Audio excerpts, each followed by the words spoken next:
Chapter 222, Magic is Also a Science. With the arrival of 1993 just around the corner, 14-year-old Hermione Granger found her long-standing habit of bossiness beginning to soften.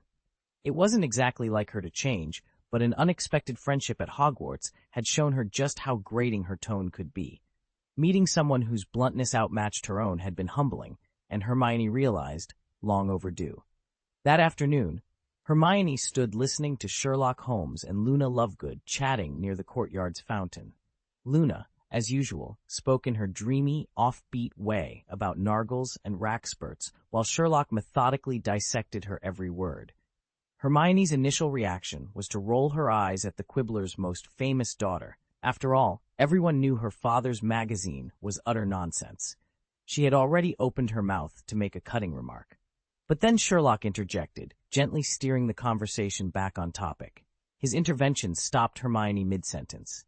She bit her lip and swallowed the insult she'd been about to hurl. In that moment, she caught sight of Luna's bright, trusting face and realized how hurtful her remark would have sounded. Hermione felt a surge of gratitude toward Sherlock, and embarrassment at her near misstep.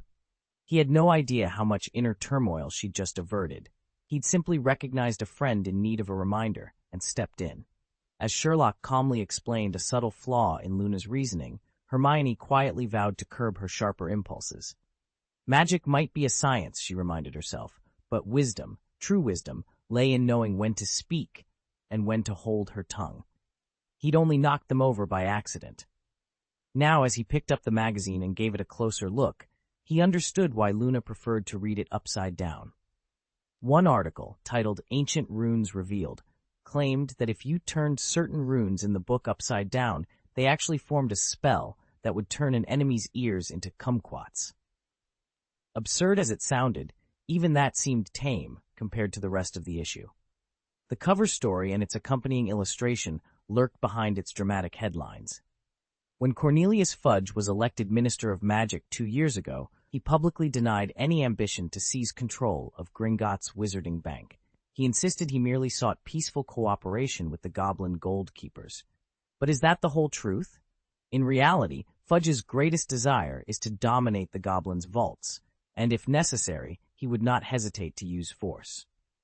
He flipped the page, half expecting more outlandish claims, and judging by this magazine's track record, he probably wouldn't be disappointed. An anonymous insider claims that Cornelius Fudge, known among the goblins as the Goblin Killer, has resorted to every horror imaginable, drowning them, hurling them from great heights, poisoning them, even baking them into pies. Hermione, reading the same issue of the Quibbler as Sherlock, couldn't help but frown. Such blatant nonsense, who would take it seriously? Even if the Minister for Magic had his flaws, cooking goblins into pastries was absurd. Publishing an article like this only confirmed her suspicions that the Quibbler was at best sensationalist rubbish. But since Luna Lovegood's father was the magazine's editor, Hermione wisely kept her thoughts to herself. Outside the Hogwarts Express, the weather matched her mood, unpredictable. One moment, raindrops tapped steadily against the window. The next, the sun peeked out, only to be swallowed again by scudding clouds as the train sped south. After a long day's journey, the train finally emerged from rolling fields and eased into the city station by late afternoon. The young wizards tossed aside their black robes and began pulling on sweaters and coats for the chill. Sherlock was still buttoning up his jacket in the compartment. Hermione and Neville lingered inside, gathering their things. Luna, however, carefully rolled up the latest issue of the Quibbler and slipped it into her bag. Then she turned her head and fixed her gaze on Sherlock as he dressed, her eyes bright with interest. Sherlock hardly noticed, but Hermione, watching Luna's unwavering stare, couldn't help herself. "Luna, what are you looking at?" Luna smiled dreamily. "I could have sworn a rackspurt just buzzed around Sherlock." Hermione blinked. "Pardon?" "A rackspurt," Luna explained, as if talking about the weather. "They're invisible creatures that float into your ears and make your thoughts go fuzzy." To demonstrate, she waved her hands in the air like she was shooing away giant, unseen moths. Hermione and Neville exchanged a glance that said everything. Welcome to a typical afternoon with Luna Lovegood. They'd already grown used to Luna's quirks on the journey, but they hadn't expected one final flourish just as they were preparing to disembark. Neither Sherlock nor Hermione commented as Luna popped her head back into their compartment. "Well then, Sherlock, farewell. And you too, be good." With that, she flashed a mischievous grin, hopped to her feet the moment the train came to a halt, waved a cheerful goodbye, and was off.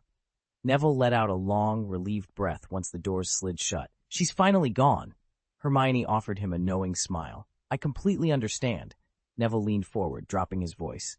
"Honestly, I nearly bit my tongue back there." Sherlock merely arched an eyebrow. After a beat, Hermione turned to him. "So, what's your plan for the holidays?" Sherlock shrugged. "I'll probably just stay home." "That's not what I meant," Hermione said, sounding exasperated.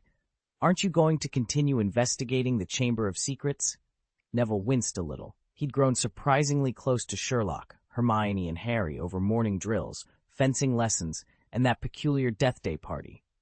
But with Luna still in the picture, Hermione hadn't dared bring the chamber case back up, until now. Hermione glanced over at Luna Lovegood and shook her head. Talking about the Chamber of Secrets with Luna was pointless. Her dreamy tangents always derailed the conversation. No wonder Neville Longbottom had stayed quiet until now. At Hermione's question, his face lit up. He'd meant to ask Sherlock earlier, but Luna's laughter at his first attempt had silenced him. Sherlock Holmes folded his hands and spoke in measured tones. "I've uncovered a few promising leads," he admitted, "but I can't be certain my deductions are correct. In truth, the real key to this mystery lies elsewhere." Hermione's eyes widened. "You mean Professor Dumbledore?" "Precisely. A single hint from him could tip the scales and resolve everything." Neville's shoulders slumped.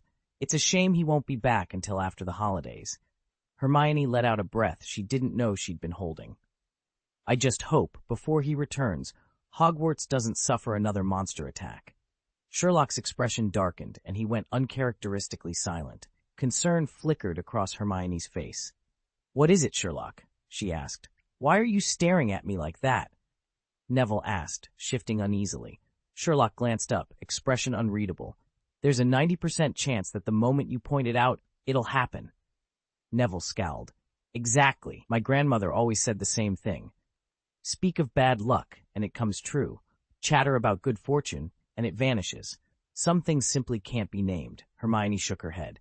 "Honestly, you two, stop with the superstitions." She turned to Sherlock, raising an eyebrow. "Neville's entitled to his old wives' tales, but you, the paragon of logic, surely don't buy any of this nonsense?" A faint smile curved Sherlock's lips. "You're making a science argument to me? In a world where wands exist." "Magic is a science," Hermione shot back, crossing her arms. "Very well," Sherlock said, adopting a more formal tone. "Let's invoke Murphy's Law. The less you want something to happen, the more assuredly it will." He leaned forward, voice lowering. "By the time you announce your fears, the very thing you dread is often already underway." Neville's face drained of color. "No way. Absolutely impossible." Hermione sprang to her feet. "How could this happen?" Sherlock shook his head, eyes unruffled. "On the contrary, Hermione, statistically speaking, it's entirely possible." They tumbled headlong into a spirited debate. Murphy's Law, the quirks of probability, the strange way tiny odds sometimes mushroom into disaster. Neville hovered at the edge of their conversation, too polite to interrupt and far too baffled to contribute, but impressed nonetheless by their rapid-fire logic. Their argument only ended when a booming announcement ordered the first years to disembark. Hermione stepped onto the platform, where the same dour guard stood by the gate, ready to step between any throng of wizards and unsuspecting muggles. Above the clatter of luggage wheels and departing students, Hermione caught sight of two familiar figures. "Mum! Dad!" she called, waving furiously. "And Grandma?" She hurried over, her worries about the Chamber of Secrets momentarily forgotten. This time, she didn't turn back to remind Sherlock to write. She'd learned that hints accomplished nothing. Better to seize her own opportunities. As Neville darted toward his grandmother, Hermione finally glanced back at the barrier. Sherlock was still there, standing perfectly still, dark hair tousled by the breeze. Their eyes met, and for a heartbeat the platform fell away. Questions unasked, possibilities unspoken, suspended between them like the last note of a chord before silence. Hermione scanned the crowded platform. Sherlock, haven't your uncle and aunt arrived yet? Sherlock's eyes darkened for a moment. He shook his head. They're not coming. With that curt reply, he strode off without another word. Hermione's heart sank, but before she could say more, she spotted her parents waving frantically at the end of the platform. She forced a smile and hurried toward them, slipping into her mother's arms first. "What's wrong, Pumpkin?" Mr. Granger asked, concern etched on his face. "You're awfully quiet. Aren't you happy to see us?" "I am," she said quickly. "It's just Sherlock." Her father's expression tightened. "That boy again?" Mrs. Granger clucked disapprovingly. "Now, Arthur, ease up. Sherlock's been nothing but helpful to our family. You shouldn't speak of him like that." "I'm not saying he's a bad boy," he protested, "but can't we have one conversation without him popping up?" Hermione swallowed. "He just told me his aunt and uncle aren't coming." Arthur Granger took a breath, then softened under his wife's gentle look. All right, no more arguing. But speaking of friends, where's Velita today?" "Have they not arrived yet?" Mrs. Granger called out, glancing anxiously down the empty lane. Hermione looked up from where she'd been pacing the porch. "I was just about to ask the same thing, Mum. Sherlock told me his parents wouldn't be coming today." "Oh dear," her mother fretted. "Then what's to become of young Holmes? Why don't we bring him home with us?" Hermione waved a hand. "Honestly, he's not worried. He said if his parents can't pick him up, someone else will." "Someone else," Mrs. Granger echoed, frowning. "Just wait and see," Hermione replied with a faint smile. Mr. Granger, who'd been standing by the gate, cleared his throat. "That looks like our cue." He stepped aside and pointed down the drive. Hermione and her mother followed his gaze. Turning to the gravel path, they saw the gleaming silhouette of the Holmes family rover pulling into view. And standing beside the car was not Mrs. or Mr. Holmes, but a young man, tall, dark-haired, with a composed air that Hermione immediately recognized. This was the person Sherlock had said would be collecting him. Chapter 223, My Foolish Brother. A tall, broad-shouldered young man stood beside the rover, one hand gripping a black umbrella. The moment Hermione caught sight of him, she gasped. "I know who that is, Sherlock's brother." "The older Holmes?" Mr. Granger echoed.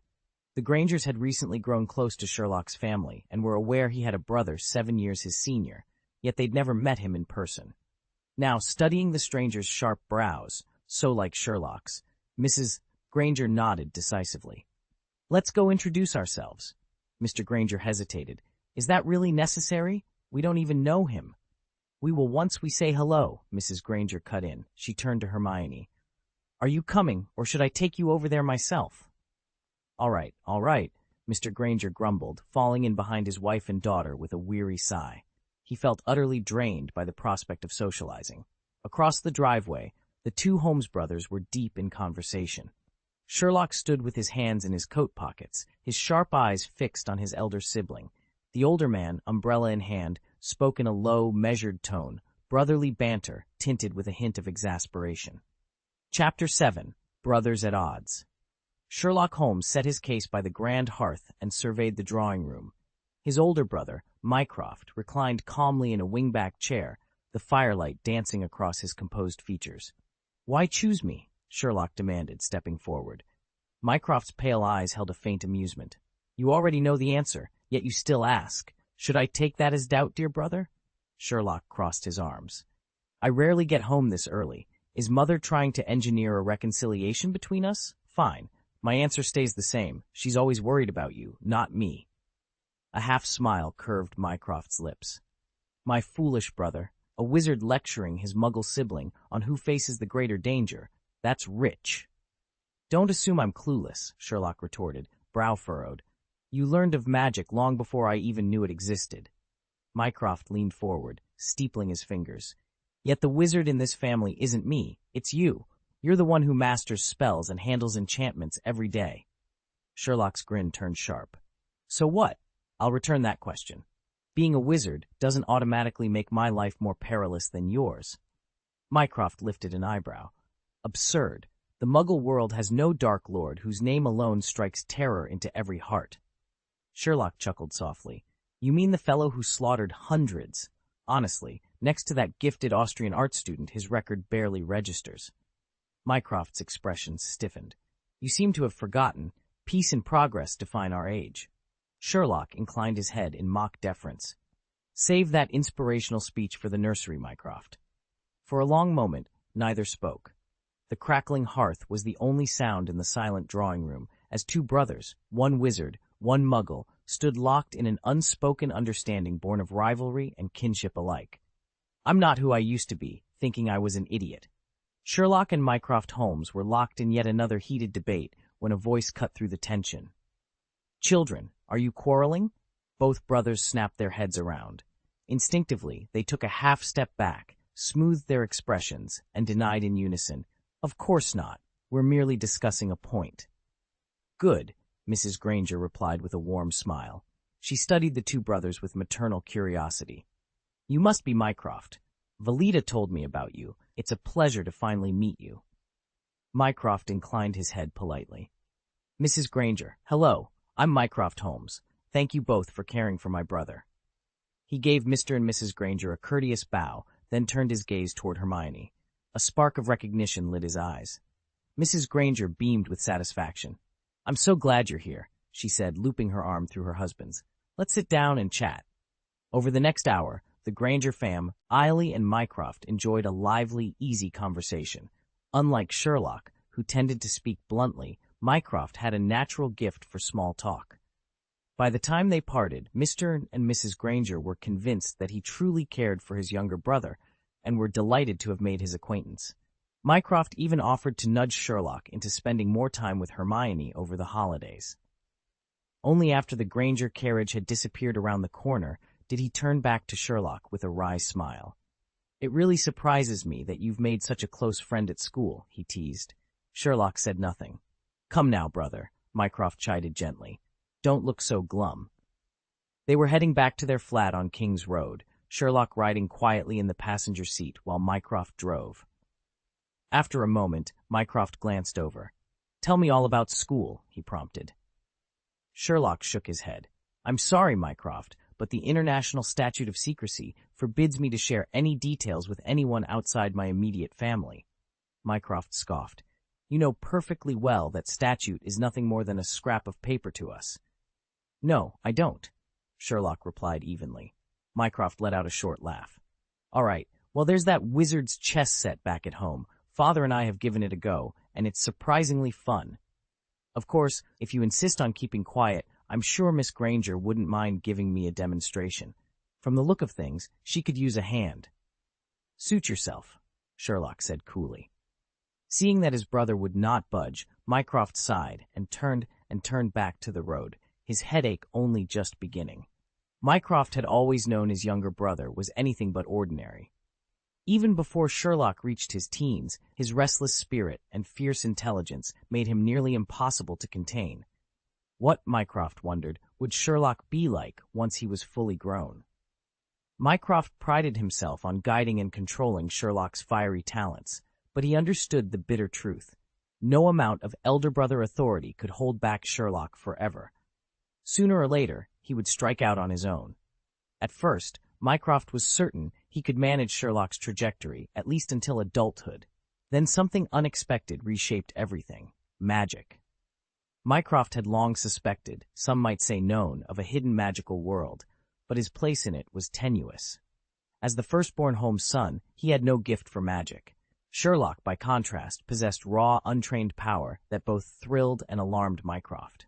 Each demonstration of his brother's talent chipped away at Mycroft's confidence in his own plans. When the owl finally arrived with Sherlock's acceptance letter to Hogwarts School of Witchcraft and Wizardry, Mycroft paused. He could have tried to intervene, to redirect Sherlock's path one more time, but he realized two things in that moment. First, that true guidance sometimes means letting go. Second, that no rigid blueprint, no matter how carefully drawn, can contain a mind like Sherlock's. With a sigh, Mycroft stepped aside and let his brother take the next step into a world Mycroft himself could never master. Professor McGonagall had made it perfectly clear what would happen if a young wizard failed to master his magic. He would become an obscurial, a danger both to himself and to everyone around him. Mycroft couldn't bear the thought of that fate for his brother. Sherlock, for his part, only knew that Mycroft had been recruited by the Queen's government shortly after finishing university, and that Mycroft's influence had risen rapidly ever since. What Sherlock didn't realize was why. Mycroft had thrown himself into the highest echelons of Muggle power solely to gain access to the wizarding world, to learn its secrets, and to protect the unsuspecting boy who shared his blood. Glancing at his elder brother now, silent and tight-lipped, Mycroft felt a familiar ache. He shook his head. My daft little brother. Never mind, he told himself firmly. I will stand against the whole world if I must, but I won't let anything happen to Sherlock. The moment they stepped through the front door, their parents swept them up into embraces. True to Sherlock's earlier deduction, Mycroft's decision to come home early for the Christmas break delighted everyone. Over celebratory tea, their father chuckled and suggested, "Why don't you drive us down to King's Cross tomorrow morning to fetch Sherlock?" Mycroft grinned and agreed without hesitation. He'd do anything, even commandeer a Muggle automobile, if it meant keeping his brother safe. Neither brother would breathe a word of their quarrel before their parents. Both were expert at masking their true feelings, though Sherlock was far less inclined to bother. Still, in their mother's and father's presence, they painted a seamless portrait of fraternal affection and respect. Under that facade, peace reigned in the Holmes household, and everyone seemed content. A few days later came December 25th, 1992, Christmas Day. As he had the year before, Sherlock found himself surrounded by a towering stack of gifts, almost all of them books. Harry's offering was a beautifully bound collection of the Daily Prophet. Professor Snape suggested it, Harry confessed with a grin. I thought it was brilliant, though we did lose 10 points for asking. Ron's gift was Flying with the Cannons, a beloved Quidditch memoir celebrating his favorite team. Cho Chang chose something different, a detective adventure set in an ancient Eastern empire, chronicling a teenage sleuth's exploits as he solved mysteries alongside his friends. Sherlock turned each present over in his hands, already eager to dive into their pages. Sherlock sat at the kitchen table, surrounded by a colorful jumble of wrapping paper and ribbon tails. One by one, he lifted each gift from fellow students, friends, and well-meaning giants, and ushered them into the light. First was Gemma's contribution, a heavy, leather-bound volume titled Collectible Cases of Wizarding Crime. Inside, detailed write-ups by ministry law scholars documented everything from dark arts offenses to illicit smuggling of magical artifacts. Gemma's neat handwriting on the flyleaf explained that this was no ordinary edition, but an internal ministry special release containing case files never made public. Sherlock ran his finger down the embossed title, intrigued by the promise of hidden chapters on crimes most wizards dared not discuss. Next came Neville's gift, the autobiography My Squib Life by Angus Buchanan. Sherlock read the dedication, To my fellow outsiders, may our stories inspire, and thumbed through photographs of Buchanan in his kilt, tackling opponents on the rugby field. Neville's note reminded him how Buchanan, though born a squib, earned his place on Scotland's team through sheer grit, proving that magic doesn't define worth. Luna's gift arrived in a cheerful tube sealed with a tiny illustration of her ever-watchful Nargles. Within, Sherlock found a bound year's subscription to the Quibbler, including the latest Christmas special issue. Luna's letter floated up from the pages. She hoped he'd consider submitting a few of his school case adventures. After all, you have a knack for detecting things most people miss. Sherlock couldn't help smiling at the thought of his deductive exploits appearing alongside articles on dirigible plum theory. Finally, Hagrid's package, a small wooden box filled with rock cakes and treacle toffee. Hagrid must have noticed Sherlock's polite reluctance toward the dry, pebbly cakes, yet he insisted, in his towering scrawl, that Sherlock share them with his family. Hope you like 'em this year, Sherlock. Thought your mum and dad might enjoy something homemade, the letter read. Sherlock set the box aside with a fond exhale, resolved to deliver a switcheroo of sweets before the evening was through. One by one, he examined each gift's accompanying message, storing them carefully in his memory. Hidden case files, a squib's sporting triumphs, an open invitation to publish, and the promise of homemade treats. As the last paper fell to the floor, Sherlock looked around at the small pile before him and felt that familiar thrill. mysteries to explore, stories to uncover, and friendships woven through magic and meaning. It was the perfect Christmas collection. Sherlock carefully set aside the rock cakes, perfect for reinforcing his homemade shields, and after tapping one of the treacle toffees, confirmed its surprising hardness. He tucked those away too, planning to use them as improvised throwing weapons. As always, Mrs. Weasley had outdone herself. This year's gift was a brand new sky blue hand-knit sweater, one size larger than last time, with a bright red S emblazoned on the chest. Instead of her usual rich fudge, she'd included a generous raisin cake, moist, aromatic, and undeniably delicious, ideal for sharing with everyone at home. Sherlock paused by the pile of presents. He looked for a package from Hermione, but it wasn't there. He smiled to himself, already certain why. Hermione's family would be dropping by later today. No gift meant no empty chairs at the Weasley kitchen table. And really, he thought, what could be better than that? Chapter 224, December 25th, 1992. Exactly 1 year ago, on December 25th, 1991, the Muggle world witnessed its most momentous upheaval since the Great War. In the wake of sweeping revolutions across Eastern Europe, the once unbreakable alliance dissolved almost overnight. The Great Northern Power, long feared and respected, was suddenly exposed as little more than a punchline. Leaders of the major Western nations, abandoning all diplomatic restraint, openly jeered and congratulated one another in public. From that moment, the world's political landscape shifted so dramatically that a single year later, it still bore the scars of transition. The old bipolar order had collapsed, and in its place emerged a fluid, unsettled arena in which a new balance of power was yet to be defined. More than anything, the disintegration of the Soviet bloc marked the definitive end of the Cold War era and the rise of an ostensibly unipolar world. Now, with no rival to challenge it, one country stands alone at the summit of global influence. Its political reach, military strength, and ideological sway have never been greater, and with them, the responsibility to shape what comes next. The United States viewed itself as the world's leader, exercising unipolar hegemony over international affairs. Even without an explicit claim, most people around the globe already regarded it as humanity's beacon, a guiding light for the future. Although the magical world remained largely insulated, it could not escape the ripple effects of this reality. Meanwhile, 1992 proved equally turbulent for Britain. In April, the Conservative Party narrowly defeated Labour to secure its fourth consecutive term in office. Earlier that year, Britain had formally joined the European Exchange Rate Mechanism, ERM. At the same time, German reunification, driven by sweeping changes in Eastern Europe, sparked inflation in Germany and sent the Deutsche Mark sharply higher. Britain had hoped to stimulate its own economy by cutting interest rates, but ERM obligations curtailed its monetary flexibility, paradoxically reinforcing the mark's strength and complicating London's recovery efforts.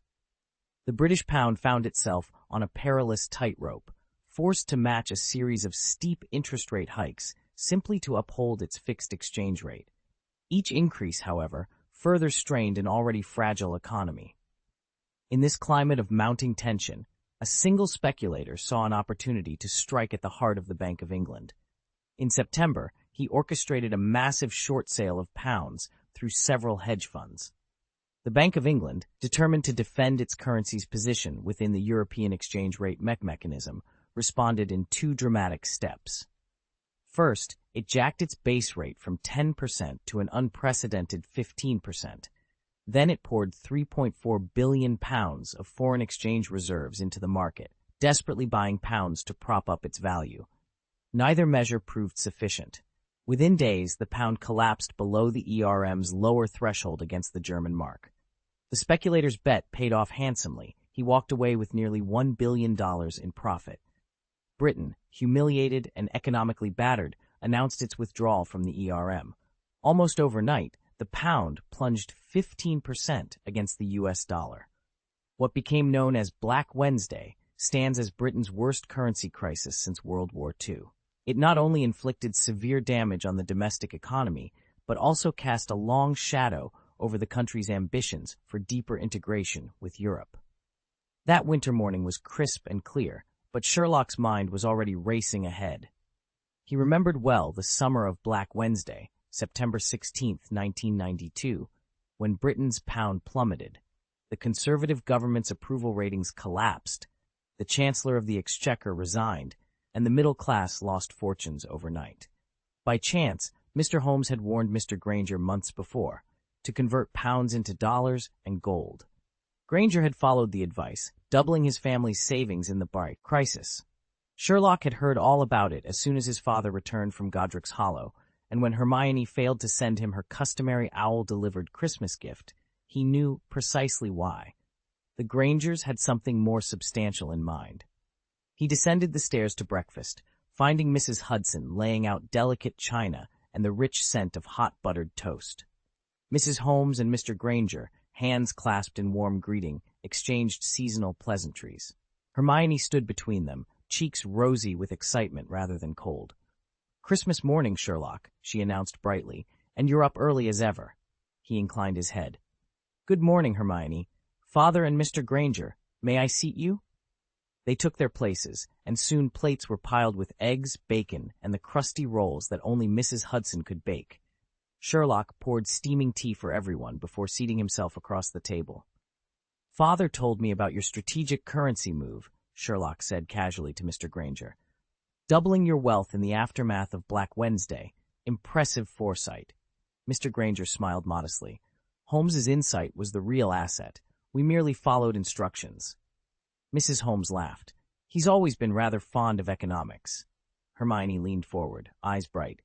"I confess, Sherlock, when your father called us that August, I thought he'd gone entirely mad. Rubles, dollars, gold. By September, I was eating my words."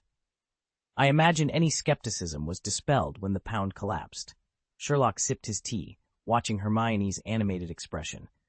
Outside, London's early winter sunlight filtered in through frost-glazed windows. The room felt warm with quiet pride and friendship. Plates were cleared, replaced with Christmas treats, mince pies, fruitcake, and sugared pastries. Mrs. Holmes brought out a small box wrapped in emerald ribbon and set it before Hermione's father. "For my share of the profits," Mrs. Hudson teased from behind them, "I demand you treat us all to next year's holiday feast." Laughter swelled around the table. Sherlock glanced at Hermione, who was rewinding the ribbon from the box to reveal its simple, elegant gift inside, a silk scarf dyed in Holmes' family colors. She would later say she chose it because Sherlock always preferred the understated. When the laughter died down, Sherlock rose. "Shall we?" "Sit a while longer?" Hermione supplied. She reached out and placed her hand over his. "It's Christmas, after all." Snow drifted softly outside as they lingered over tea and conversation, an unspoken promise of friendship to carry them through whatever storms might come next. Mrs. Holmes was practically glowing with excitement when Mycroft burst into the room. "Mother, this is better than I imagined. The Grangers are coming over for Christmas." She gave her eldest son a delighted glance. "Of course they are, Mycroft. We're practically kindred spirits. They were muggles until Hermione arrived on the scene, and now they have magic running through their household, just like us." Mycroft leaned back, folding his arms. "I know all about it. Hermione and Sherlock met in Diagon Alley before Hogwarts began." "That's right," Mrs. Holmes clapped her hands together. "I remember it like it was yesterday." Mr. and Mrs. Granger looked so lost at Ollivanders, completely overwhelmed by wand lore and wizarding formalities. Hermione swooped in like a little ambassador, patiently explaining every step. From that moment, the two families were inseparable. Sherlock sat quietly at the foot of the staircase, feigning disinterest, as his mother chattered on. He'd long ago figured out that Mycroft had combed through school rosters and even slipped Harry Potter a few galleons to keep an eye on him. But tonight he would let his family enjoy their blissful anticipation. After all, Christmas was for forgiveness and a bit of family nonsense. Soon, the Grangers would arrive, laughter and holiday cheer in tow. And despite the secrets that tangled their lives, Holmes Hall would be filled with warmth, magic, and the promise of a Christmas unlike any other. "Speaking of Harry," Velita began, "that boy is nothing like Sherlock or Hermione. He comes from an all-muggle family and only discovered he was a wizard last year." "My dear Velita," Mrs. Holmes said gently, "Harry isn't muggle-born. Both his parents were wizards." Velita sighed.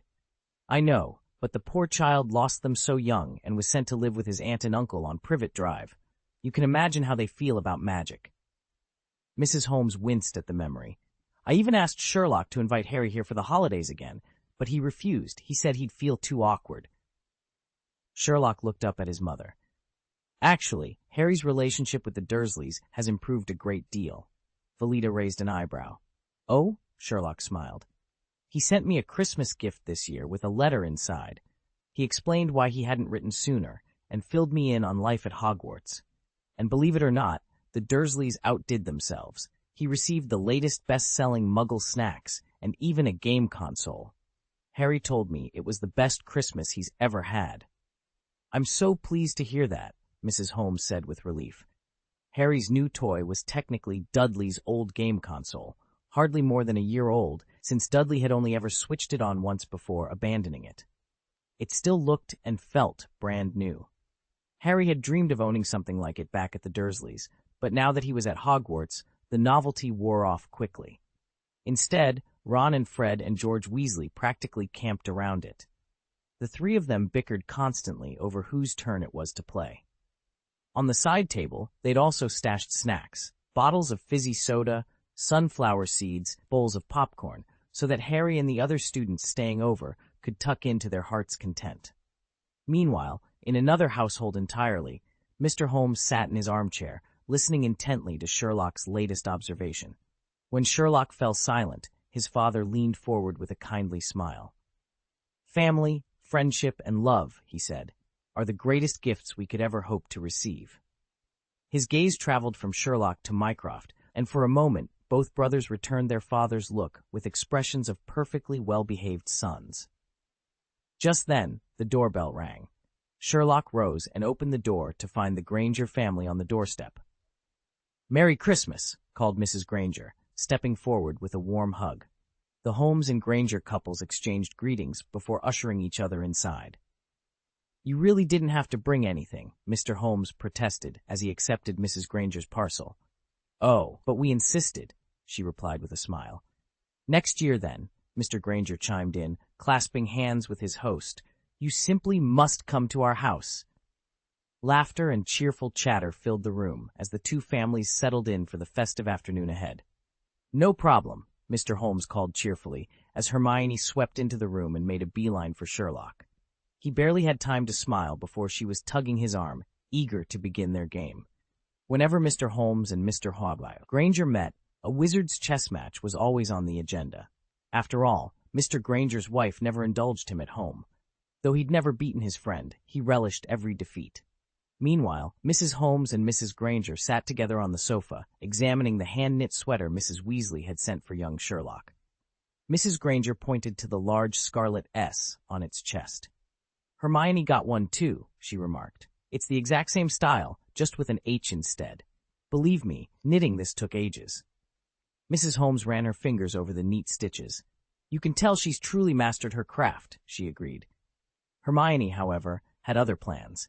She guided Sherlock into a cozy corner of the living room, reached into her satchel, and pulled out a thick, leather-bound book. With a proud grin, she handed it to him. "Merry Christmas, Sherlock. I promised I'd bring this today. Extra trips for Watson. They're heavier than they look." Chapter 7. Sherlock stood on the threshold of Hermione's living room, snowflakes clinging to his coat, a small, carefully wrapped box in his hand. He tipped his head and regarded her with a wry smile. "When you woke up this morning and didn't see my gift under the tree, did you think I'd forgotten?" Hermione blinked, returning his smile with a playful lift of her eyebrows. "No," she said confidently. "I figured you'd simply bring it to my house today." He pushed through the gathering crowd. Hermione's family and friends clustered around the fireplace and accepted the gift she pressed into his hands. A sleek collectible case titled The Great Wizarding Crimes. His eyes flickered with a curious intensity as he turned it over, and Hermione paused beside him. "What's the matter?" she asked, noting his strange expression. Sherlock nodded toward the side table by the window. There, under the soft glow of lamplight, sat a second copy of The Great Wizarding Crimes, identical in every detail. Hermione's heart sank. She remembered last Christmas when she barely knew him. She and Harry and Ron had convened a secret meeting at the Gryffindor common room, determined to find the perfect gift for her brilliant, infuriating friend. They had settled on this very collectible case, but in the end, circumstances had changed. Sherlock had given Hermione a cheery little book called Makeup for Beginners instead. Now, staring at two of the same gift, Hermione felt her cheeks flush. She managed a hollow laugh. "You already got me this last year." Sherlock's brow furrowed as he picked up the second box. He flipped it open, revealing the glossy display of miniature crime scene artifacts. His lips twitched, admiration, amusement, or something more inscrutable, and he closed it gently. "I suppose we both have the same taste," he said at last, offering her the unopened box in return. Hermione's embarrassment melted into genuine laughter. Or the same bad timing. He joined in, the two of them sharing a warm moment amid the scattered wrapping paper and the glow of Christmas lights. Around them, Hermione's family and friends carried on with their celebration, but for a brief instant, the room belonged only to the pair of them, two friends who, year by year, managed to surprise each other in the most unexpected ways. Hermione's temper flared like a petulant child's that afternoon. Impulsively, she'd yanked away her carefully chosen gift and replaced it with a battered copy of Gilderoy Lockhart's Guide to Charms. "Come on, let's hurt each other," she'd thought, half joking. She regretted it the instant she'd done it. The more she got to know Sherlock, the more certain she became that Lockhart's endless anecdotes would do nothing for him. A year later, he was exactly the same, brilliant, sarcastic, and utterly uninterested in self-improvement. Just last week at the dueling club, he delivered the worst verbal blow of all. Hermione still winced whenever she remembered his smirk and his words. "If you're bad at something, practice more." She'd never been so mortified. She had originally planned to give him the Charms book during the summer holidays. Then, an unexpected trip to the Netherlands had introduced her to another gift she found far more suitable, and the Charms guide had been tucked away and forgotten.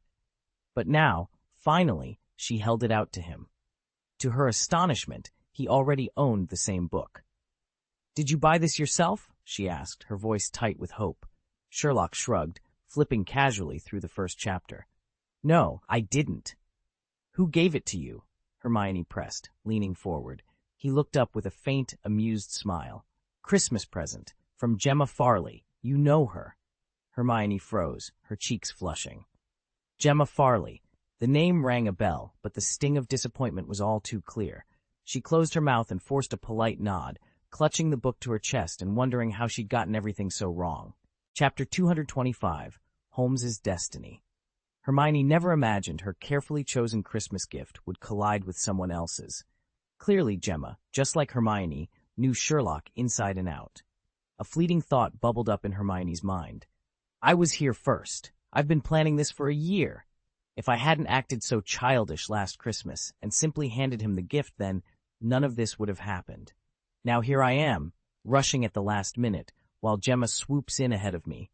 It's all my own fault." Hermione bristled with irritation. Fortunately, Sherlock hadn't noticed her frustration. Unfortunately, he also didn't care in the slightest what she was giving him.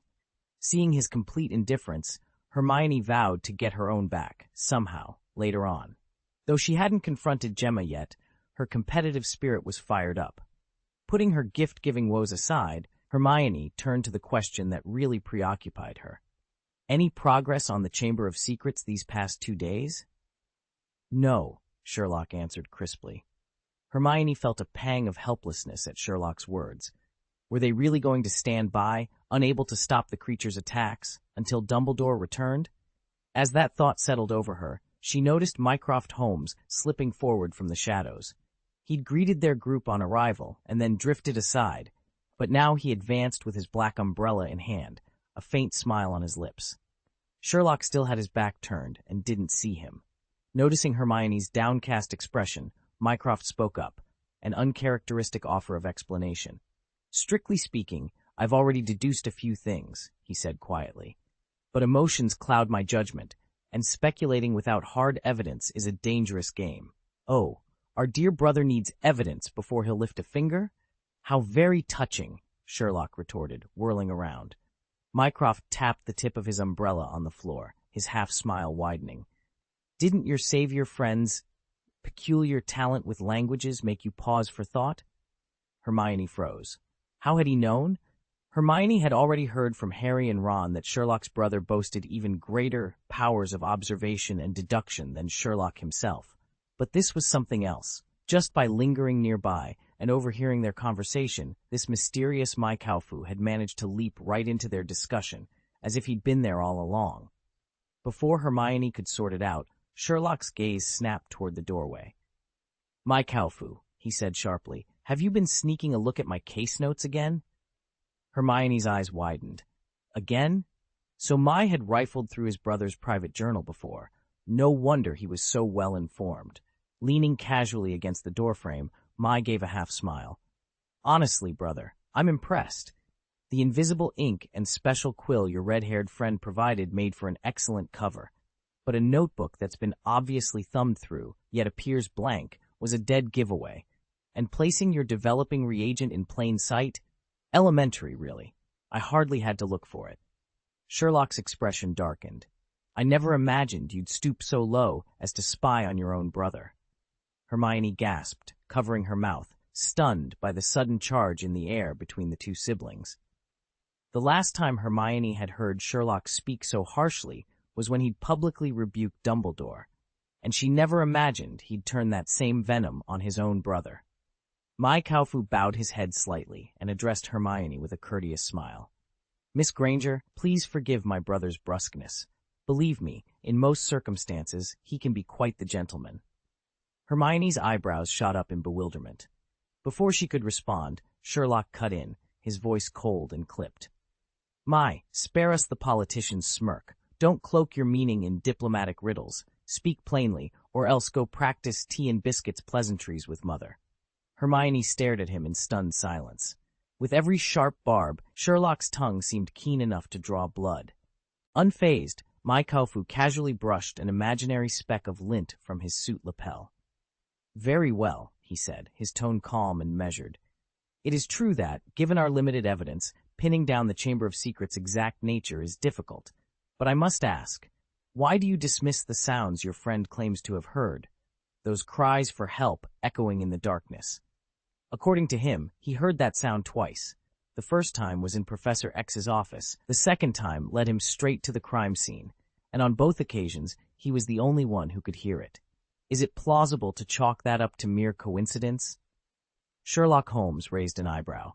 Hermione Granger, who'd been leaning forward in her seat, suddenly straightened, her eyes alight. "Mr. Holmes, you mean—" she began, but then faltered as realization dawned. Before she could finish, Mycroft Holmes, referred to here as Maikaufu, cut in with a wry smile. "I know exactly what you're about to say, Hermione, but blaming my brother for hesitation is hardly news." "No, you're not too rash, Sherlock," Mycroft continued, turning a cool gaze on him. "You're indecisive. Think back a few years. When our friend, the one who speaks Parseltongue, demonstrated his ability at the dueling club, you already had the kernel of a theory. You made deductions. You just lacked the hard evidence to feel confident. But have you forgotten our fundamental principle? Bold assumptions, meticulous verification." Sherlock said nothing. For once he had no immediate retort. Hermione exchanged a glance with Mycroft. The pieces were finally falling into place. "I see. So the creature in the Chamber of Secrets is connected to snakes." Sherlock said nothing, but Hermione practically leapt out of her seat, eyes bright. "That's the Slytherin emblem. Only Harry could have. Sherlock, we must tell Dumbledore right away." "No need," Sherlock replied coolly. "Maikaufu's recommendations are always like government reports, accurate, but maddeningly formal." He rose, fixing his brother with a sharp glance. "Still, Parseltongue and that uncanny hiss leave little doubt. Snakes are at the heart of this mystery. From here on, we can safely set aside other theories and follow this trail." When Harry had unwittingly spoken to the snake at the dueling club, Sherlock had already suspected a serpentine connection to whatever lurked beneath the school.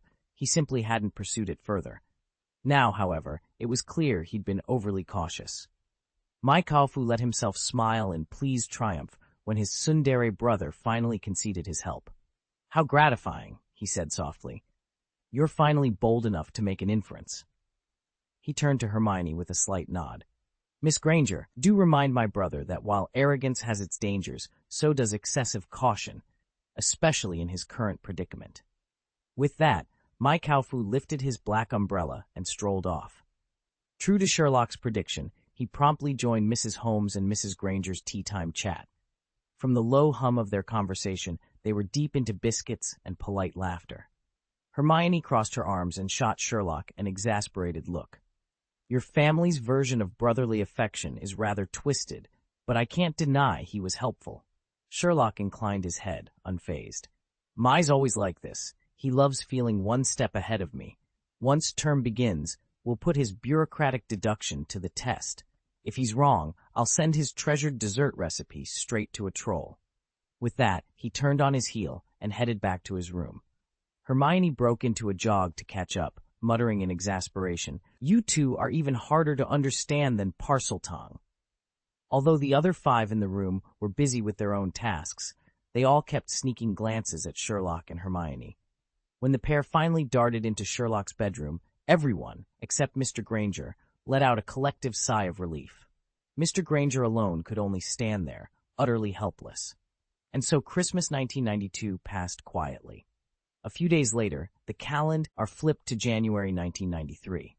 This time, my Kaufu, Mycroft, had come home early for the holidays, but he stayed only long enough to usher in the new year before slipping away again. Mr. and Mrs. Holmes had no idea where he was headed. Ever since their eldest son enrolled at university, the Holmeses had been operating under a covert directive from the Crown. "Your firstborn now serves Her Majesty, no questions asked." On paper, my Kaufu's rapid rise into government circles looked like a grand honor. In Mrs. Holmes's heart, though, it felt more like a gilded cage, and it left her perpetually anxious for his safety.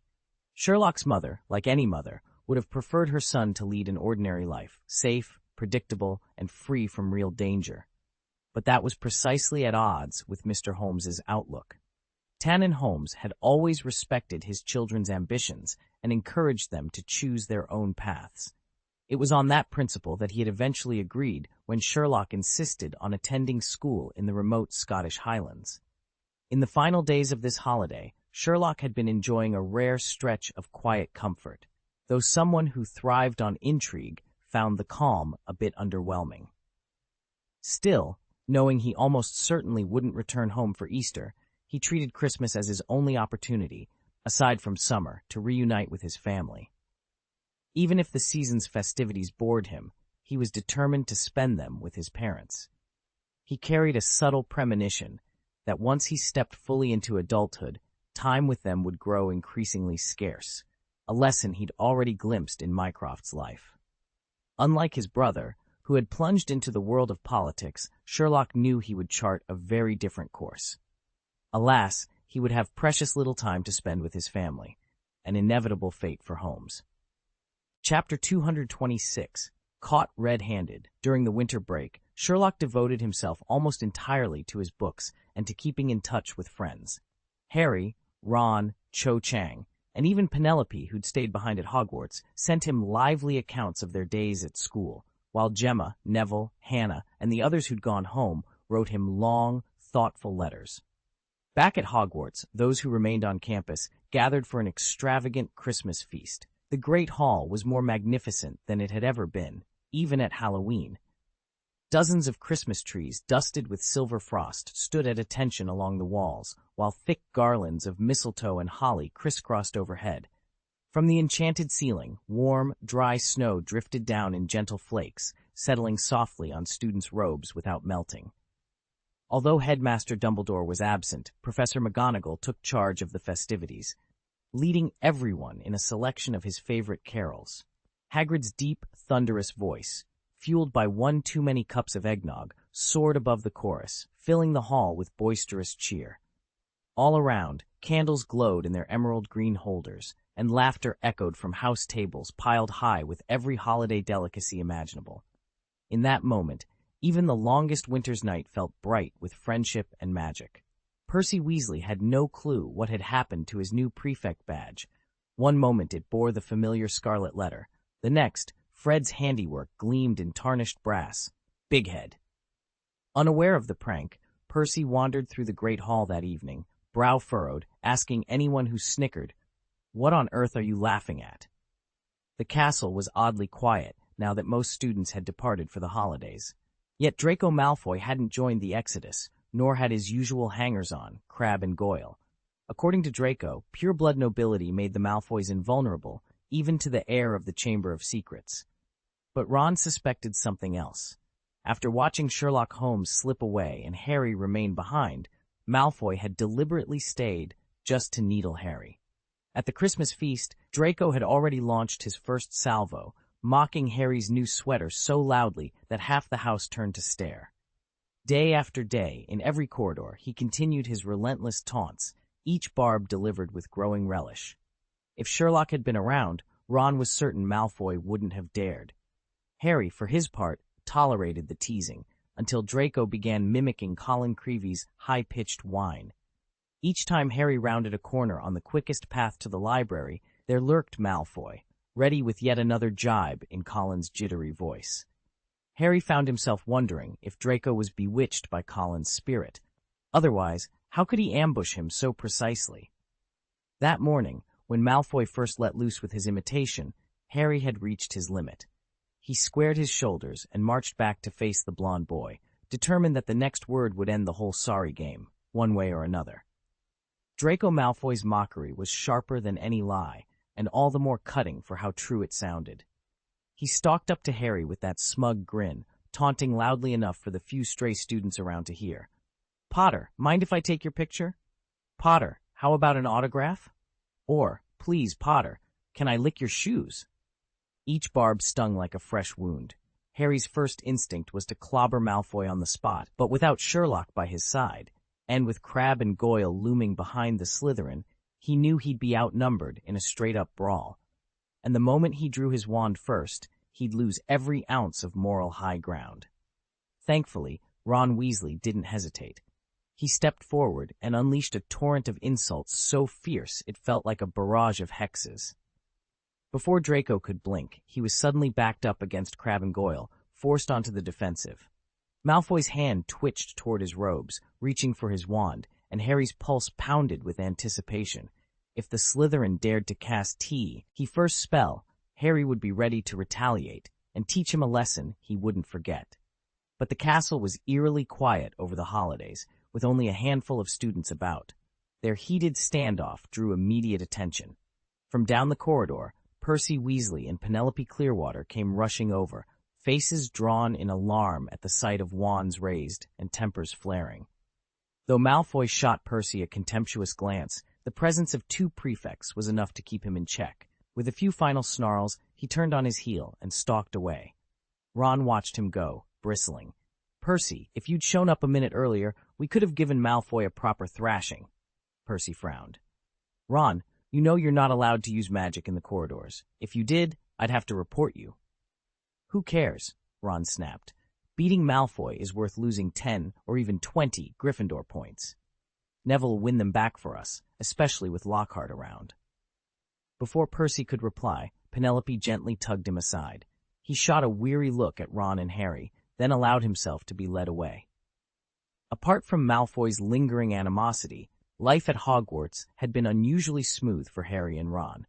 Now that Professor Wood wasn't forcing Harry to attend extra Quidditch practices over the holidays, Harry finally had complete control of his time.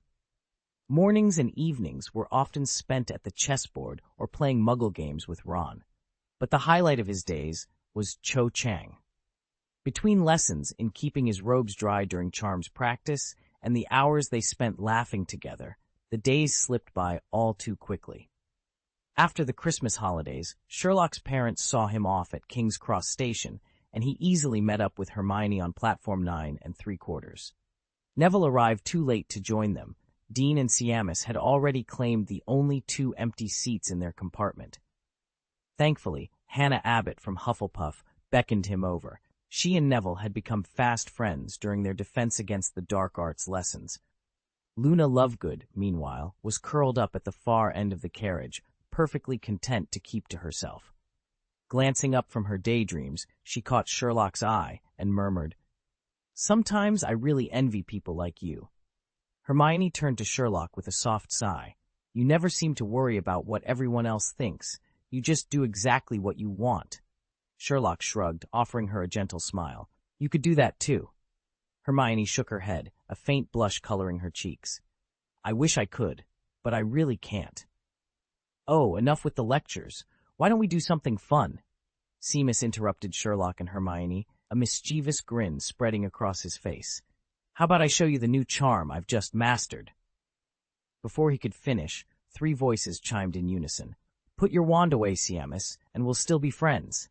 Dean, who'd been sitting beside him, gently but firmly pressed Seamus's wand downward. Nobody wanted to be trapped in a cramped compartment if an experimental spell went awry. Dean, ever the performer, wasted no time calming the mood. He leaped to his feet and launched into a high-energy routine, singing, dancing, even a bit of rap, all polished to perfection over the past 2.5 years, he boasted afterward. By the end of Dean's impromptu performance, Sherlock, Hermione, and the rest of the compartment were on their feet, applauding and cheering. It was impossible not to admire Dean's unexpected flair for showmanship. And so the train rattled on, heading north through the darkening winter landscape. By the time they finally slid into the station, night had fallen and the temperature had dropped sharply. Thankfully, there was no snow on the ground, so the path from platform to castle would be clear enough, even if it felt 10 times colder than the start of term. As soon as the young wizards stepped into the castle, an unsettling stillness greeted them. The halls felt emptier than they should have been. Few students had returned for the term, but this level of quiet was unusual. What weighed heavier on their minds, though, were the expressions of the professors lining the entrance. Each face was drawn tight, as though they'd swallowed something foul. Hermione leaned toward Sherlock. "What's happening here?" Sherlock simply raised an eyebrow. "It seems we've arrived just in time." Before Hermione could press him further, a familiar voice cut through the silence. "Sherlock!" She turned to see Harry and Ron sprinting down the corridor toward them. And riding just behind the two was Peeves, the castle's most notorious poltergeist, hovering with a wide, impish grin as he surveyed the returning students. Hermione's stomach clenched. Anytime Peeves showed up, trouble was sure to follow. No sooner had she braced herself than her worst fears came rushing to life. Peeves's shrill voice suddenly rang out across the hall. "Oh, Potter, you nasty boy, look at the good you've done. You've killed students and you think it's fun." At once the entire body of students recoiled in horror, retreating en masse and leaving a wide swath of empty space before Harry and Ron. Only Sherlock and Hermione stood their ground, their calm defiance making them all the more conspicuous in the sudden void. Whispers rippled through the crowd. "They're both Muggle-born wizards. Aren't they terrified?" "Not when they're Potter's protégés." "Keep your voice down before you end up dead, too." Harry felt as though he'd been plunged into an ice cellar, every breath stiff with dread. Summoning all his courage, he shouted, "Stop it, Peeves!" A stern voice cut through the chaos. "That's enough, Peeves!" Professor McGonagall's words rang out like a bell, and the poltergeist, tongue lolling, vanished in a flurry of mischief down the nearest corridor. But Harry barely noticed Peeves's retreat. His gaze was fixed instead on Sherlock alone, standing silent in the vast emptiness. Nothing about the day's surreal events made any sense, and for a terrifying moment, Harry feared even Sherlock might doubt him. Then he felt it. Those steel-gray eyes, as bright and unwavering as ever, sharper perhaps, with an unspoken promise that he would not face this alone. "My dear Harry," Sherlock looked at his friend with a knowing smile. "I take it you have news to share?"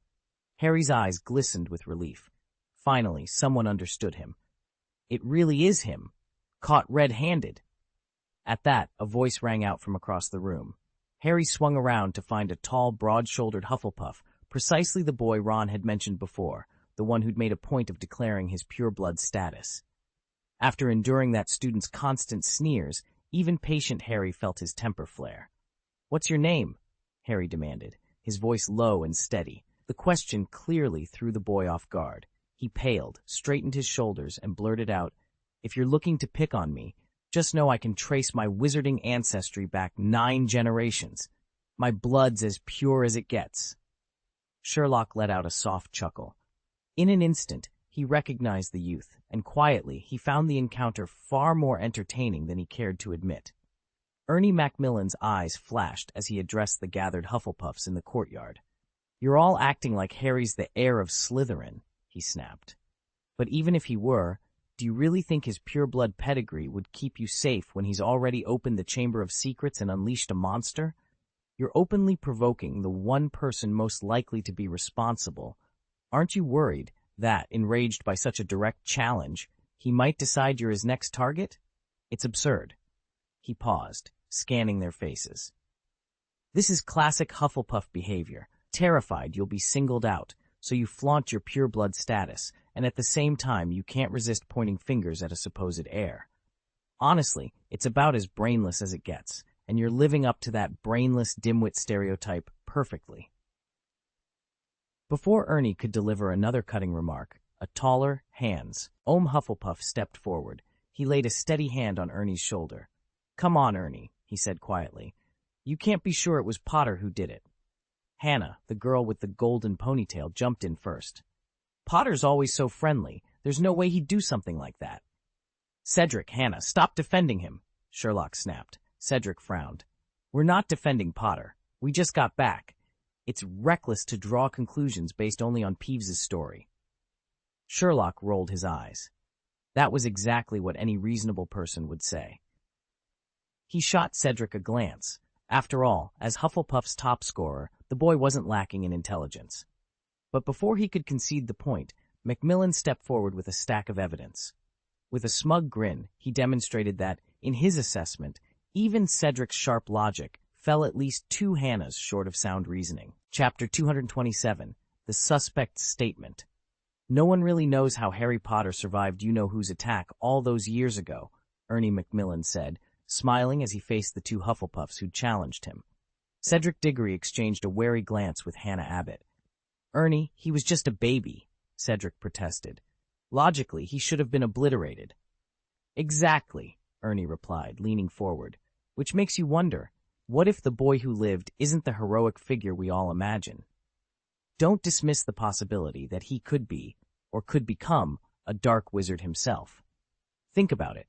You-know-who tried to kill him as an infant not because of some noble prophecy, but because he didn't want another power-hungry Dark Lord rising in his place." A heavy silence fell over the room. Several younger students shifted uncomfortably, while a surprising number actually nodded as if Ernie's theory made perfect sense. Cedric and Hannah stood frozen, mouths agape, searching for a retort they couldn't find. From the back of the chamber, Sherlock Holmes rolled his eyes. Under his breath, he muttered, "Congratulations, Ernie. You've just lowered the IQ of every Hufflepuff in earshot." Professor McGonagall watched the exchange with a mixture of exasperation and regret. She'd hoped her own housemates might unravel this twist themselves. Instead, they'd fallen silent before Ernie's wild conjecture, leaving her to restore order to a debate that had gone spectacularly off the rails. Professor McGonagall's jaw tightened at Ernie Macmillan's words. Lord Voldemort wanted to kill Harry to prevent a new Dark Lord from being born, and she could bear no more. Her robes rustled as she straightened, voice icy with authority. "That's enough, Macmillan." Even the mischievous Peeves respected Professor McGonagall's command. The students fell silent, and Ernie, cheeks burning, glared resentfully, but dropped his gaze in obedience. McGonagall turned from him without another glance. "Prefects, see that your house members return to the common rooms at once. Potter, with me." She paused, as though weighing her next words, then nodded toward Sherlock Holmes. "And you, Holmes, come along." Harry and Sherlock shared a brief look, neither surprised by the summons, and fell into step behind her. Within moments, they'd rounded the corridor and vanished from sight. As soon as their figures disappeared, the first years who'd just returned to Hogwarts pressed forward, crowding around the remaining students.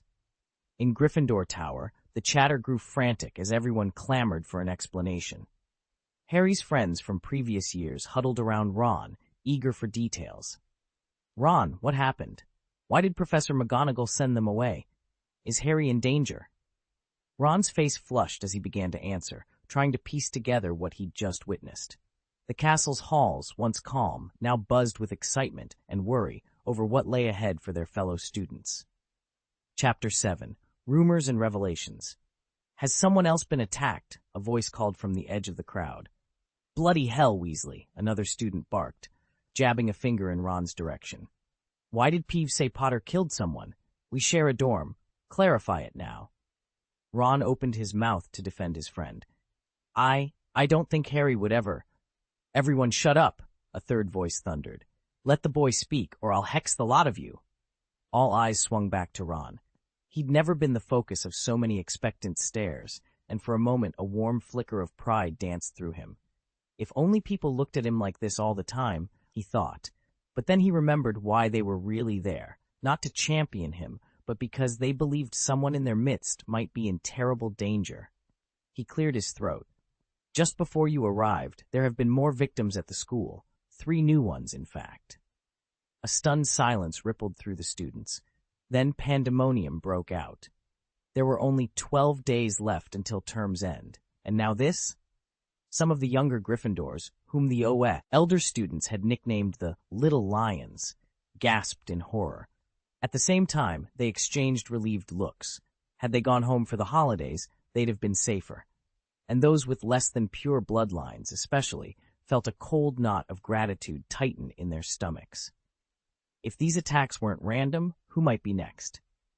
From the back of the throng came the sharp intake of breath belonging to Hermione Granger, her wide eyes fixed on Ron, then shifted toward the others as the implications of his announcement settled over them all.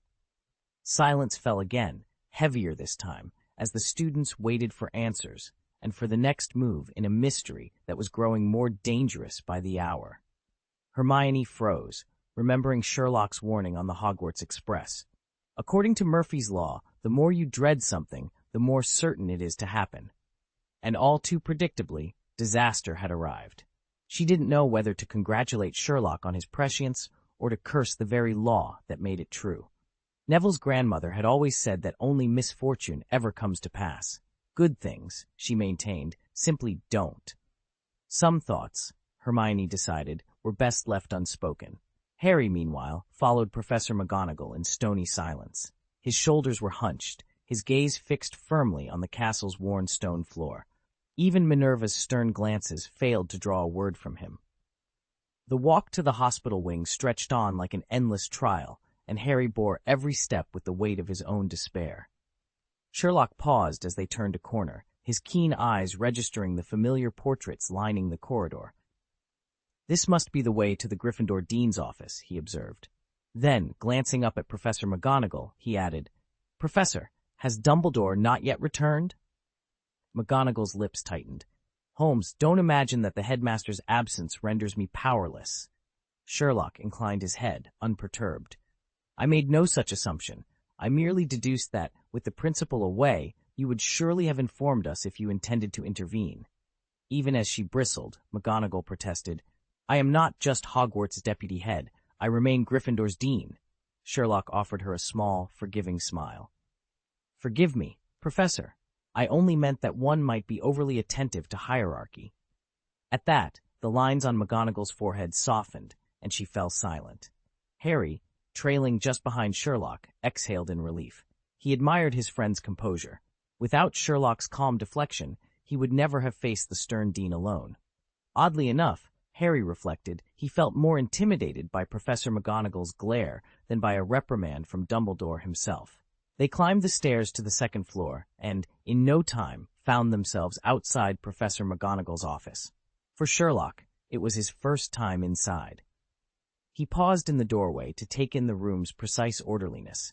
Every shelf lined with identical tomes, quills neatly arranged in their holders, parchment stacked in even piles, and every stray bit of dust banished from the polished desk. From these details alone, he drew several conclusions. The professor was serious and uncompromising, devoted to her duties and meticulous in her habits. He noted a small, framed photograph half hidden among the files, evidence of a happier time, perhaps a past relationship now ended. A slender broomstick propped against the wall told him she loved Quidditch, and on the windowsill sat a plump tabby cat, its green eyes fixed on him. Sherlock's inferences were almost entirely correct, except for one. He assumed the tabby was simply a well-trained, loyal pet. In truth, the cat was McGonagall herself, using her animagus form to keep a discreet vigil over her office. But Hogwarts was full of secrets, and so long as none threatened him or his friends, Sherlock had no desire to pry. He noted these deductions only out of habit, not out of any real need to know her every secret. He stepped fully into the room, and at that moment, the door swung closed behind him. Before he could speak, a firm voice greeted him. "As you expected, Mr. Holmes." Sherlock stood in the center of the empty headmistress's office, glancing impatiently at the door. "Professor Dumbledore still hasn't returned." Professor McGonagall looked up from her desk, her sharp green eyes flicking between Sherlock and Harry. "If you have a message, Mr. Holmes, I can pass it along. Please urge him to come back as soon as possible." McGonagall gave a small, dry sigh. "I've already told you, he's tied up with pressing matters. He can't leave immediately." She straightened her robes, then added more gently, "If there's something you'd like conveyed, speak plainly." Sherlock's lips tightened. "Then will you?" For a long moment, McGonagall considered him. Finally, she drew a slow breath and addressed them both. "Mr. Holmes, Mr. Potter, please sit down." Holmes dropped into one of the high-backed chairs without hesitation. Harry hovered awkwardly beside the desk, wringing his hands. "Professor," he blurted, voice cracking, "I swear I didn't." McGonagall cut him off. "Potter, enough. With Dumbledore away, I am acting headmistress. Now, tell me everything you know." Harry's mouth opened and closed. "But, sit down and speak," McGonagall ordered, her tone brooking no refusal. Harry crammed himself into the chair Holmes had vacated. His knees knocked together. His voice shook as he tried to form the words. Holmes watched him for a heartbeat, then gently but firmly seized Harry's wrist and settled him more comfortably in his seat. McGonagall leaned forward, steepling her fingers. "Begin at the beginning." Sherlock's gray eyes caught the flicker of candlelight, cold and assessing, and the corner of his mouth twitched with impatience. "You're shaking like someone lobbed a fizzing whizzbee at you." Harry drew in a shaky breath, but obeyed the silent command in that look and sat down. Almost immediately, Sherlock's expression softened into one of intense focus. "Now," he said, leaning forward, "I want every detail. Harry, don't skip a single thing. Any clue could lead us to whoever did this." Professor McGonagall watched as Harry Potter was guided into the only empty chair in the room. Her brow rose at the unorthodox proceedings, but she remained silent. Sherlock's words exactly echoed her own thoughts. Reassured by his friend's calm determination, Harry's racing heart began to steady. He drew another deep breath, nodded, and plunged into his story. "After dinner tonight, I went to meet Cho to work on my waterproof and fireproof charms, just like we always have." He hesitated at McGonagall's raised eyebrow. "Mr. Potter," she prompted, "you mean Cho Chang of Ravenclaw?" "Yes, Professor. You say, just like we always have. How long have you been practicing these charms with her?" Harry flushed. He explained that Cho had offered him support before the Quidditch match earlier this week, how her encouragement had boosted his confidence on the pitch, and why he felt compelled to return her kindness by accepting her help in charms. With each word, he strove to be thorough, knowing any small omission might throw them off the trail of the real culprit. As Harry spoke, McGonagall nodded thoughtfully, and Sherlock's sharp gaze never wavered. Every piece of the evening's puzzle was finally laid out, and now at last they could begin to put the pieces together. It so happened that both Harry and Cho Chang stayed at Hogwarts over the holidays. With the rest of the students away, it was the perfect opportunity for them to study together. When Professor McGonagall heard about their arrangements, she called Harry over and asked him to demonstrate the waterproof fireproof charm on the spot. Only when he'd performed it flawlessly did she allow herself a small nod of approval. "You've clearly improved," she said crisply. "Mr. Potter, if you applied the same diligence to transfiguration that you show when working with Miss Chang, I'm certain your grades would be far higher." Harry's cheeks flamed at the poignant remark. He knew it wasn't the same. Transfiguration with McGonagall was strict and demanding, whereas charm practice with Cho was bright and, well, much more enjoyable. He wisely kept that thought to himself. Fortunately, the professor didn't dwell on it. "All right," she said, tapping her quill against a parchment. "Continue." Harry cleared his throat. "After our study session, I escorted Cho back to Ravenclaw Tower and then headed toward my own dormitory." But halfway there, I passed an empty classroom and heard movement coming from inside. At that moment, Sherlock sat up straighter, clearly intrigued by Harry's story. Sherlock's quill stilled on the parchment. Did you see any movement? Hear something collide? Whispering? Or perhaps the faint hiss of a wand brushing against a potion bottle? Harry understood exactly what Sherlock meant by whispering, that unsettling murmur only he could perceive. He watched as Sherlock drew a neat floor plan of the corridor, then boldly circled the empty classroom. None of those things, Harry admitted, flushing with embarrassment. I went there out of curiosity, though really I shouldn't have. If I hadn't been so curious, maybe none of this would have happened. Remorse shadowed Harry's face, as if he longed to turn back time. Sherlock leaned forward, resting his chin on his clasped hands, his eyes bright with interest. Then, what did you actually see? Chapter 228, The Moment I Walked In. Harry stood in the Gryffindor Dean's office, wrestling with how to explain what he had just witnessed. Sherlock's calm question filled the room, and after a brief hesitation, Harry finally spoke. As soon as I stepped inside, he began, voice unsteady, I saw Percy Weasley holding Penelope Clearwater pressed against the wall, and they were kissing. Harry's cheeks burned at how awkward it sounded. He'd never have imagined the studious, proper Percy behaving so passionately, nor the usually composed head girl letting herself be so swept away. Professor McGonagall's eyes went wide.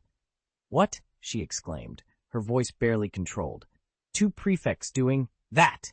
Before she could continue, Sherlock held up a hand. Despite being a minor himself, he carried an air of authority that quieted even McGonagall.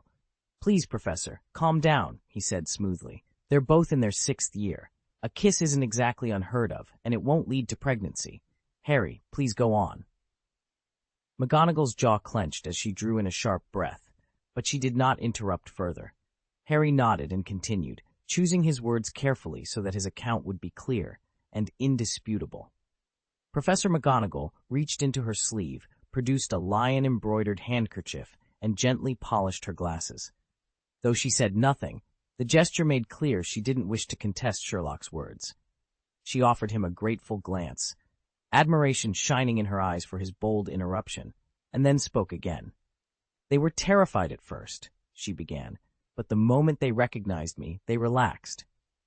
Head girl Penelope simply smiled, greeted me politely, and hurried off. Percy, however, pulled me aside afterward and lectured me at length, strictly forbidding me to tell anyone what had happened. I agreed without question, yet I never imagined that on my way back I would stumble into this. Harry's voice rose an octave, his excitement and fear spiking. Sherlock and McGonagall leaned forward, knowing Harry had reached the pivotal moment. I climbed the stairs to the next level, Harry continued, and turned down a corridor so dim even the torches were weak. It wasn't magic draining them, it was a broken window pane. A sharp gust of cold air was blowing in, snuffing out every torch along the hallway. I'd forgotten to cast Lumos, Harry began, voice low and tense. Halfway down the corridor, I stumbled over something in the dark. When I turned to see what it was, his face twitched at the memory. Professor McGonagall leaned forward, her eyes wide. Sherlock Holmes watched intently, having urged Harry to recount every chilling detail. I swear, my stomach turned to water, Harry said, swallowing hard, because lying there, right at my feet, was Cho Chang. She'd only just taught me that very charm. His words came faster now, edged with panic. Cho lay on the cold stone, stiff as a board, terror frozen on her face. Her eyes stared blankly at the ceiling, exactly like Madame Norris when she was petrified. And next to her, head girl Penelope Clearwater, another student I'd met just days before, was sprawled in the same motionless state, her wide eyes vacant. Harry stopped, drawing in a shuddering breath, as if the dark corridor were closing in on him again. McGonagall sat in stunned silence. Sherlock's gaze never wavered. Harry's voice dropped to a near whisper. But that wasn't all. There was a third figure beside them. Nearly headless Nick hovered before them, yet he looked nothing like his usual clean, translucent self. Instead of his pale shimmer, he was an inky black, tendrils of dark smoke drifting from his body. He floated just above the floor, motionless and flat. Do you remember how high off the ground he was? Sherlock asked abruptly, his pen poised beside a hastily drawn sketch of the black smoke ghost. About 6 inches, the the witness replied. And his expression, was he terrified too? Yes, his head sagged forward, almost severed, and the look of sheer terror on his face was identical to what I saw on Cho's and Penelope's. Sherlock exchanged a swift glance with Professor McGonagall. Arriving at the scene, it was clear both victims, Cho Chang and Penelope, had encountered Harry Potter before, whatever had happened here. Were he unaware of the full story, Sherlock himself would have listed Harry as the prime suspect. Yet this grim apparition served as a reminder. His decision 2 years ago had not been wrong. By remaining at Harry Potter's side, the boy celebrated as the savior of the wizarding world, Sherlock would never lack material. "So," he said, leaning forward, "what did you do next?" The witness's voice trembled. "I thought about running away. After all, nobody knew I was here. I couldn't just leave Cho and Penelope lying there. They were both unconscious, and I couldn't abandon them. I had to find help, even though, after the dueling club debacle, everyone already suspected me of being the heir of Slytherin, and I was terrified no one would believe I had nothing to do with this." I was still hesitating when Peeves crashed through the door. He froze for a moment, took in the scene, then erupted into his usual raucous shrieking. No matter how hard I tried to quiet him, he carried on until every nearby student and professor swarmed into the room. Professor Flitwick, Professor Snape, and Professor Sinistra from the astronomy department immediately lifted Cho and head girl Penelope onto stretchers and hurried them toward the hospital wing. Professor McGonagall, ever resourceful, conjured a large fan out of thin air and pressed it into Professor Stroup's hands, instructing her to cool, nearly headless Nick as they guided him up the stairs. Just then, the two of you arrived at the castle. I was so relieved to see you that I ran straight over to explain everything. Well, you know the rest. Harry finally let out a long, relieved sigh and sank back into his seat. It really was simpler to have Harry tell the whole story himself. When he finished recounting every detail of the night's events, Sherlock sat for a moment in thoughtful silence. Then he turned to Professor McGonagall. "I'd like to inspect the scene for myself," he announced. "On what grounds?" McGonagall's tone was cool. "Harry's summary is impressive, but, if you'll forgive me, his observational skills still need work." Harry's shoulders slumped sheepishly at the gentle rebuke. Sherlock gave him a small nod of encouragement. "Besides, it's only been a little over an hour since the incident. There ought to be clues left behind."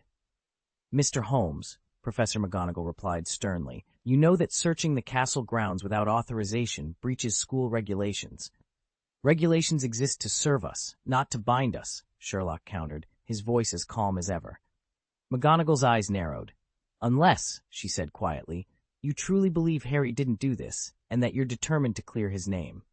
Sherlock's lips curved into a wry smile. "Thank you, Professor. Precisely." He paused, then added in a firmer tone, "Let's be frank. Whether 50 years ago or today, only the heir of Slytherin can open the Chamber of Secrets." Silence fell, heavy with unspoken implications, and with the promise of a midnight investigation that no regulation could extinguish. "You really don't believe the Sorting Hat would ever place someone like that in Gryffindor, do you?" Sherlock tilted his head, a faint smile playing at his lips. Professor McGonagall's eyes hardened, and for a heartbeat, Sherlock thought he'd gone too far. "You actually think it might?" he added, amused. "Nonsense," she snapped, straightening her robes. "Come along." With the prefects having already returned the remaining students to their common rooms, the corridor was eerily silent. McGonagall led Sherlock to the latest crime scene. Sherlock pulled out his enchanted magnifying glass and set to work, just as methodically as he had when examining Madame Norris's petrified form, and later, poor Colin Creevey. He scrutinized every nook and cranny, even inspecting spots that Awry and McGonagall had dismissed. In mere minutes, Sherlock stepped back, his expression grave. Harry and Professor McGonagall watched him expectantly as he spoke, his voice calm but firm. "The evidence is unmistakable," he announced. Madame Norris, Colin, and now 2 students, and even one of the ghosts, were all struck down by the same culprit. Whatever enchantment this is, it causes instant petrification on contact. It's a form of dark magic of exceptional potency. Sherlock paced the dimly lit corridor, his sharp gaze fixed on the stone floor. "From what I've gathered, The beast at large must be the same creature Salazar Slytherin trapped in the Chamber of Secrets. I'm still missing a few pieces, though. Professor Dumbledore's return should fill in those gaps. Professor McGonagall folded her arms, skepticism in her eyes. Mr. Holmes, are you certain the chamber has truly been opened? Holmes paused and met her gaze coolly. That much is beyond doubt. There's a razor-thin line between a clumsy imitation and the real thing, but regrettably, this is the latter. Harry stepped forward, anxiety flickering on his face. But Sherlock, if Dumbledore hadn't stayed away so long, we'd never have discovered any of this, would we? On the contrary, Holmes replied evenly. There's no such thing as a perfect crime, not even here in the wizarding world. The reason I haven't identified the culprit isn't because there's some fiendish genius. It's simply that I've never encountered this method before. Once I have a few more clues, I'll fit them together like the pieces of a jigsaw puzzle.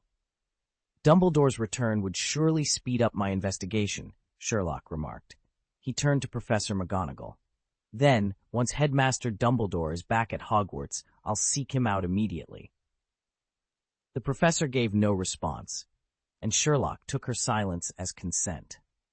With nothing more to discuss, he and Harry bowed respectfully and left her office. They made their way back to the Gryffindor common room in near silence. Once they were clear of the corridors patrolling teachers, Harry couldn't hold back any longer. Sherlock, are you saying that if Dumbledore had warned you about the Chamber of Secrets sooner, Cho and head girl Penelope might still be alive? Sherlock offered no answer. His steady silence spoke volumes. The blame rested squarely on Dumbledore's shoulders. Chapter 229. This can't last much longer. The simultaneous attacks on Penelope Clearwater, Cho Chang, and nearly headless Nick had cast a long shadow over Hogwarts. The students who had returned after winter break moved through the castle in small, nervous clusters, whispering about the violence they'd witnessed. Each new incident seemed more terrifying than the last. First, it had been a cat, an animagus, who had struck at Penelope. Then a single, masked assailant attacking Cho. And now, two cloaked figures had tried to harm nearly headless Nick, injuring him in ways no one thought possible. What unsettled everyone most was that they'd targeted a ghost. How could anyone, or anything, inflict real damage on someone who was already dead? Rumors ran wild as classmates exchanged theories in hushed tones, curses unknown even to the professors, ancient dark magic that defied explanation, or perhaps some weapon that worked only on spirit forms. Worst of all, Harry Potter had become the focus of suspicion.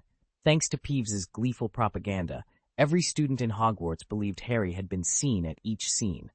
In less than 3 days, the rumor mill churned out one falsehood after another, and soon it was taken as fact.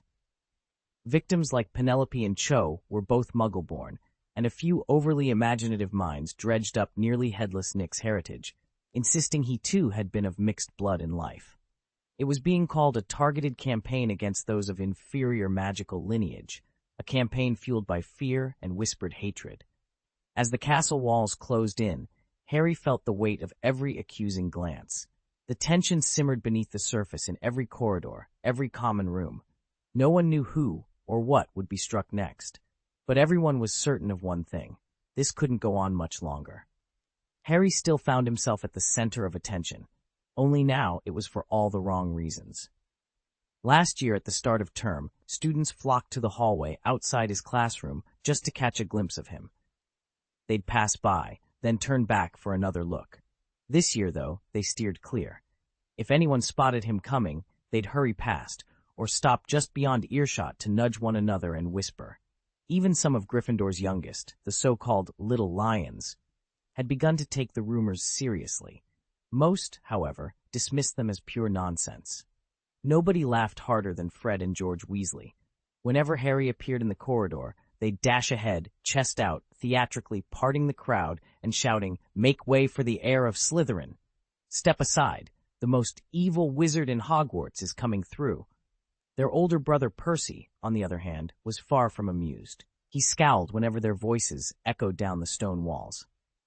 "This isn't a joke," he warned them, his voice cold. Harry knew exactly why Percy was so angry. His girlfriend, Penelope Clearwater, was one of the petrified victims. Harry tightened his grip on his books and kept walking. He'd grown used to the stares and the gossip, but every day it still stung, a reminder that wherever he went, suspicion now followed in his shadow.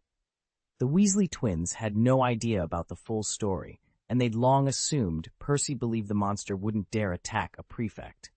"Move aside, Percy," Fred called. "Harry's in a hurry." "Yeah, he's probably sprinting off to the Chamber of Secrets for tea with his fanged servants," George added, roaring with laughter. Harry felt equal parts relieved and exasperated. Relieved that Fred and George clearly thought the idea of him as the heir of Slytherin was absurd. Exasperated because every jab reminded him and Percy of how they'd both fallen under suspicion. Besides, his only female friend, Cho Chang, had also been petrified. "Hermione? Please, she's one of the lads." "Harry, look!" Ron shouted, pointing a knuckled finger down the corridor. Malfoy was standing a short distance away, scowling fiercely at the twins' antics. Ron leaned in. He'd kill for a chance to claim he let the monster loose. When it came to Malfoy's ego, Ron was second only to Hermione in his insight. You know how much he hates anyone outshining him. In his mind, any honor Harry earns should have been his in the first place. "Don't look at me like that," Draco snapped, his pale face tight with pride. "Being the heir of Slytherin is an honor." Hermione exchanged a quick glance with Harry, then turned back to Draco. "This situation won't last," she declared. "Professor Dumbledore will be back very soon, and then we'll get the real answers from him." She then looked at Sherlock, expecting agreement, but he wasn't listening to her at all. His dark eyes were locked not on Draco, but on a girl standing just behind him. Hermione frowned. Hadn't Sherlock been adamant that Draco couldn't have opened the Chamber of Secrets? Why was he so fixated again? Before she could sort out the contradiction, a loud crash broke her concentration. Percy Weasley, red-faced and furious, was grappling with George, who had wildly brandished a clove of garlic as if it were a shield against Harry's still practically harmless jinxes. Fred dashed in, trying to pull his twin free, and within seconds, the entire group was tumbling in a flurry of robes and insults until bystanders swarmed in to separate them. Hermione sighed. Neville's grandmother had warned her that things like this tended toward bad luck, not good, and so far, she was proving right. Professor Dumbledore still hadn't shown up, and the school was descending further into chaos. No one knew where he had gone. Yet as winter's grip slowly loosened, pale sunlight began to dance across the turrets and towers of Hogwarts, and a tentative optimism settled over the castle. After all, time is the best healer. Since Penelope Clearwater, Cho Chang, and nearly headless Nick had been petrified, there hadn't been a single new attack. Professor Sprout was positively beaming when she announced that the mandrakes in her greenhouse had grown surly and withdrawn, a sure sign they were rapidly outgrowing their juvenile phase. "Very soon," she told her students, "we'll be repotting them." That very afternoon, Argus Filch tracked down Sherlock Holmes.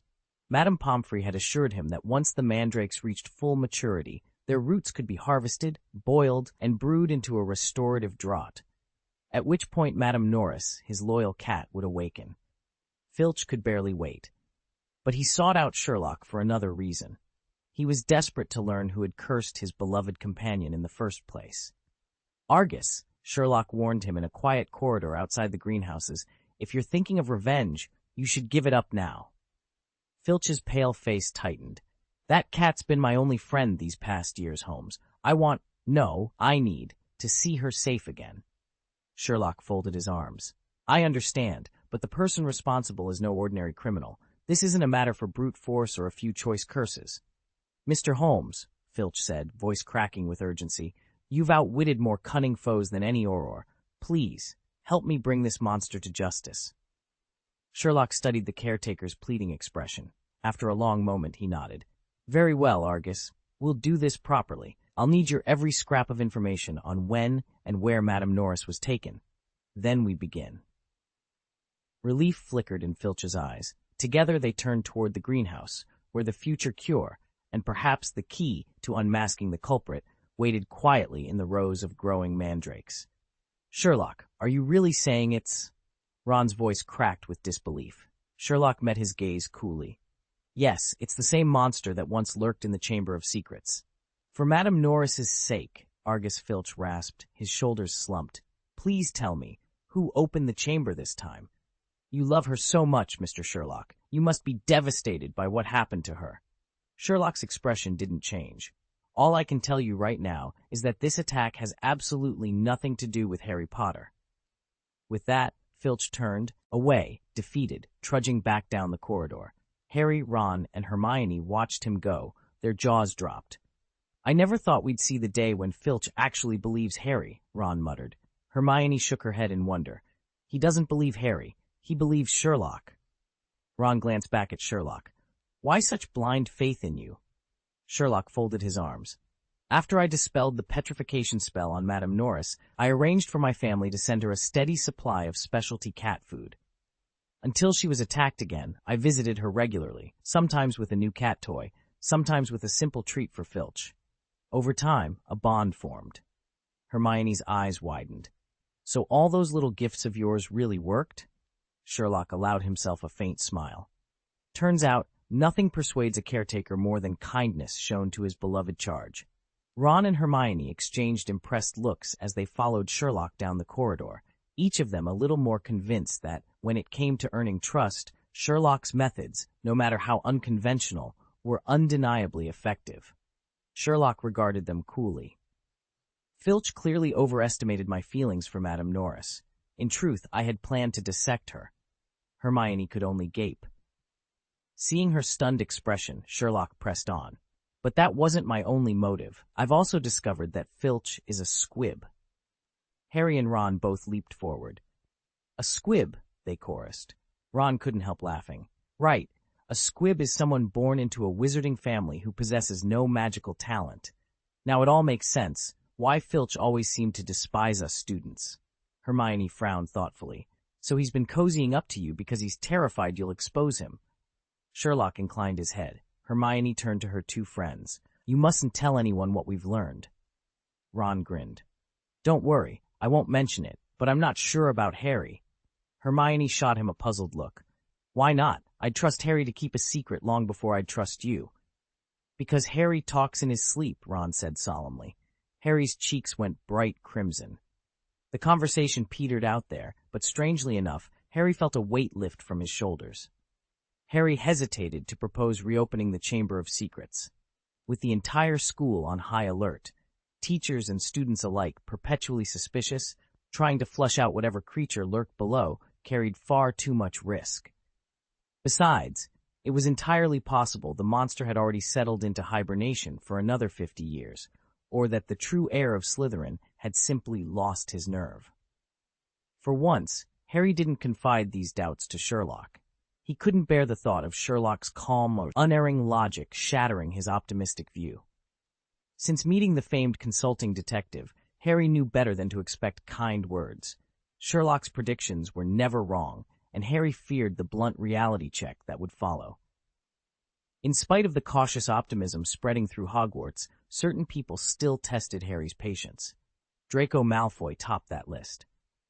Now that Sherlock was back on campus, Malfoy dared not launch outright attacks, but his thinly veiled insults were as constant as ever. As Ron had quipped, it was almost as if Malfoy resented every step Harry took, wishing he'd accomplished it himself. There was a type of person even more irritating than Draco Malfoy. In fact, compared to them, Malfoy's constant scowl almost seemed reasonable. At least he genuinely believed Harry wasn't the heir of Slytherin. Take Ernie Macmillan from Hufflepuff, for example. Ever since Harry unwittingly displayed that snake-like bond in the dueling club, Ernie was dead certain Harry was behind every mysterious incident. Cedric and Hannah entreated him to be fair, but their arguments bounced right off his stubborn skull. Then there was Peeves, the castle's resident poltergeist, who delighted in making Harry's life miserable. No matter how crowded the corridor, Peeves would drop from the rafters, kicking off his obnoxious refrain, "Oh, Potter, you nasty boy," and prance around in a ridiculous jig that drew laughter from everyone else but Harry. The only one actually boosting Harry's reputation was Gilderoy Lockhart. More than ever, the Defense Against the Dark Arts professor basked in the limelight, plastering his picture over the Daily Prophet and regaling anyone who'd listen with tales of his supposed heroics. Surrounded by scorn and spectacle on all sides, Harry could only steel himself for what would come next. Chapter 230, February 14th. Compared to his ill-fated predecessor, Professor Quirrell, Gilderoy Lockhart was a breath of fresh air as defense against the dark arts teacher. Barely a week after the second attack on Hogwarts, he inaugurated a dueling club for students eager to sharpen their skills. It was by pure accident that he revealed Harry's rare gift for speaking with snakes, but there was no denying that Lockhart did manage to teach them a few genuinely useful techniques. He wove lessons on monster fighting into nearly every class, treating basilisks and boggarts as more than just distant legends. The problem, of course, was that most of these lessons remained stubbornly theoretical. Lockhart's wand movements were extravagantly choreographed, so much so that not a single student, not even the likes of top-performing Hermione Granger, could replicate them perfectly. Each demonstration came with a new flourish or twist, leaving everyone perpetually one step behind. Even the handful of truly practical techniques he did share were buried beneath his endless anecdotes and the occasional self-congratulatory flourish.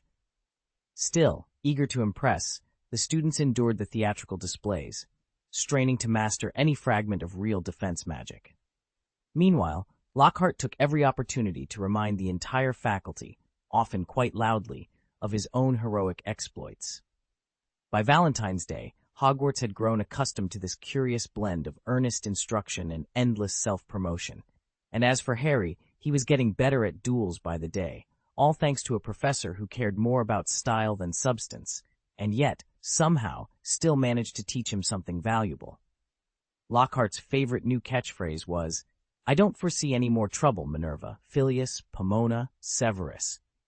Much like Dumbledore, he insisted on addressing everyone by their first names. Only Snape flat-out refused. After a particularly indignant outburst, Lockhart grudgingly switched from Severus to Snape, but otherwise he carried on, much to the other professors' silent dismay. None were quite bold enough to scold him as Snape did, but they all exchanged disapproving glances whenever Lockhart began to brag. "The Chamber of Secrets will not be opened again," he declared confidently in the staff room. "The culprit must realize by now that I will unmask them sooner or later. It's only a matter of time. They'd be foolish to continue, lest I'm forced to take stern action." "That sounds more like something Sherlock would say," Ron muttered, folding his arms and glaring. "Who does he think he is?" Sherlock smiled calmly. "Ron, you're giving me far too much credit. Besides, I don't believe the attacks have stopped." Harry felt the blood drain from his face. "Don't say it. Please don't say it." "You mean, the attacks will go on unless we find the Chamber of Secrets first?" Sherlock nodded gravely, and Harry's heart pounded at the thought. Chapter 8, The Valentine's Conspiracy. The other side still hasn't struck, simply hasn't had the chance yet. Sherlock's voice was calm, but the tension in the corridor was anything but. "It's over." Harry's words fell flat in the empty stone hallway, and he shot Sherlock a dejected look. He opened his mouth to argue, then closed it again. There was nothing more to say. Just then, Gilderoy Lockhart and Professor McGonagall swept by, their robes whispering on the flagstones. Sherlock and Harry fell back, straining to catch the tail end of their conversation. "I think you should know the school needs a morale boost," Lockhart was saying, his tone dripping with confidence. "Something to banish those dreadful recent memories. Minerva, I can't share all the details yet, but trust me, I'm absolutely certain." He tapped his nose in his signature pose and swanned off down the hall. Professor Flitwick, rounding the corner behind them, halted with a start. He watched Lockhart's flamboyant retreat and muttered to himself, "He wouldn't be?" Memories of Lockhart's earlier charitable schemes, and the way he bulldozed his way through the staff, sent a shiver down Flitwick's spine. February 14th, Valentine's Day. In the wizarding world, it was always a minor affair next to Christmas and Easter. Only the older students bothered with valentines and bouquets of enchanted blooms. But Lockhart, with his flair for the dramatic, had somehow declared it a full-blown, school-wide celebration. That very morning, Sherlock and Neville had finished their dawn practice in the courtyard and were making their way to the great hall with their roommates. The torches still flickered low, the long house banners hung motionless in the pale light.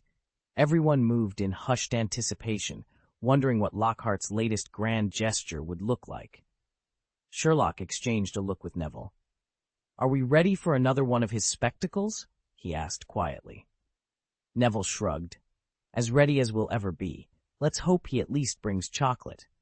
With that, they stepped into the great hall, and into whatever Valentine's surprise Lockhart had in store to chase away the castle's lingering shadows. They all froze when they entered the hall. The four walls were plastered with enormous candy-pink blossoms, and from the pale blue ceiling drifted an endless shower of heart-shaped confetti. "Sherlock, what on earth?" one of his roommates began, voice trailing off. Everyone turned to Sherlock. With a single glance, he knew exactly who was responsible: Gilderoy Lockhart. Professor Flitwick had warned them that Lockhart had a penchant for, shall we say, overly theatrical gestures, even as a student. Sure enough, when Sherlock looked toward the staff table, Flitwick sat there with his face buried in his hands, as if mortified to be associated with such an extravaganza. "I'm fairly certain this is Lockhart's idea of a morale boost," Sherlock observed coolly. His calm description only made his friend's expressions more vivid. Ron scowled. Harry, seated beside him at the Gryffindor table, blinked owlishly at the pink sea. Not long after they settled, Hermione slid into the seat on Sherlock's left, offering him a polite smile. Around them, dozens of first- and second-year witches giggled and whispered, utterly enthralled to the romantic spectacle. Hermione, by contrast, looked amused rather than starstruck, a small island of composure amid the flurry of confetti and fanfare. Hermione scanned the crowded great hall and frowned when she didn't see Harry seated beside Ron and Sherlock. "Where's Harry?" she asked. Ron answered without looking up from his breakfast. "He was practicing Quidditch until the small hours last night. When we woke him just now, he begged for a few more winks." Hermione's grin grew impossibly wider, so much so that Ron shot her a deadpan look. "Hermione, knock it off. You're showing all your front teeth." Ignoring him, she turned to Sherlock. "Well, what do you think of Professor Lockhart's proposal? Isn't it brilliant?" Sherlock's gaze drifted to the staff table, where Albus Dumbledore, absent for so long, had just taken his seat. Their eyes met, and in that instant, Sherlock knew today he would finally get the answer he'd been seeking. "It is," he said softly. Hermione whooped, "I knew you'd see it my way." At that moment, Harry burst into the hall, rubbing sleep from his eyes. Overhearing them, he looked bewildered. "What's going on here? Did I stumble into the wrong feast?" Hermione held up a finger and shushed him, her eyes shining with excitement as she motioned for him to look ahead. Harry followed Hermione's nod and spotted Gilderoy Lockhart at the staff table, dressed today in a flamboyant pink robe that perfectly matched the Valentine's decorations. The color was almost garish, but Lockhart's handsome features somehow salvaged the look, and for a moment Harry found himself impressed. Around him, however, the other professors looked anything but pleased. Professor McGonagall sat rigidly, a muscle in her cheek ticking in agitation. Severus Snape looked even worse. His expression resembled someone forced to drink an enormous goblet of Skelligro. Only Albus Dumbledore remained serenely unbothered. When he caught Harry's eye, he offered a warm, twinkling smile. Lockhart cleared his throat theatrically. "Happy Valentine's Day, everyone," he announced, beaming at the assembled students and staff. "So far, 64 of you have sent me cards, and I thank each and every one of you." He paused as murmurs rippled through the great hall. Then, with an exaggerated flourish, he added, "But I didn't stop there. I've arranged a little surprise, just for you." At his signal, a dozen dour-faced dwarves marched in from the double doors leading to the entrance hall. Unlike any dwarves Harry had seen before, these had been fitted with glittering golden wings, and each carried a small harp. Lockhart spread his arms proudly. "Behold, my very own card-carrying cupids. They'll be fluttering throughout the castle today, delivering your Valentine's greetings to one and all." A cheer rose from the students as the dwarves took their places, harps at the ready, and Lockhart bowed theatrically, clearly reveling in the moment. Professor McGonagall sighed, Snape drew himself up even straighter, and Dumbledore simply clapped along, his eyes sparkling with amusement. Gilderoy Lockhart beamed at the assembled staff. "And the fun doesn't stop here. I'm sure my esteemed colleagues would love to join in. Perhaps you'd like Professor Snape to teach you how to brew a love potion? Or, if charms are more your style, Professor Flitwick. undoubtedly the finest charms master I've ever met, would be happy to show you a thing or two. This sly old fox." No sooner had he spoken than Flitwick, his pointed hat nearly touching his toes, buried his face in his robes. Snape, for his part, wore a look that said anyone foolish enough to request a love potion from him would end up drinking poison. Around the hall, the other professors, none of whom had been cued by Lockhart, exchanged grim, exasperated glances, a sharp contrast to Lockhart's boundless cheer. The moment this contrived ceremony concluded, the staff sprang to their feet as though their seats had been inflamed, filing out of the great hall with relieved haste. Meanwhile, amid the bustling crowd and the parade of dwarves darting back and forth, only a handful of students noticed when Sherlock slipped away. Hermione and Harry, sitting beside him, were too distracted by the aftermath of Lockhart's display to realize he was gone. By the time they looked up, Sherlock was already following Professor Dumbledore toward the headmaster's office. "Impressive stealth, Sherlock," Dumbledore murmured as the stone gargoyle slid aside, revealing him in the torchlight. "But isn't it a bit untimely for you to seek me out instead of rushing off to your first class? If I'm not mistaken, Minerva's transfiguration should have begun by now." Sherlock stepped forward, his cloak brushing the cold stone floor. "On the first morning back, I promised Professor McGonagall that the moment you returned, I'd come straight to you. I even made a point of letting her see me slip away with you. She didn't object. That, to my mind, counts as her approval. More importantly," he added, "I expect you to be utterly candid this time, Headmaster. No half-truths, no omissions." Dumbledore's eyes twinkled with both amusement and reproach. Sherlock had learned the hard way that the headmaster was a repeat offender when it came to withholding crucial information, always dispensing it in small, tantalizing fragments. Gently, Dumbledore extended his hand and spoke the password, "Sherbet Lemon."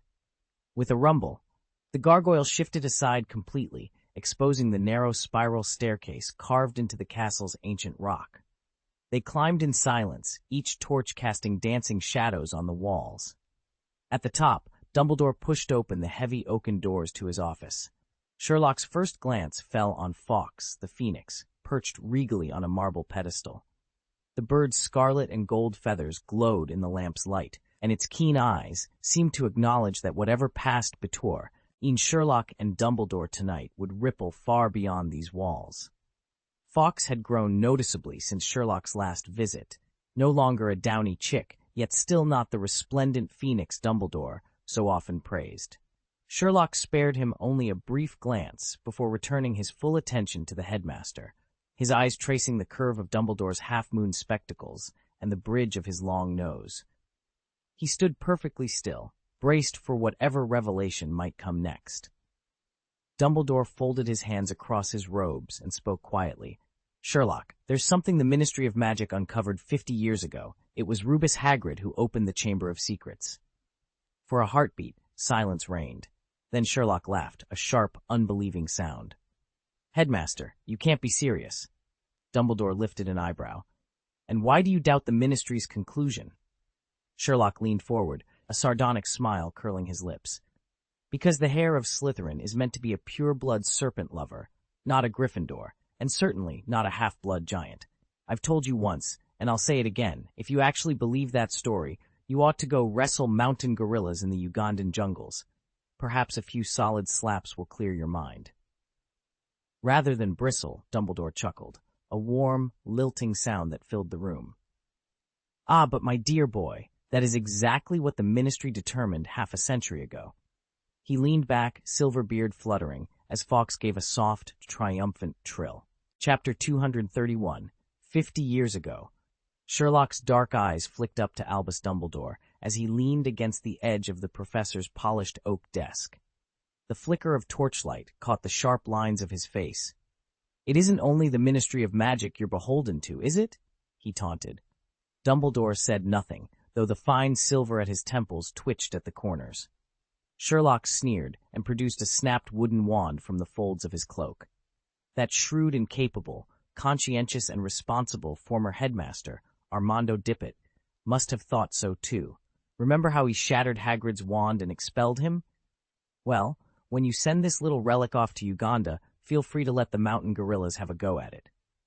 No sooner had Sherlock spoken than a shrill, indignant voice echoed down the corridor. "Get him out, Albus! Remove him at once!" It was the portrait of Armando Dippet, crimson with fury. Once he had urged Dumbledore to be lenient, now he demanded nothing less than Sherlock's ejection. Sherlock arched an eyebrow. "Funny how the request changed from 'let him leave' to 'throw him out,'" he murmured. "Clearly, in old Dippet's eyes, I've graduated from nuisance to enemy." Unfazed by the portrait's shrieking, Sherlock tossed the broken wand onto the desk. Dumbledore closed his eyes for a moment, pressing a hand to his forehead as if warding off a headache. The silence between them crackled. A battle of wills played out in the hushed grandeur of Hogwarts corridors. Sherlock straightened instantly. "Let's return to the Chamber of Secrets," he said. "Very well." His mocking tone vanished the moment Dumbledore mentioned it. The headmaster gave a wry smile, turned to a tall ebony cabinet, and swung its doors open. Inside lay a single, shallow stone basin. Dumbledore lifted it carefully and set it on the table. Sherlock leaned in. Along the basin's rim were intricate carvings, letters and symbols he didn't recognize. Inside, the basin held a substance that gleamed like the invisibility cloak's silver thread, yet it flowed and swirled as fluidly as mercury. At times it rippled softly, as if stirred by an unseen breeze. At others, it drifted apart in pale, cloud-like tendrils. Sherlock realized he'd reached the limits of his knowledge. He looked up at Dumbledore, silent and expectant, waiting for the explanation.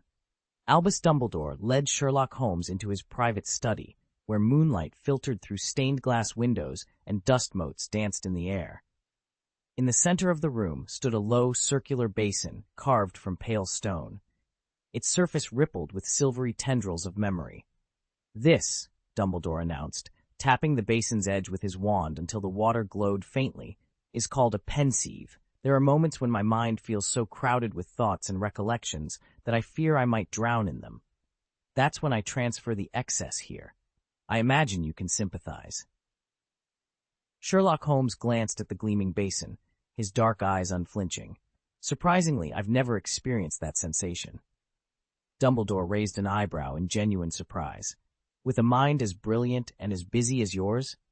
I would have thought your head teemed with ideas." Sherlock folded his long coat about him and leaned casually against a bookcase. "I've long held that our brains resemble small attics. We must choose carefully what we store there.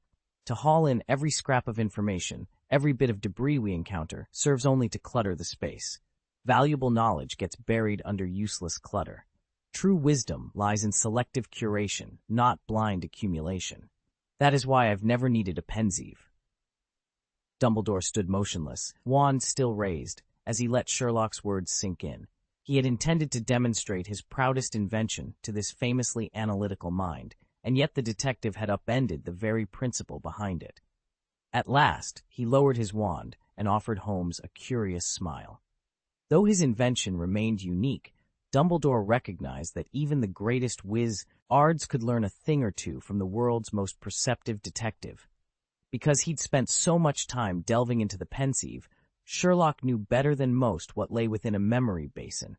Dumbledore studied him for a moment, then spoke with unexpected gravity. "Before I explain any more about how the pensieve works, I must say this plainly. You are the most brilliant mind I have ever encountered."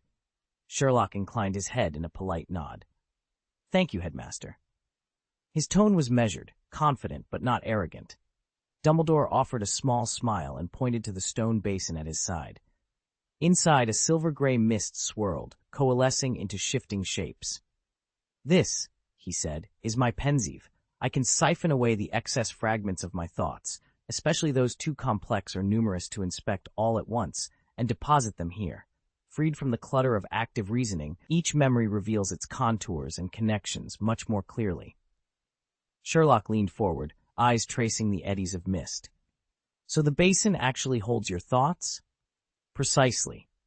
Dumbledore tapped the rim with his wand, and the silvery fog rippled as if stirred by an unseen current. Then, almost absently, he tucked the tip of his wand into his silver hair at his temple. When he pulled it out again, a few strands clung to the polished wood. He chuckled softly. "Even a headmaster's mind can leave a bit of a hairline trail." With that, he withdrew entirely from the basin's edge, ready to demonstrate the Pensieve's more intricate functions. The keen-eyed Sherlock immediately spotted the tiny wisp of silvery white mist drifting above the basin. At a subtle nod from Dumbledore, that very thought was swept into the Pensieve, and in its silver depths, Dumbledore's face shimmered into view. With long, graceful fingers, he tilted the basin, swirling it like a gold panner searching for nuggets. Slowly, the head in the mist shifted. Dumbledore's features melted away and reformed into Severus Snape's. "Interesting," Snape's voice echoed, faint and distant. Sherlock drew in a breath. "Fascinating. It reminds me of my own memory attic. Yet it isn't quite immediate enough. Haven't you ever wished to see exactly what happened 50 years ago? Let me take you there." At Dumbledore's silent cue, Sherlock leaned forward and dipped his head toward the Pensieve's surface. The moment his nose brushed that liquid memory, the entire office tipped and lurched. Sherlock's shoulders went first, then his chest. He plunged headlong into the basin. But instead of crashing against porcelain, he sank into a frigid darkness, as though being swallowed by a black vortex. The strange sensation wasn't unlike the one he'd experienced when Professor Flitwick first taught him to apparate, only far less unsettling. Before he could steady himself, he was already on his feet. Sherlock took in his surroundings at a glance. He stood in the antechamber outside the headmaster's office. A clear voice rang down the marble staircase. "What are you doing here?" He looked up to see a tall wizard with long, reddish-brown hair and a flowing beard descending the stairs. Sherlock recognized him immediately as Albus Dumbledore, but younger than the headmaster he knew. These eyes were keener, the bearing more formidable. It clicked. This was Dumbledore 50 years in the past, long before he donned the mantle of Hogwarts principal. "Tom," the wizard called again from mid-descent, "why are you still wandering the castle so late?" At that name, Sherlock turned. A handsome boy of 16 or 17 stood just inside the doorway. His glossy black hair caught the torchlight, and his features were striking, among the finest Sherlock had ever seen, even outshining Gilderoy Lockhart's famed looks. Tom's face was pale, and a silver prefect badge gleamed on his Slytherin robes. Sherlock logged the detail. Here was a student named Tom, a Slytherin prefect from 50 years ago. If Professor Dumbledore had summoned this memory, Tom must be connected to the Chamber of Secrets. Tom glanced up, voice barely above a whisper. "I was just on my way to see the headmaster, sir." Dumbledore studied him with calm authority. "Very well, but get to bed and stay out of the corridors these nights. They've grown, rather, dangerous." He left the warning hanging, then sighed and dismissed the student. Tom hurried off, shoulders hunched, casting anxious looks over his shoulder. Sherlock watched until Tom disappeared around the corner. Dumbledore, still lingering for a moment, then turned and headed toward the headmaster's office. Inside, the room was almost exactly as Sherlock remembered.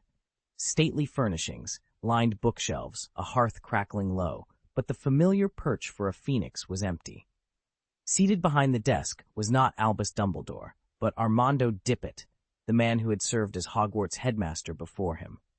Sherlock's mind sharpened, committing every feature of the former headmaster to memory. Sherlock's gaze fell on the figure slumped behind the desk, a wizened old wizard, his bald pate fringed by only a few wisps of white hair. His shoulders were stooped, his eyes lined with helplessness and sorrow. At Sherlock's entrance, the man forced a weary smile. "Albus, you're here," he greeted softly. Albus Dumbledore stepped into the cramped office, his robes whispering against the stone floor. "I happened to run into Tom," he replied briskly, "so I brought him along." The older wizard, Professor Dippet, sighed, slid open a drawer, and withdrew a single sheet of parchment. He handed it to Dumbledore. "This arrived this morning, the boy's own request. Have a look." Dumbledore accepted the letter, and Sherlock moved closer to read over his shoulder. In neat, precise handwriting, Tom Riddle asked for permission to remain at Hogwarts over the summer holidays. As they all knew, Hogwarts operated on a 3-term system: Michaelmas term, Christmas break, Easter term, spring break, and then the long summer vacation. Unlike the shorter winter and spring recesses, the summer holiday spanned a full 3 months, during which students were ordinarily expected to go home. In almost a century of school history, permission to stay on the grounds at summer's height had been granted only in the most exceptional cases. Dumbledore folded the parchment thoughtfully. "He must have his reasons," he murmured, peering up at Dippet. "We should hear him out." Sherlock nodded, curiosity sharpening his gaze. Whatever mysterious cause drove Tom Riddle to request such an unusual favor, they were about to uncover it. "I didn't agree to that," Armando Dippet said, his voice taut with frustration. "At first I was inclined to make special arrangements for Tom, but with everything that's happened, those attacks, the poor little girl who died, it would be sheer folly to let any student remain at Hogwarts once term ends." Albus Dumbledore inclined his head. "I understand your concerns, Armando." Buoyed by his old friend's sympathy, Dippet pressed on. "Honestly, I think Tom Riddle would be far safer at the orphanage than here. I've already told him the Ministry is talking about closing the school altogether if the violence continues." "No wonder he seemed so downcast," Dumbledore murmured. Dippet's eyes hardened. "Yet I can't shake the feeling that Riddle knows more than he's letting on. When I told him we had no leads, he immediately asked whether Hogwarts would still shut if the culprit were caught and the attacks stopped. But the moment I probed whether he had any information about the incidents, he flatly denied it." Sherlock Holmes, who had been standing just inside the doorway, took a silent step forward. He'd seen the subtle flicker of something in Riddle's eyes, a guarded confidence, as though the boy were concealing a crucial secret. Putting together Dippet's report and his own observations, Sherlock reached a conclusion. Tom Riddle was lying. "Sherlock, I think we should go back," a soft voice whispered in his ear. Chapter 232, Rubeus Hagrid's Affinity for Giant Monsters. Sherlock stepped into the headmaster's office and found himself between two very different versions of Albus Dumbledore. On his right stood a younger Dumbledore, deep in conversation with Professor Armando Dippet. At the sound of footsteps, Sherlock turned to his left, and there was an older, more weathered Dumbledore, regarding him with a curious, almost searching look. "I thought my appearance might surprise you," the elder Dumbledore observed, his eyes twinkling. "Principal," Sherlock replied smoothly, "your arrival was entirely expected." The older wizard's smile widened, and with a small nod, he reached out and took Sherlock's arm. In an instant, Sherlock felt himself lift gently off the ground, as though buoyed by a bubble. The familiar walls of the office receded, and for a moment he drifted in darkness, disconnected from gravity or time. Then, as though in slow motion, he somersaulted through the void, and landed solidly back on his feet. When the room snapped back into focus, Sherlock stood once more before the present-day headmaster's desk. The Pensieve glowed softly in its cabinet, and the younger Dumbledore, now clearly the one from Sherlock's own time, smiled at him. "How do you feel, Sherlock?" he asked kindly. "If you refer to my first voyage through the Pensieve," Sherlock replied, inclining his head, "I find it eminently serviceable. Fascinating, certainly, though I imagine I'll need several more immersions to appreciate its full potential. To some extent, it already surpasses my old memory attic. I must thank you. Your intervention has given me the exact experience I needed to transform my thought attic into a full-fledged thought palace. If you want the details, here they are." Tom Riddle lied. He knew about the Chamber of Secrets all along, yet he never told Principal Armando Dippet. "You're absolutely right," Sherlock agreed. At Sherlock's confirmation, Dumbledore exhaled slowly. That very night, Tom caught sight of Rubeus Hagrid and the creature he was raising. He attempted to seize it, but Hagrid knocked him aside, and the monster escaped into the Forbidden Forest. Once the creature was on the loose, the incident could no longer be covered up. Dippet initially wanted to suppress the report, but Tom went over everyone's heads. He wrote directly to the Ministry of Magic and named Rubeus Hagrid as the culprit. As you no doubt know, the Ministry answered by expelling Hagrid in his third year and breaking his wand. The room fell silent as Dumbledore's words hung in the air, the weight of past injustice palpable to all present. For his role in the Chamber of Secrets incident, Tom Riddle was awarded the special contribution to the school. And in his 7th year, he was elected president of the Hogwarts Student Council. Dumbledore paused and gave a knowing nod toward the portrait of Armando Dippet hanging nearby. Armando and I were both convinced that Rubeus Hagrid was innocent. The Ministry of Magic never produced any direct evidence that the basilisk harmed anyone, so Hagrid was allowed to stay on as keeper of keys and grounds. To prevent a panic and to shield him from further scrutiny, the school announced that the Muggle-born student's death had been the result of a peculiar accident. A young witch piped up, "So Professor Dippet really went to bat for Hagrid?" "Mind your tone, child." Dippet's painted lips curled in offended dignity. He continued, "You see, the Ministry has always preferred an easy solution. The fewer questions, the better. They care nothing for the truth, only for finding someone to blame." Riddles' conveniently named report provided the perfect scapegoat. Worried parents could rest assured the outrage died down, and if Hogwarts were ever forced to close its doors, it wouldn't be the Ministry's fault. By a stroke of misfortune, the moment that student was expelled, the attack stopped completely. "Proof," the Ministry declared, "of Hagrid's guilt." Sherlock let out a low, mocking laugh. The Ministry of Magic, calling itself the Scotland Yard of the wizarding world? That's an insult to the real Scotland Yard. Dumbledore's face darkened. "Indeed, we all know Rubus is innocent." He stood silent for a heartbeat, as though gathering his thoughts. "In truth, I believe the real culprit, frightened by how far this scandal had spread, simply chose to end their campaign. I hesitated to tell you sooner, because I feared everyone would assume the Chamber of Secrets monster had returned, and Hagrid would be implicated yet again. You know how fond he is of large creatures. It would ruin him. If the matter escalated further, he might be forced to leave Hogwarts altogether. My own lengthy absence from the school is tied to this, too." Sherlock nodded, fully understanding the gravity of Dumbledore's words. Last year, Rubus Hagrid nearly flooded his little forest hut in a misguided attempt to hatch a dragon's egg. He'd completely overlooked the fact that the creature would soon outgrow, and quite literally burst, his ramshackle home. If that weren't enough, he'd also imported the legendary Hound of the Baskervilles from the Greek interpreter, a ferocious beast so fierce it once bit Severus Snape. Though the dog was officially intended to guard the Philosopher's Stone, Hagrid fell head over heels for its cuddly side, promptly naming it Fluffy and cooing over it as if it were a puppy. Given his history of adopting dangerous creatures, it's hardly a stretch to wonder whether Hagrid might have been feeding the monster lurking in the Chamber of Secrets. In his eyes, that deadly creature could have seemed like just another misunderstood, adorable pet. Sherlock Holmes closed the distance between himself and Albus Dumbledore, his sharp eyes fixed on the headmaster. "I understand the general outline," he said, producing his portable notebook, "but I need more precise information." Dumbledore regarded him thoughtfully. "What else do you wish to know?" "How many victims were there 50 years ago?" "4 in all," Dumbledore replied. "Every one of them was either Muggle-born or half-blood. The first 3 victims were petrified. The 4th, tragically, did not survive."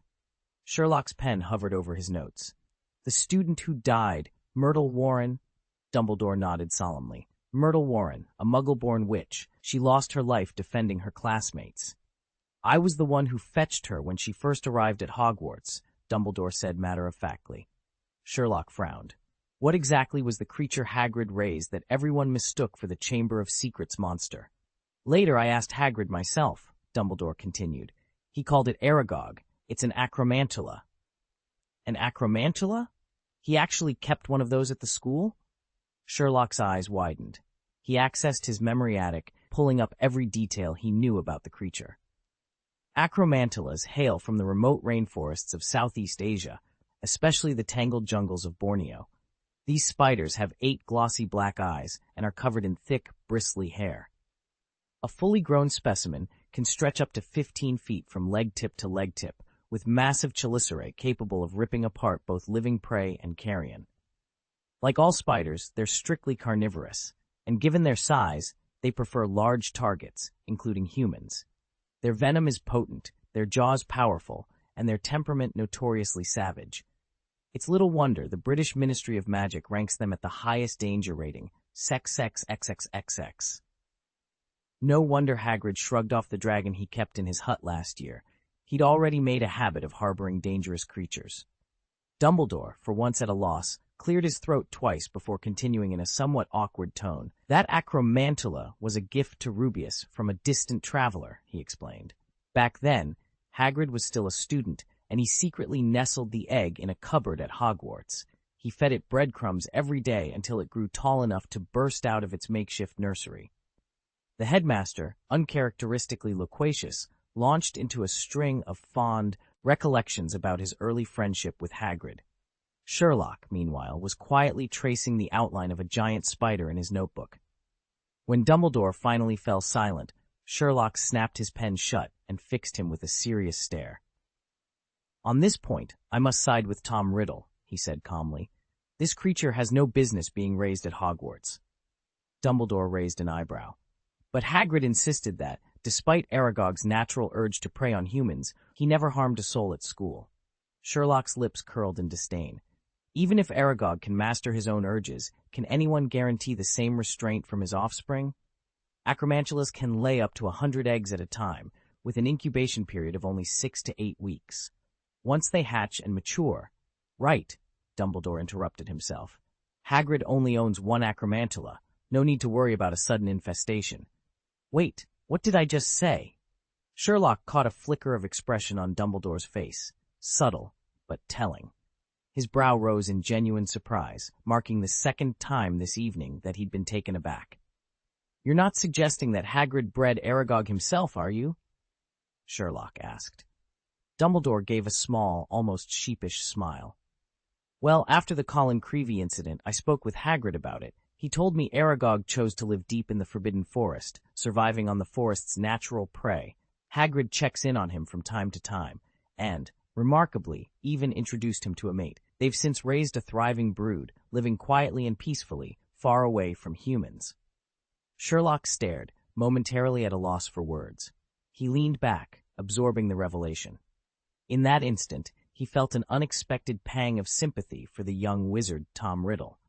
After all, if someone as gentle and well-meaning as Rubeus Hagrid were forced to live among Muggles, he might well be branded a criminal simply for caring too deeply about the creatures he loved.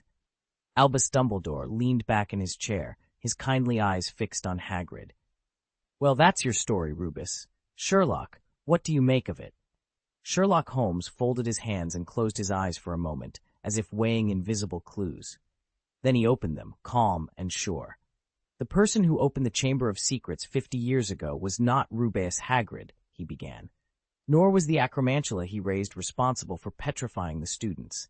If an acromantula had attacked, its victims would have been killed outright, either injected with enough venom to kill or devoured entirely. Petrification simply doesn't fit the pattern of a spider's attack." He paused, glancing first at Dumbledore, then at Hagrid. "Moreover, the accounts from half a century ago, and even Professor Dippett's recent recollections, all agree that the victims were found petrified, not dead from poison. And the acromantula in Hagrid's care has been kept confined in a cupboard far from the hidden passageway to the chamber." Sherlock leaned forward. "As for Tom Riddle's accusation against Hagrid, I suspect that was a strategic move. Riddle wanted the school to remain open and the incident to be resolved quickly. What better scapegoat than the gamekeeper's giant spider?" He straightened in his seat and fixed Dumbledore with a steely gaze. "That said, we still lack a crucial piece of information. Where is the Malfoy family's house elf? I want to see him." "You mean Dobby?" Dumbledore's brows lifted in surprise. "Severus has already put him under veritaserum," Dumbledore continued, his tone firm. "He's told us everything he knows." Sherlock met Dumbledore's eyes. "I'm aware of that, but there's one detail I need to verify." The headmaster frowned. "You think this Chamber of Secrets incident ties back to whatever Malfoy was planning?" Sherlock hesitated, then locked eyes with Dumbledore. In a low, measured voice laced with disbelief, he finally said, "No, it's Lord Voldemort." Chapter 233, I'm Taking Him Today. When Sherlock spoke the name Lord Voldemort, the headmaster's office fell into a heavy silence. Dumbledore paused, peering over his half-moon spectacles at the young detective. After a long, tension-laden moment, he nodded. "Very well, I will take you." Everyone at Hogwarts knew the castle was riddled with secrets, and its true heart lay buried beneath the ancient stone. Down there twisted a network of vital chambers, the bustling kitchens, the boathouse on the shore of the Black Lake, the dimly lit potions classroom, and the labyrinthine dungeons themselves. Tucked into those same vaults was the head of Slytherin House's office. Wandering students had once stumbled through 7 hidden chambers en route to the Philosopher's Stone, and on one memorable Halloween, Harry and his friends had celebrated nearly Headless Nick's death day in the gloomy party hall below. Side by side in the deep corridors lay the common rooms of Hufflepuff and Slytherin. Hufflepuff's warm honeystone basement nestled beside the kitchens, while Slytherin's lair plunged into the inky waters of the Great Lake. Though much of the dungeon belonged to Slytherin House, its tunnels ran far beyond any single claim, revealing layer upon layer of enchantment, waiting to be discovered. Albus Dumbledore and Sherlock stood before the heavy wooden door that led down to Hogwarts kitchens. Situated directly beneath the Great Hall and tucked beside the Hufflepuff common room, the entrance was unassuming, except for the cheerful fruit bowl painted on its surface. "We're here," Dumbledore said, extending a slender finger toward the lone pair in the scene. With a mischievous giggle, the pair transformed into a smooth green doorknob. Dumbledore turned it, and the door swung open to reveal the bustling warmth of the castle kitchens. Pans clanged, house elves scurried to and fro, and the scent of freshly baked bread drifted into the corridor. Sherlock crossed the threshold without hesitation. Not for him the wide-eyed wonder of a first year. By his second year, he had already navigated nearly every hidden passage in Hogwarts. The only place that had eluded him was the Forbidden Forest. Until this semester, when an impromptu excursion taught him how to venture deep among its ancient oaks and return safely. Had the Chamber of Secrets not intervened, he planned to resume his forest exploration at the end of the Christmas holidays. As Dumbledore followed him in, he raised an eyebrow. "You appear unruffled by the house elves at work, or by the idea of secret passages. Aren't you surprised?" Sherlock paused to observe a pair of elves carefully packaging treacle tarts. "Surprised, Professor? I've already slipped into every Hogwarts common room when the mood struck me. Ravenclaw, Gryffindor, Slytherin, and of course, Hufflepuff tonight. Few secrets remain in this castle that I haven't uncovered." Dumbledore merely smiled, his eyes twinkling behind half-moon spectacles. Together they moved deeper into the heart of Hogwarts' culinary domain, ready whatever discovery lay ahead. Entry into Gryffindor posed no challenge. It was his own house, after all. Ravenclaw was equally straightforward. There was no password, and the knocker's riddle was no match for him. He'd visited Professor Flitwick so often, first to pick the professor's brain about Gilderoy Lockhart, then to master the advanced Aguamenti charm, that securing admission became routine. Hufflepuff's common room was hidden behind a large wooden barrel in the kitchen corridor, its secret lying in a specific tapping rhythm at the barrel's base. Once Sherlock realized the pattern spelled out Helga Hufflepuff, the door swung open without hesitation. Even Slytherin's changing password, posted every 2 weeks on their notice board, proved effortless to acquire. Extracting the current code from unsuspecting housemates like Crabbe and Goyle hardly felt like an accomplishment. By now, collecting the school's every secret entrance felt less like a triumph and more like a trivial exercise in boredom. Sherlock, no stranger to hidden passages, wasn't fazed by this secret entrance to the castle's kitchens. Dumbledore's casual question went unanswered, and Sherlock gave it little thought as they stepped inside. 4 long wooden tables stretched out before them, arranged precisely to mirror the house tables in the great hall above. "Over 100 house elves work down here," Dumbledore explained. "Every meal for the school is prepared on these tables. When it's time to eat, the dishes are magically transported directly from here to their corresponding house tables upstairs." "Now, bring Dobby," Dumbledore said. Almost at once, 4 house elves emerged from a darkcove, shepherding the small, disheveled elf forward. Dobby's eyes widened when he recognized Dumbledore and Sherlock at his side. "Master Albus Dumbledore," Dobby exclaimed, bowing low. "And you, Master Potter's friend, the one who can see into people's hearts." Though Dobby could no longer recall Sherlock's name, he certainly remembered the man who had once captured him and brought him here. Dumbledore glanced at Sherlock Holmes and allowed himself a small, knowing smile. "It seems you've left quite a psychological shadow on our little friend here." Sherlock inclined his head coolly. He brought it upon himself. Then, turning to Dumbledore, he added, "Professor, can you vouch for the truth of everything he's about to tell us?" "If you require it," Dumbledore replied, his eyes twinkling with quiet confidence. "Excellent." A satisfied expression settled on Sherlock's features. Beside them, Dobby trembled so hard his ears rattled. He had been trapped by Sherlock's cunning during the summer holiday and whisked off to Hogwarts at Professor Snape's behest. Dumbledore, kindly but firmly, had installed him in the castle kitchens, where Dobby conceded escape was unthinkable. The real deterrent wasn't Dumbledore himself, but the legion of loyal house elves now assigned to watch him.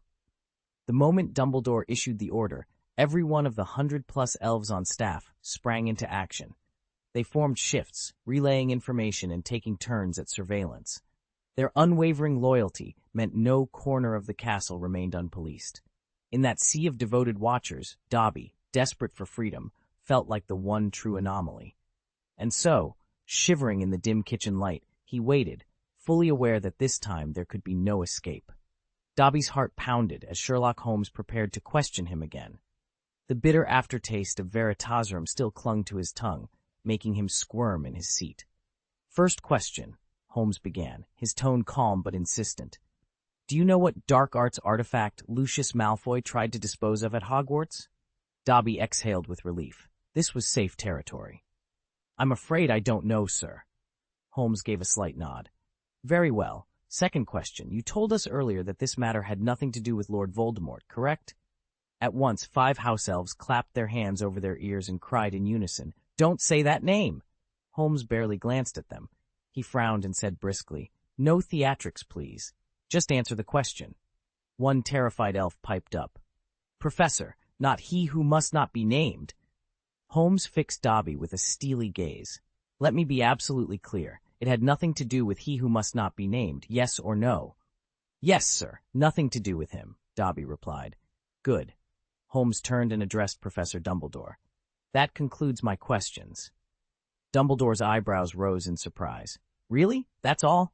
Holmes merely inclined his head, satisfied that he'd gotten the answers he needed. "That's it." Sherlock Holmes fixed Dumbledore with a sharp look. "If you'd given me more to work with, I might never have needed to set foot in these kitchens." With that, he turned on his heel and strode away. Dumbledore watched him go, an unreadable expression softening into a small smile. "Sherlock Holmes," he murmured to no one in particular, "you truly are like a strength, anger who stumbled into our world. Let's hope it works in our favor." A faint crack echoed through the corridor, and in the blink of an eye, Dumbledore apparated away. The usual prohibition on apparition within Hogwarts seemed to hold no sway over him. After dinner, Sherlock slipped back into the Gryffindor common room. By the fire, a circle of first-years had gathered around Harry Potter, chanting some off-key ditty. Harry laughed along, but Sherlock could tell it was forced. His shoulders were tense, and his smile didn't reach his eyes. As soon as Harry caught sight of Sherlock, relief washed over his face. He stepped forward, leaving the singing group to fade into awkward silence. Sherlock crossed the room. "What happened?" he asked gently, concern threading his voice. Harry sighed, rubbing the back of his neck. "Quidditch victory celebration," he said wryly. "Or so they claim. I think they just wanted an excuse to embarrass me in front of everyone." Sherlock offered him a wry grin. "Sounds about right. Come on, let's get you out of here." Together, they moved past the staring students. For once, Harry didn't feel alone. He had his own kind of savior waiting by his side. "Sherlock!" Harry's shout cut through the chatter of the Gryffindor common room. He darted across the circular hearth and dropped to one knee before Sherlock Holmes, voice low and urgent. "Take me away, right now!" Even as Harry spoke, a ripple of curiosity swept through the room. The Weasley twins, Fred and George, were never ones to miss a bit of mischief. They materialized at Harry's elbow in an instant, peering eagerly at his pale, determined face. "His eyes are as green as pickled toads," Fred announced with a grin. "His hair is as black as—" George began, but Sherlock's soft cough brought both brothers and the entire room to a sudden hush. Sherlock's gray eyes sharpened to steel. He rose from his armchair, every inch the commanding figure. Slowly he turned in a full circle, sweeping his gaze across the assembled students until silence fell like a cloak over the room. Then, in a measured voice that carried without strain, he declared, "I'm taking him today. I'd like to see who dares to stop me." For a heartbeat, no one moved. Then the common room exploded into murmurs of astonishment. "Did you see his eyes?" someone whispered. "They're terrifying." "I never thought Holmes would lay down the law like that," another voice added. "He's usually so calm, detached." Fred and George, momentarily stunned, exchanged excited looks. "That," Fred said, nodding toward Sherlock's retreating form, "is the real Lion King." "Always lazy and looking half asleep," George agreed, "but in a pinch, he unleashes absolute power." Moments later, cloaks swirling, Sherlock led Harry out of the common room. Behind them, the young witches and wizards glanced at one another in awe. Already swapping stories of the day, Sherlock Holmes showed them why no one, no matter how fearsome, could stand in his way. Harry, Ron, and Hermione had barely stepped into the Gryffindor common room when a chorus of voices erupted around them. "That's right, dominant and mighty. All hail our Lion King and his savior. Weasley, you little scamp, hands off our heroes. Granger, and you too." Before they could react, Padma Patil and Lavender Brown swooped in to pin Hermione by the arms, while the rest formed a tight circle around Harry and Ron. Ron struggled, Hermione shouted, but it was no use. They were held fast by a swarm of overzealous admirers. Just then Sherlock slipped through the crowd, reached out, and plucked Harry from the center of the circle. In an instant, the two of them vanished from the common room and reappeared in the quieter confines of their dormitory. Harry let out a long, shaky breath against the dorm room door. "Thanks, Sherlock," he said, rubbing his wrists where the others had gripped him. Sherlock folded his arms, eyes narrowing slightly. "You didn't look too eager to stay. What was that chant about, anyway?" He shifted his weight, cheeks flushing despite the dim light. He'd already shared the story with Dumbledore. He owed Sherlock the same courtesy. "Earlier today, in Transfiguration, you never showed up," Harry began. "The three of us, Ron, Hermione, and I, started to worry. Professor McGonagall, who's usually so strict about attendance, didn't even mention it. She just carried on teaching as if nothing was wrong."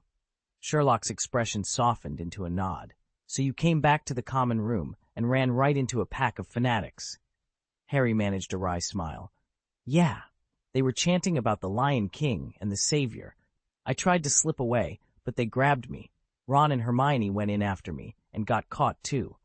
Sherlock allowed himself the faintest smirk. "Well, you're safe now." Harry exhaled, tension draining from his shoulders. Much safer. After a moment's silence, Sherlock stepped aside, gesturing toward Harry's bed. "Get some rest. We'll figure out the rest tomorrow." Gratefully, Harry followed him inside, relieved to swap the chaos of the common room for the quiet reassurance of their shared quarters. Despite the unexpected ordeal, at least he was back where he belonged, out of the spotlight and beside a friend who'd come when he needed help most. Chapter 234, Valentine's Day Without a Valentine.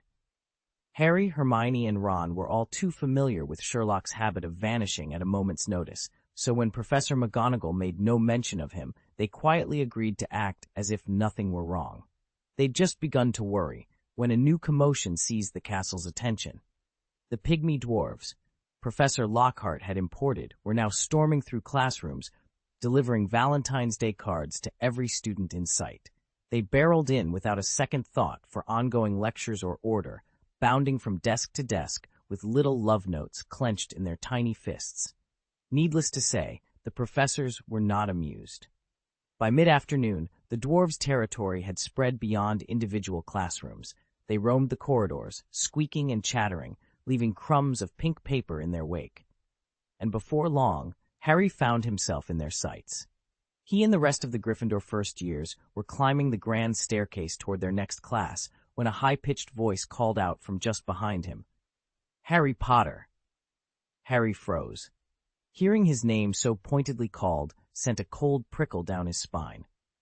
His heart thudded as he turned, and in that instant he knew exactly what was coming. A bald dwarf suddenly burst from the milling crowd, racing toward Harry like a jagged shard of bamboo, his mission, to deliver a musical proclamation. "Oh, Sherlock, you have no idea how mortifying it was," Harry began, his face paling at the memory. I nearly bolted, but that blasted dwarf clamped onto my knees and pitched me to the ground. Then, believe it or not, he planted himself on my legs and sang the whole blasted song. At once, Sherlock understood why the Weasley twins had been serenading them earlier. He fixed Harry with a knowing look. "All right, let me hear the lyrics." Harry's shoulders slumped. "Oh, Sherlock, anyone else in their right mind would have died of shame. But don't give me that stare. I'll say it." Under Sherlock's unwavering gaze, Harry recited in a tone of pure humiliation. His eyes are green as fresh pickled toad, his hair as dark as a blackboard's bold. "I wish he were mine. He's so magnificent, the hero who defeated the Dark Lord." When Harry finished reciting the little poem, he let out a heavy sigh. "Go ahead, laugh. I've been mocked enough already." Sherlock didn't join in. He simply asked, "Is that what's got you so embarrassed?" Harry ran a hand through his hair. "Seriously, I'd trade every galleon in Gringotts just to vanish into thin air." "I can imagine. It's humiliating enough to be caught reading a Valentine's Day card in front of a bunch of first-years," Harry went on. "But Ginny had to be right there, too." "That wasn't an accident." Harry stopped in his tracks. "What did you say?" Sherlock fixed him with a steady look. "I said it wasn't an accident. Ginny Weasley sent you that poem." Harry's eyes went wide. The next morning, as Harry walked with Ron and Sherlock toward Hagrid's hut, he kept replaying Sherlock's words in his head. Ginny Weasley, the youngest Weasley, had really been the one to send him a Valentine's card, complete with a riddle for a password. Ron, on the other hand, was perfectly content to accept Sherlock's conclusion. After all, everyone knew Ginny had a crush on Harry. If she'd been older, Ron muttered, she'd probably have done something even bolder. "Come on, Harry, it's flattering. Someone's taken a shine to you," Ron teased, nudging his friend. Harry frowned. "I wouldn't say that. For an 11-year-old girl, this is actually a rather accomplished little poem," Sherlock observed, peering over the edge of his book. "Accomplished?" Harry's eyebrows shot up so fast he almost missed them. Sherlock nodded. "Yes, it's a neat quatrain in the simplest ABB rhyme scheme. That pattern, where lines 1 and 3 and 2 and 4 rhyme, is a staple of romantic verse. It gives the poem a pleasant sing-song quality. I suspect Ginny was aiming for something tender. Then there's the line, 'Hi, his hair is as dark as a blackboard's bold,' a clear nod to Robert Burns. In his 1786 collection Poems, chiefly in the Scottish dialect, Burns wrote, 'Oh, my Louvre's like a red, red rose.'" "But," Sherlock paused, narrowing his eyes, "likening your eyes to freshly pickled toads? Not her finest moment." Harry could only gape. "You're kidding, right? I'm mortified here, and you're dissecting its literary merits. And since when are you quoting 18th century Scots poetry?" He glanced over at Ron, who was already doubled up on the floor, laughing so hard he could barely breathe. Harry stared at Sherlock, speechless. "It's common knowledge, my friend," Sherlock said, snapping his fingers as if he'd just plucked the thought from Harry's mind. "My dear Harry," he continued, "Hermione once assumed I knew nothing of literature or philosophy, a rather unfair judgment. Yet in case after case, texts have provided the crucial clue. And remember the Byron fragment left at the murder scene? A deliberate excerpt from Prometheus. It told me the killer harbored a pathological need to defy authority, which pointed straight to the engineer recently expelled from the academy. Or consider the clockmaker in the 3rd District, who concealed a sonnet's lines among his gears. Without a firm grasp of Macbeth's double meanings, who would ever suspect those misplaced rhymes spelled out the safe's combination? If Hermione knew of these examples, she'd certainly rethink her opinion. In fact, I've even pursued a bit of research on the subject myself." Harry could only blink in response. That, he realized ruefully, was the one drawback of traveling with Sherlock Holmes. The man never let you forget how brilliantly he reasoned. You always had to be ready for Sherlock's little quirks. More often than not, Harry would head off down another conversational path at the first sign of one. "Sherlock," he said now, folding his arms, "we're not exactly running out of rock cakes. Why are we really going to see Hagrid?" Sherlock's lips curved into something resembling a smile. "My dear Harry, quite the wit tonight. Hagrid stocked us up on rock cakes at Christmas, enough to last us for months. So why are we stopping by his hut then?" Sherlock's expression grew serious. "The Chamber of Secrets." Harry and Ron froze in unison. Ron's grin vanished, replaced by a look of stunned disbelief. "For the Chamber of Secrets?" Harry repeated, echoing Ron's unspoken question. Sherlock nodded slowly. "Dumbledore told me that, 50 years ago, Hagrid was expelled for opening the chamber." There was a moment of breathless silence. Then Ron sprang to his feet, voice loud with triumph. "I knew it. Hagrid and giant beasts go hand in hand. Remember last year when he tried to hatch a dragon in his hut? And who could forget Fluffy, that three-headed dog of his?" He shook his head, as if even now the memory made him shiver. Harry glanced from Ron to Sherlock. "So, you think Hagrid's hiding something dangerous in that chamber?" Sherlock's eyes gleamed. "Not hiding, exactly, but I intend to find out." And with that, the three friends set off through the dusky grounds of Hogwarts, their minds racing with the promise and the peril of secrets yet to be uncovered. So if word ever got out to young Hagrid that there was a monster tucked away somewhere in the castle, you can bet he'd have tried everything just to catch a glimpse of it. Ron's eyes sparkled as he warmed to his theme, waving his arms for emphasis. He probably thought it was outrageous to keep such a creature locked up. He'd have insisted it deserved a chance to stretch its legs. Good heavens, I can already picture 13-year-old Hagrid slipping a collar on it and trying to teach it to sit. Harry chuckled. All right, but even if he blundered into releasing the beast, he'd never mean to kill anyone. Calm down, Harry, Ron said with a grin, giving his friend a playful cuff on the shoulder. I'm with you. Hagrid wouldn't harm anyone on purpose. Opening the Chamber of Secrets was just a mistake, right, Sherlock? Sherlock regarded him coolly. Right, Sherlock? Ron echoed uncertainly under that steady gaze. A flicker of unease crossed Ron's face. He shifted from foot to foot. Could it be? Sherlock leaned forward, voice gentle but firm. Ron, if I'm not mistaken, you have a profound, and I do mean profound, fear of spiders.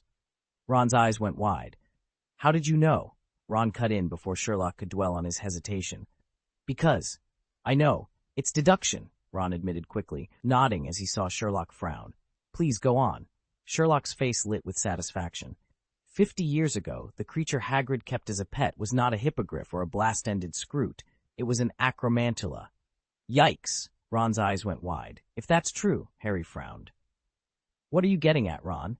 Even if Hagrid owned an acromantula, he wouldn't have done it on purpose. Ron ran a hand through his hair, looking suddenly small. Well, he probably meant well, but spiders like that don't exactly take orders. Harry fell silent, unease creeping up his spine. He thought of Fluffy, the three-headed dog, how Hagrid had named the terrifying beast and assumed it was harmless. He shook his head sharply, determined to banish the unnerving comparison. Sherlock led the way up the winding path to the edge of the forbidden forest, Harry and Ron close on his heels. Harry glanced sideways at Sherlock, curiosity shining in his green eyes. So, that's why you insisted we come see Hagrid yourself, right? Harry said before Sherlock could speak. Sherlock nodded. Harry pressed on. But why didn't you call Hermione? Surely she could have helped. I sent her on another errand, Sherlock replied briskly. We don't need a full team just to ask Hagrid a few questions. True enough, Ron chimed in. Once he gets started, Hagrid'll tell us everything, whether we want to hear it or not. He murmured under his breath, hopefully that big spider of his croaks soon. Harry shot him a wary look. Ron, I don't mean the dead ones in potions class, Ron said defensively. It's the living ones. They give me the creeps.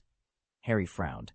But you handled so many spiders for those experiments. Why are you so scared of them now? Sherlock offered an explanation. Arachnophobia usually comes from some childhood experience. Ron managed a half smile, though his voice trembled slightly. Right, when I was 3. Before he could finish, the door to Hagrid's hut burst open. A gust of wind slammed it against the wall, and the giant gamekeeper stood in the doorway, his bushy hair even more unruly than usual.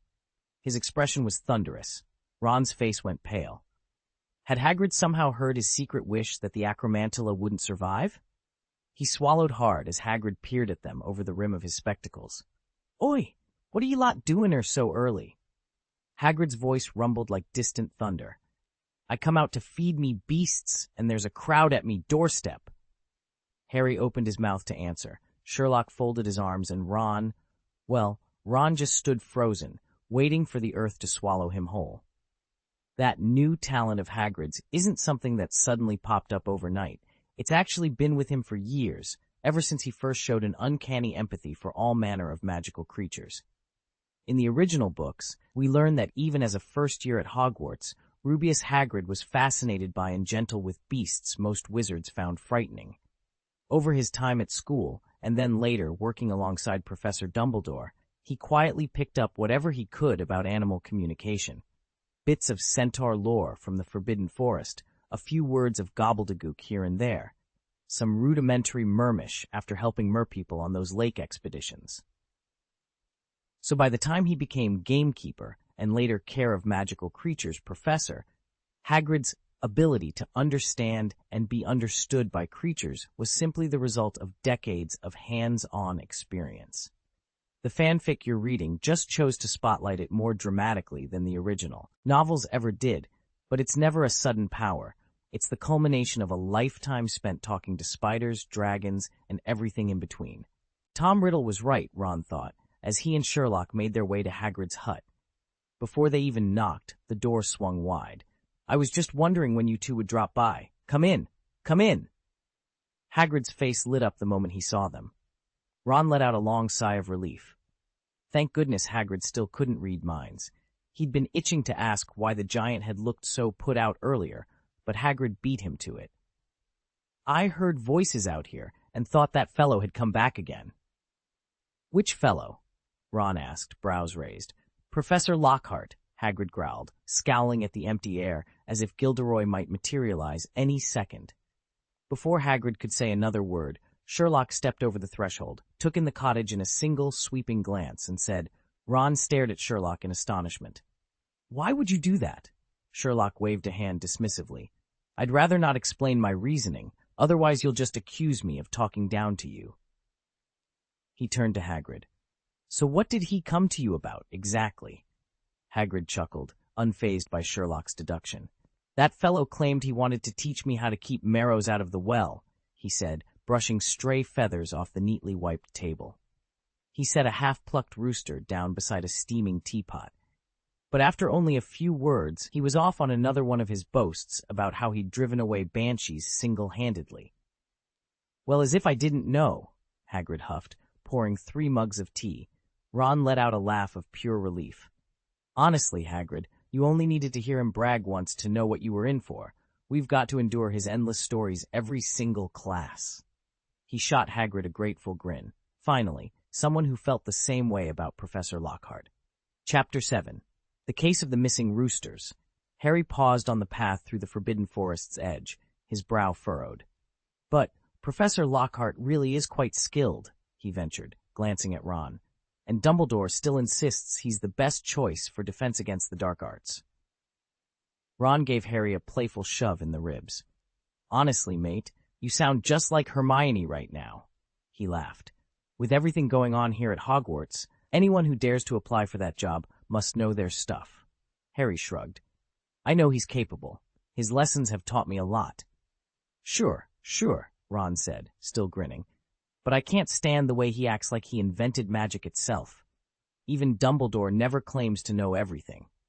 Before they could debate further, Sherlock Holmes, who had joined them on Hagrid's request, stepped forward. His keen, gray-blue eyes swept over the crimson-stained grass where Hagrid had laid the fallen rooster. Sherlock's long coat billowed in the breeze. "What happened here?" he asked quietly. Ron gestured helplessly. "That's what we're trying to figure out.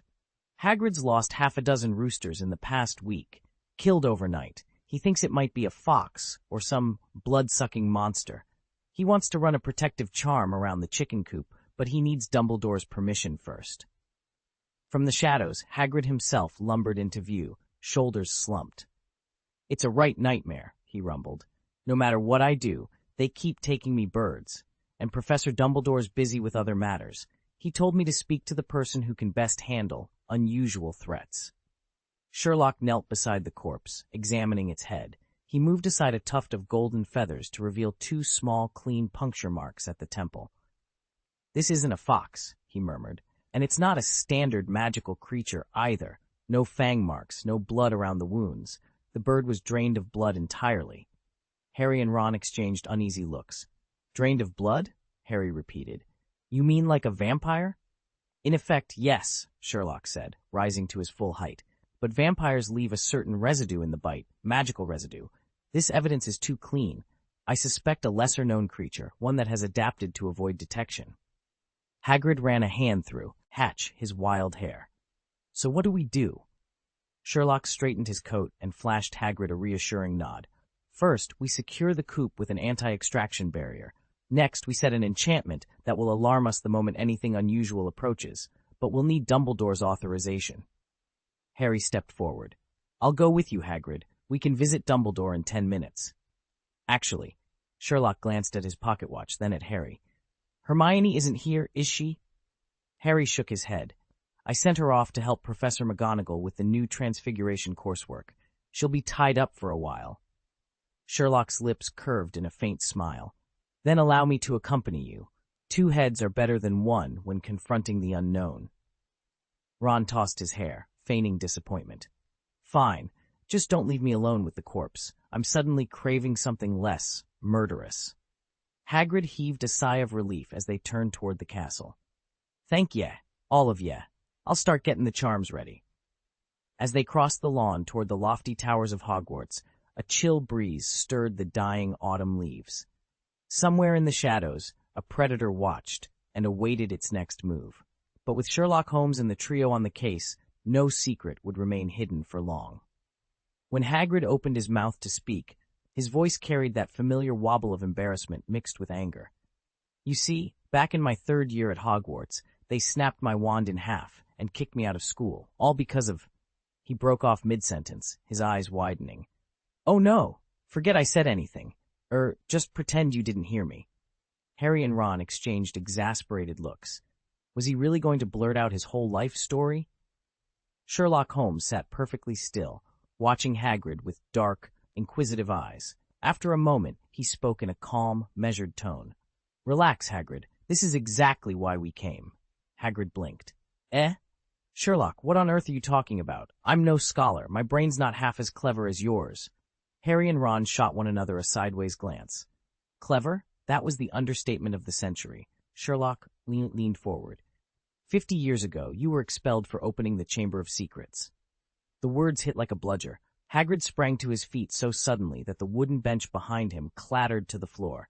He pointed an accusatory finger at Sherlock. That's a downright lie. Is it? Sherlock's voice remained deceptively gentle. Madame Pomfrey still remembers patching up those petrified students. You left behind a trail of clues. Clues? Hagrid roared, voice cracking. He paced in front of the broken bench, one massive hand resting against the wall. I only ever took in Aragog. I found him as an egg in a cupboard. Let me tell you, the little fellow was the most harmless thing you'd ever meet. Harry's eyes flicked to Ron's with a silent, here we go again. Sherlock sighed as if humoring a child. Spiders don't petrify people, Hagrid. The hair of Slytherin was at work back then, and you were the unfortunate scapegoat. Hagrid's broad shoulders slumped. He stared at the battered bench, then back at Sherlock, Harry, and Ron, his face a portrait of guilt and defiance all at once. I swear, I'm telling the truth about Aragog. He wouldn't dream of hurting anyone. Sherlock rose from his seat, folding his arms. Then you'll help us find the real culprit. Because whatever happened 50 years ago, it's happening again now, and Hogwarts deserves the whole truth. Hagrid's eyes moistened.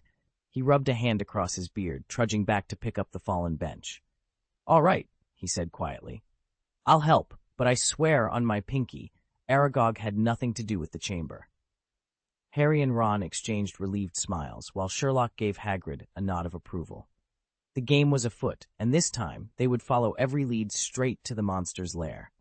As Ron had predicted, the moment Sherlock asked for the full story, Hagrid began to speak, eagerly, at length, and with enough detail to fill a textbook. What he told them agreed with Dumbledore's broad outline, but added colors and textures the headmaster had only hinted at. 50 years ago, Rubeus Hagrid was a carefree young man. He owned a small house with adjoining land, spent his days experimenting with magic, and dreamed of becoming a magizoologist. He raised every creature he could get his hands on, and he hoped that life would go on just like that forever. But in his third year at Hogwarts, a mysterious traveler delivered to him an egg, an acromantula's egg. Hagrid secretly hatched it in a cupboard under the stairs, feeding the hatchling breadcrumbs until it grew large and powerful. By the time Tom Riddle, then a fifth-year Slytherin prefect, learned of the creature, it was already too big and too beloved for Hagrid to control. Furious at the danger, Riddle tried to destroy the spider, but Hagrid intervened. Under cover of night, he let the fully grown acromantula, whom he had named Aragog, escape into the Forbidden Forest. The incident cost Hagrid dearly. Hogwarts expelled him on false charges, ending his schooling just as his dream was taking shape. Yet, over the next 50 years, Hagrid and Aragog remained inseparable. The spider kept returning to the edge of the forest whenever Hagrid called, and in time Hagrid even introduced him to a mate, a large, graceful she-spider he named Mozag. Through every passing season, the three of them formed an unlikely but unbreakable bond, one that no decree from the school, no prejudice from others, could ever sever. Thanks to Hagrid's care, Aragog and Mozag's colony has thrived. Their offspring now rival draft horses in size. Even Aragog himself is as big as a small elephant. Though acromantulas have an instinct to eat humans, Aragog has kept his descendants from attacking anyone, for Hagrid's sake. As Hagrid recounted this, his eyes shone with pride. Harry and Ron, however, felt goosebumps race up their spines. Spiders as large as carriages, dozens of them, and Aragog towering over them all. Ron was especially unnerved. He imagined thousands of fanged legs scuttling in the darkness and couldn't stop shivering. Why in Merlin's name didn't that Tom Riddle kill Aragog back at Hogwarts? He muttered. He was a Slytherin prefect just like Aragog, yet Riddle's far worse than Gemma Farley ever was. Hagrid's face fell. Oh, blasted! I shouldn't have told you that, he said, lacing his fingers behind his head. He shook his head as if to shake the knowledge right out of his own brain. No more, he vowed, lifting a finger. I won't say another word about it, promise. If Aragog is still alive, then these recent attacks might actually be the work of his children, Ron suggested, leaning back in his chair. He frowned. After all, his offspring don't have to obey their old ancestor. Fred and George don't even listen to Mum and Dad. Impossible. Absolutely impossible. Hagrid exploded, his beard bristling with indignation. He strode forward, voice quivering with emotion. Aragog may have instincts, but he swore on his life he'd never harm anyone. And the last victim was found in the girls' lavatory. Aragog's never set foot in the castle proper, except to peek out of that cupboard. You know as well as I do that spiders crave darkness and quiet. Hagrid's tirade trailed off into uneasy silence. At that moment, Sherlock Holmes looked up from the floor plans he'd been studying and spoke in measured tones. Then Aragog must know what the monster in the Chamber of Secrets truly is, does he not? Harry and Ron snapped to attention, hearts pounding. This was the clue they'd been waiting for, proof that the key to the entire mystery lay hidden in the spider's domain. Hagrid's eyes flickered with a mixture of relief and fear. He opened his mouth, hesitated for barely a heartbeat, and then blurted out, Aragog does know. It's an ancient creature, one that spiders fear above all others. I remember it as if it were yesterday, Hagrid said, his voice unsteady. Aragog actually begged me to set him free. Begged me, Harry. He was mumbling so badly because he'd sensed something moving through the school, something so terrifying that even my dear Aragog was terrified of it. And Aragog's a gentle soul. Just look at him. How could he harm anyone? Harry and Ron exchanged uneasy glances. After a long pause, Ron managed to ask, Okay, but what kind of creature was it? Sherlock leaned back, expression unreadable. He won't say, he observed. Hagrid shook his head, disappointment in every line of his face. I've asked Aragog, Mozag, even all their little ones. Not one of them will utter its name. They're all too frightened. They won't even whisper it. Harry frowned. It's hard to believe, a creature so dreadful that acromantulas won't even speak its name. Ron's grin faltered, and he shifted uncomfortably. Sherlock raised an eyebrow. Funny you should say that, he drawled, because it sounds an awful lot like your own, shall we say, reticence around he who must not be named. At the mention of Voldemort, Ron and Hagrid both let out a sharp gasp, their faces draining of color. See, your reaction now is a lot like an acromantula's, Sherlock remarked, eyeing Ron and Hagrid as they trembled. Oh, don't be like that, Sherlock. Ron muttered, but his voice quavered. Harry shifted uncomfortably. Watching his friends cower was almost unbearable. Sherlock let out an impatient sigh. All right, then. Why don't you just go tell Professor Dumbledore about this? Hagrid swallowed hard, his huge frame still shaking. I daren't, he stammered. Last time something like this came up, it nearly shut down the whole school. I still remember the look on Dumbledore's face when I brought Mozag back for Aragog. He was furious.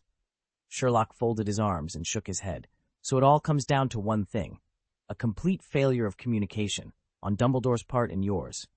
He paused, deep in thought. He now had a measure of sympathy for the headmaster, but sympathy did not equal agreement. The Philosopher's Stone incident with Quirrell last year had demonstrated precisely how Dumbledore operated. Hogwarts had made him, and, in many ways, had also imprisoned him. Despite every lofty title he held, at heart he saw himself only as the school's headmaster, or, as Sherlock privately suspected, its most dedicated prisoner. After all, as Snape once observed, Dumbledore always believed he could control everything. Sherlock rose abruptly from the bench. Hagrid, show me the backyard. The backyard? Hagrid repeated, wiping his hands on his moleskin coat. Yes, lead the way. Harry and Ron exchanged puzzled glances, but followed, as Hagrid guided them across the castle grounds to his vegetable patch. Rows of pumpkin vines and towering sunflowers swayed in the late afternoon breeze. Sherlock, squinting in the fading light, peered at the soil between them. Under Hagrid's curious gaze, Sherlock stood and turned to Harry. Harry, do you recall seeing any spiders at either Penelope's or Cho Chang's attack sites? Harry frowned. Spiders? No, I didn't notice anything like that. Precisely. Sherlock's lips curved into a faint smile. The one thing no one thought to look for is exactly what ties these incidents together. He patted his coat pocket. Once Hermione produces the final piece of evidence, everything will fall into place. Back at Hogwarts, the unused fourth-floor classroom they'd claimed as headquarters stirred to life. Stacks of parchment, quills, and magical instruments lay scattered across each desk. Hermione burst in moments later, cheeks flushed with excitement and a heavy notebook clutched against her chest. I'm ready, she announced. Opening the notebook, she revealed pages of neatly organized charts, timelines of each attack, residue analyses of the magic employed, and cross-references detailing suspicious movements around Hogsmeade. Ron peered over her shoulder. Blimey, Hermione, this is incredible. Harry gave Sherlock a knowing look. Sherlock leaned forward, tracing a set of entries with a slender finger. Here, he murmured. This correlation between the magical signatures and the locations, combined with the absence of spiders, confirms my theory. Hermione's eyes shone. So it wasn't random, and it wasn't spiders. No, Sherlock agreed. It was something far more deliberate. And now, thanks to you, we know exactly where to look next. He closed the notebook softly. Prepare yourselves. We're about to bring this mystery into the light. Chapter 236. The truth is already obvious. Late afternoon light slanted through the grimy windows of an empty classroom on Hogwarts' fourth floor. Sherlock Holmes sat perched on a desk, long legs dangling, while Harry Potter, Hermione Granger, and Ron Weasley gathered around a battered table. A hush fell over them as Hermione cleared her throat, clutching a sheaf of parchment covered in frantic notes. All right, she began, meeting each of her friends' eyes in turn. We've got 4 clues. 50 years ago, special award for services to the school, Slytherin prefect, and Tom Riddle. I've combed through every archive I can find, and here's what I've pieced together. She spread her papers out, pointing at neat bullet points. First, Tom Marvolo Riddle was born on December 31st, 1926. He's listed as a half-blood wizard, and his only recorded permanent address is a Muggle orphanage in London. Harry let out a low sigh. Oh, that's tragic. Can you imagine being left in an orphanage all those years? Yeah, Ron mumbled. I'd rather have spent my childhood at home, even if my mum fussed too much.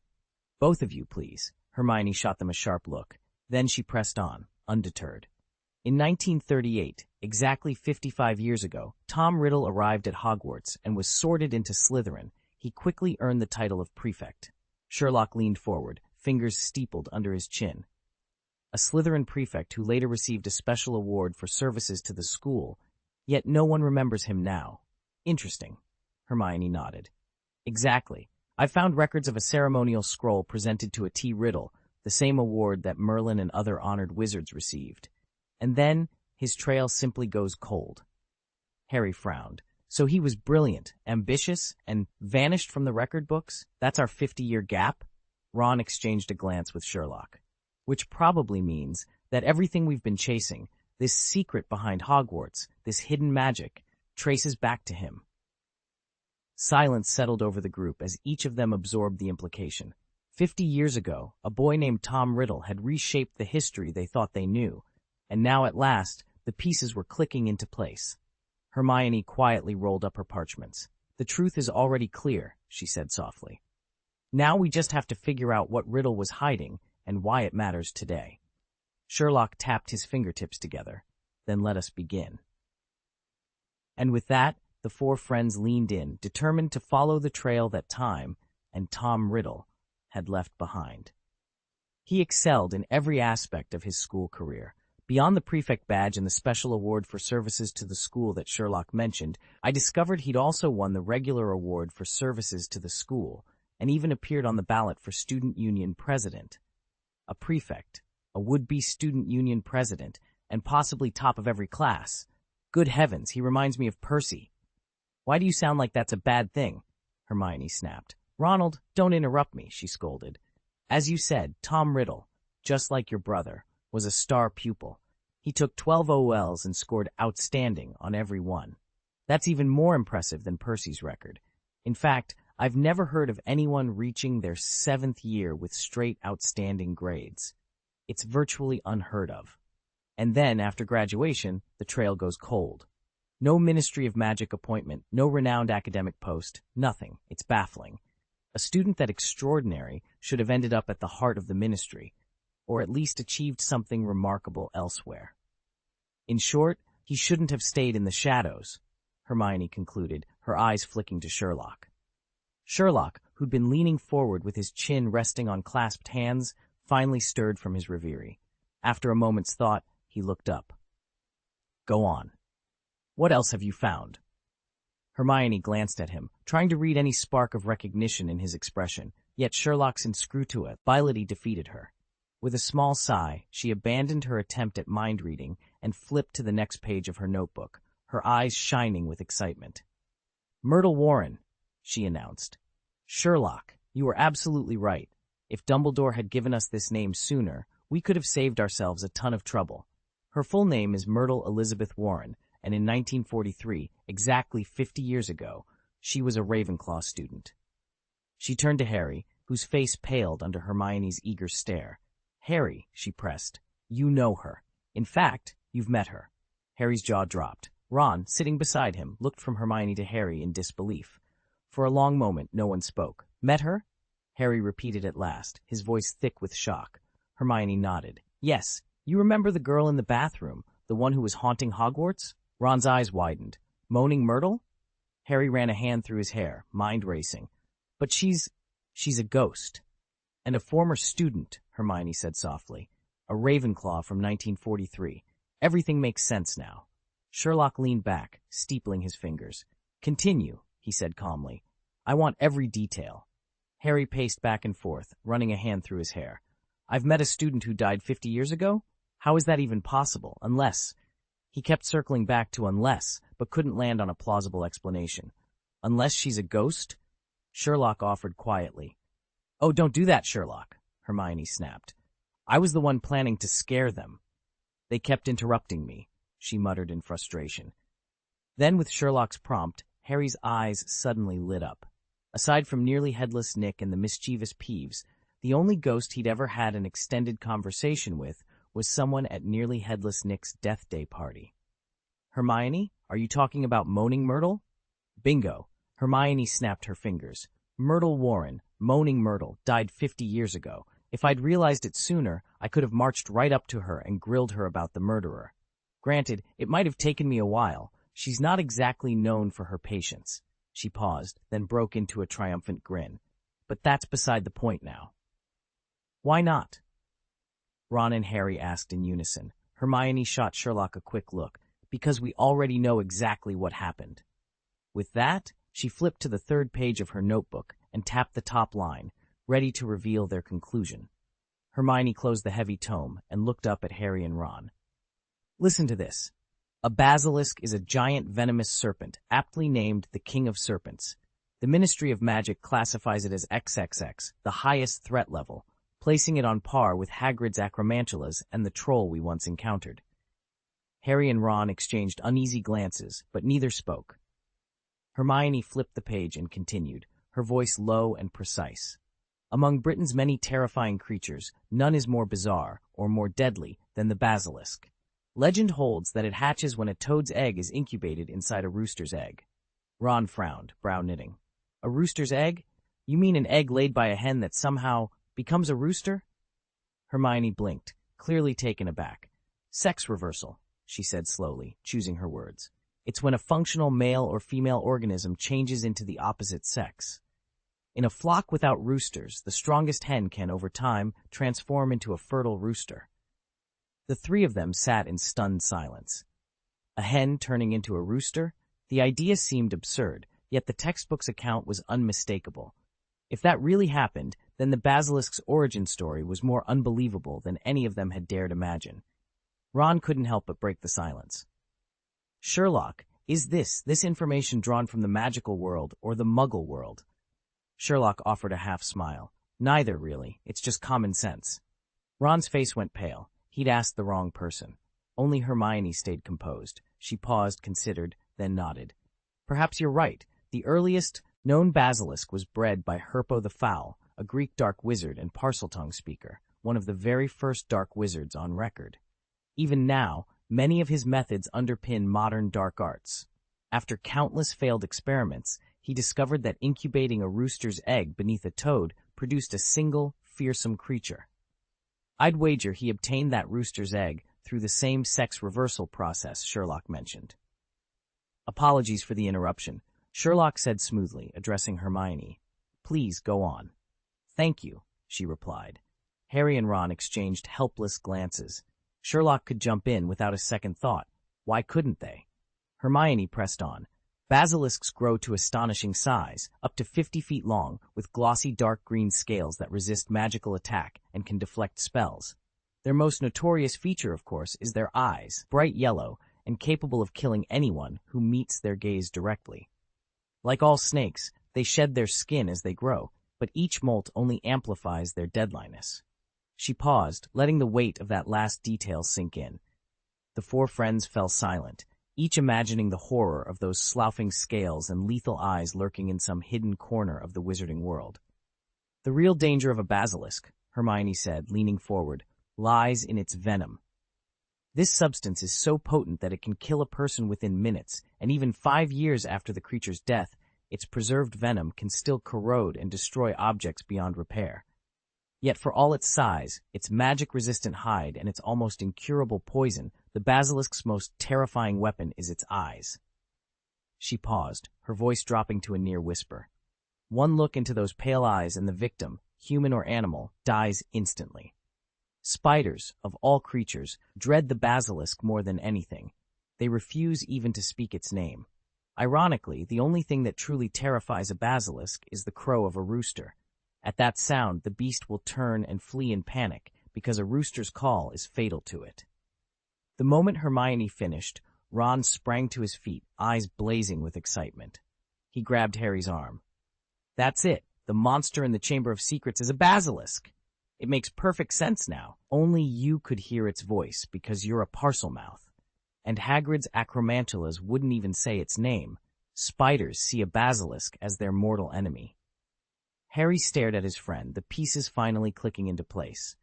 The warnings, the petrified victims, the hiss that only Harry could understand, it all pointed to one deadly serpent lurking in the school's depths. They just pieced it all together when Ron blurted out, all the roosters at the school were killed because someone didn't want the basilisk to hear them crow. Harry, though intrigued, was noticeably calmer. He turned to Sherlock.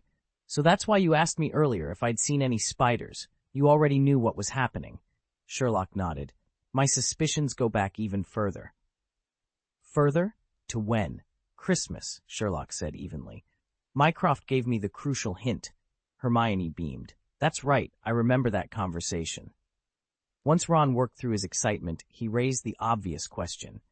But how could a 50-foot basilisk move around without anyone noticing? Pipes, Sherlock replied. Pipes, Ron echoed, baffled. Harry's face lit up as realization struck. It's been slithering through the castle's plumbing. No wonder I kept hearing something skittering in the walls. Hermione, you were brilliant to pick up on it. Well, with Sherlock's nudge in the right direction. Hermione glanced at Sherlock, cheeks flushed with pride. I only managed it because he pointed me where to look. Before that, I was completely at a loss, Hermione admitted, her frustration plain in her voice. Don't be too hard on yourself, my dear Hermione, Sherlock replied evenly. At least I didn't mention the pipes. You made that connection entirely on your own. Hermione gave him a sideways glare. Thank you for the comfort. It was so like Sherlock to solve every step of a mystery, then hand her the final piece and watch her struggle. They all knew by now that the creature in the Chamber of Secrets was a basilisk, and Harry's reports of hissing and slithering behind the walls pointed squarely to the castle's hidden plumbing. Missing that link would have been a blunder of epic proportions.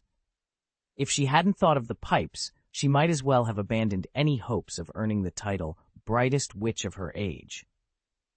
She turned to Ron and suddenly saw the truth in Sherlock's words. Not everyone leaps to such an obscure deduction without a little prod in the right direction.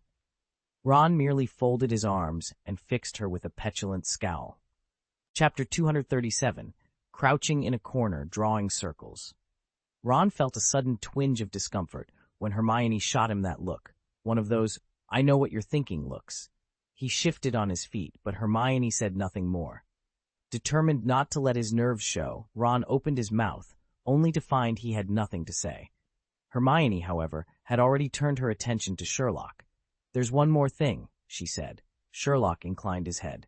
You want to know why those who encountered the basilisk weren't killed outright, but only petrified? Hermione nodded vigorously, and Harry and Ron leaned forward, equally intent. Sherlock tucked his hands into his coat pockets and began to explain. The key lies in whether the victim's gaze meets the basilisk's eyes directly. A direct look is fatal, instant death, but an indirect glimpse only petrifies. Take Colin Creevey, for instance. He saw the creature through his camera lens. The film snapped, scorched by the basilisk's gaze, yet Colin himself survived. Cho Chang and Penelope Clearwater viewed it through the translucent body of nearly headless Nick. Their eyes never met the serpent's. They saw only its image filtered through a ghost. Speaking of Nick, he did witness the basilisk face to face, but as a ghost, he's no longer a living target. In short, nobody who avoided direct eye contact could die, only be frozen in terror. Hermione folded her arms, eyes alight. So everything we've observed fits the theory perfectly. Sherlock allowed himself a faint smile. Precisely. Now we know why, at least until someone accidentally blunders into the basilisk's unshielded stare. The four of them exchanged relieved, determined looks. With that puzzle solved, they turned once more toward the task at hand. A creature that's already dead can't die a second time, Sherlock explained, which is why the victims didn't simply drop dead, but instead turned into those black, smoking statues.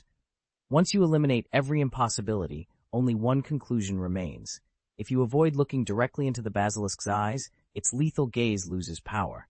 Rather than causing instant death, it only petrifies. Sherlock paused.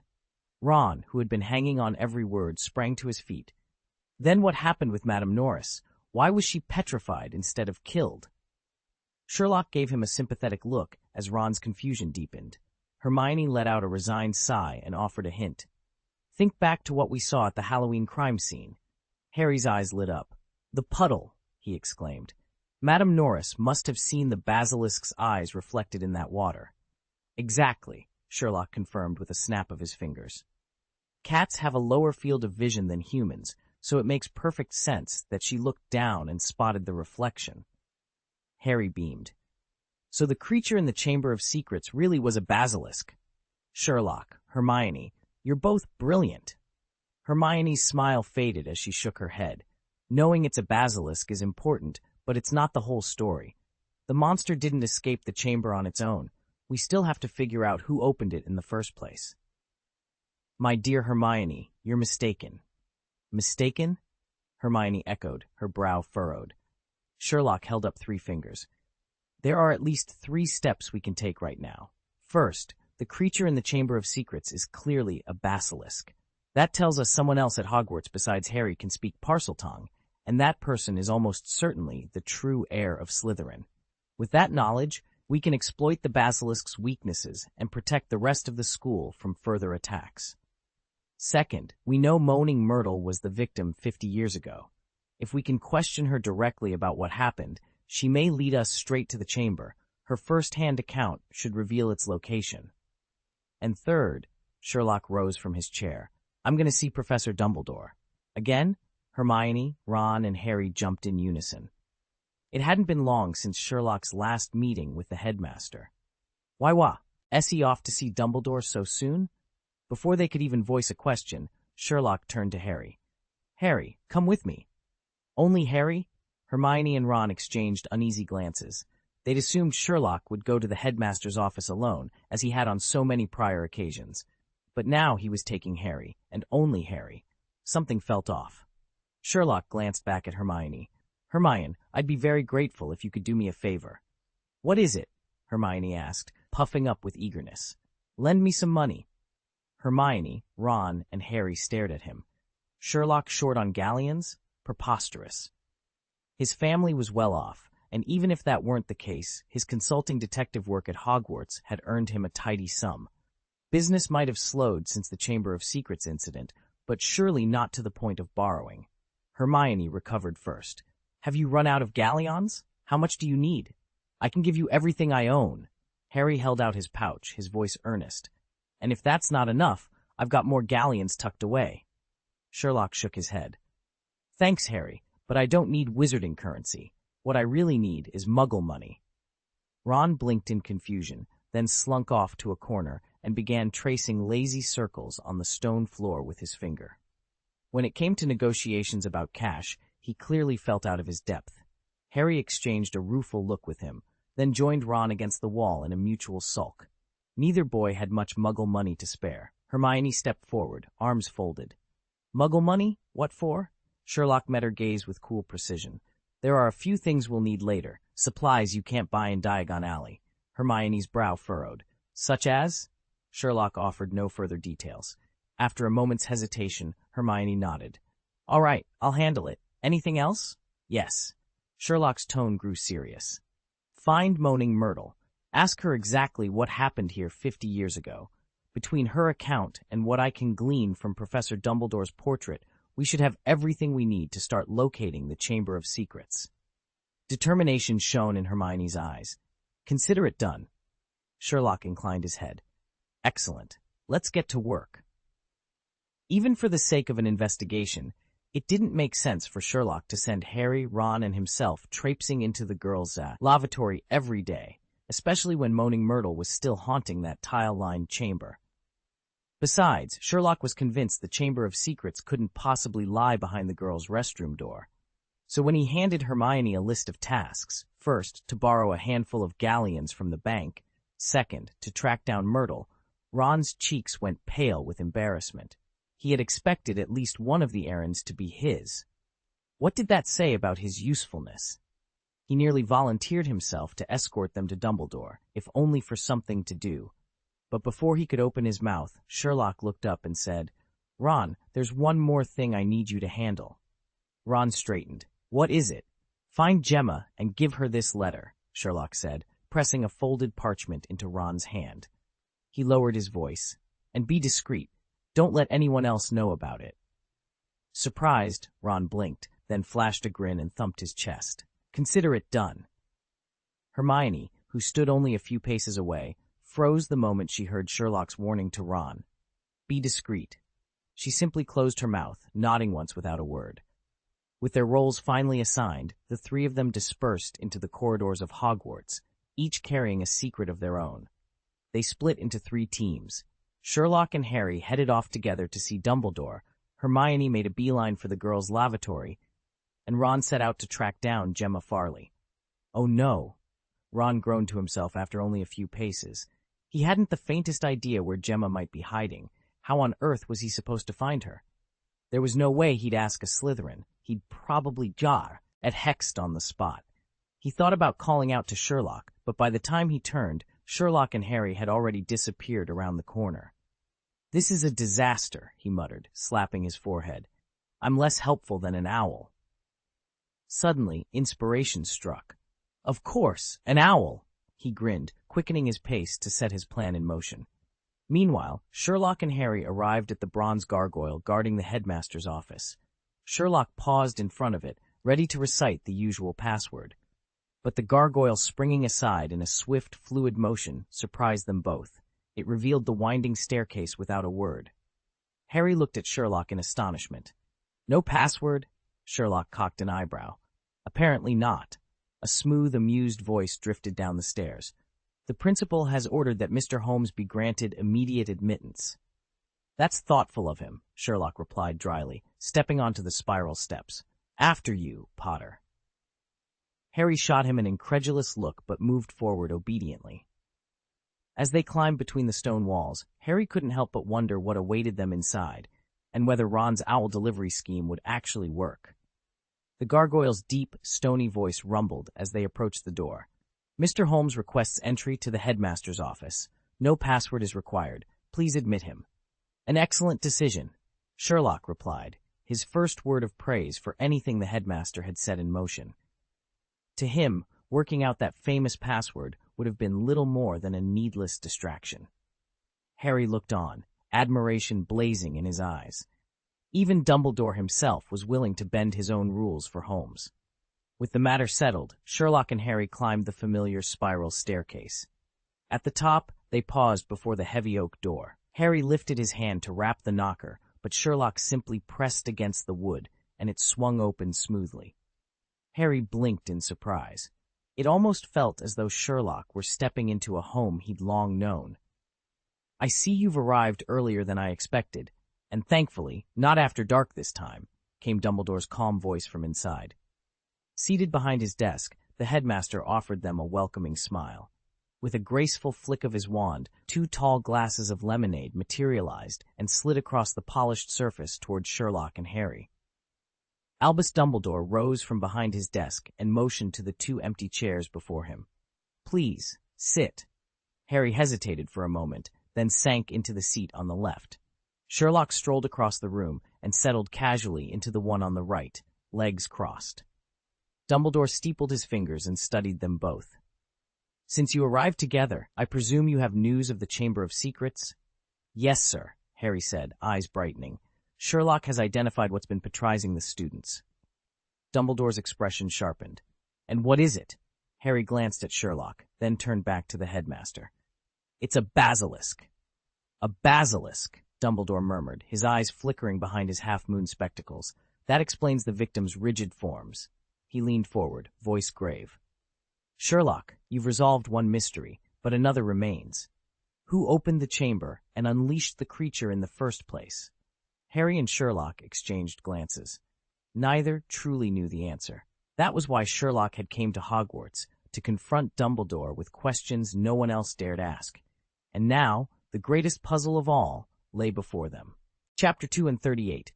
Innocent until proven guilty. Harry stared at Sherlock in disbelief. In his mind, the question of who had reopened the Chamber of Secrets hardly mattered.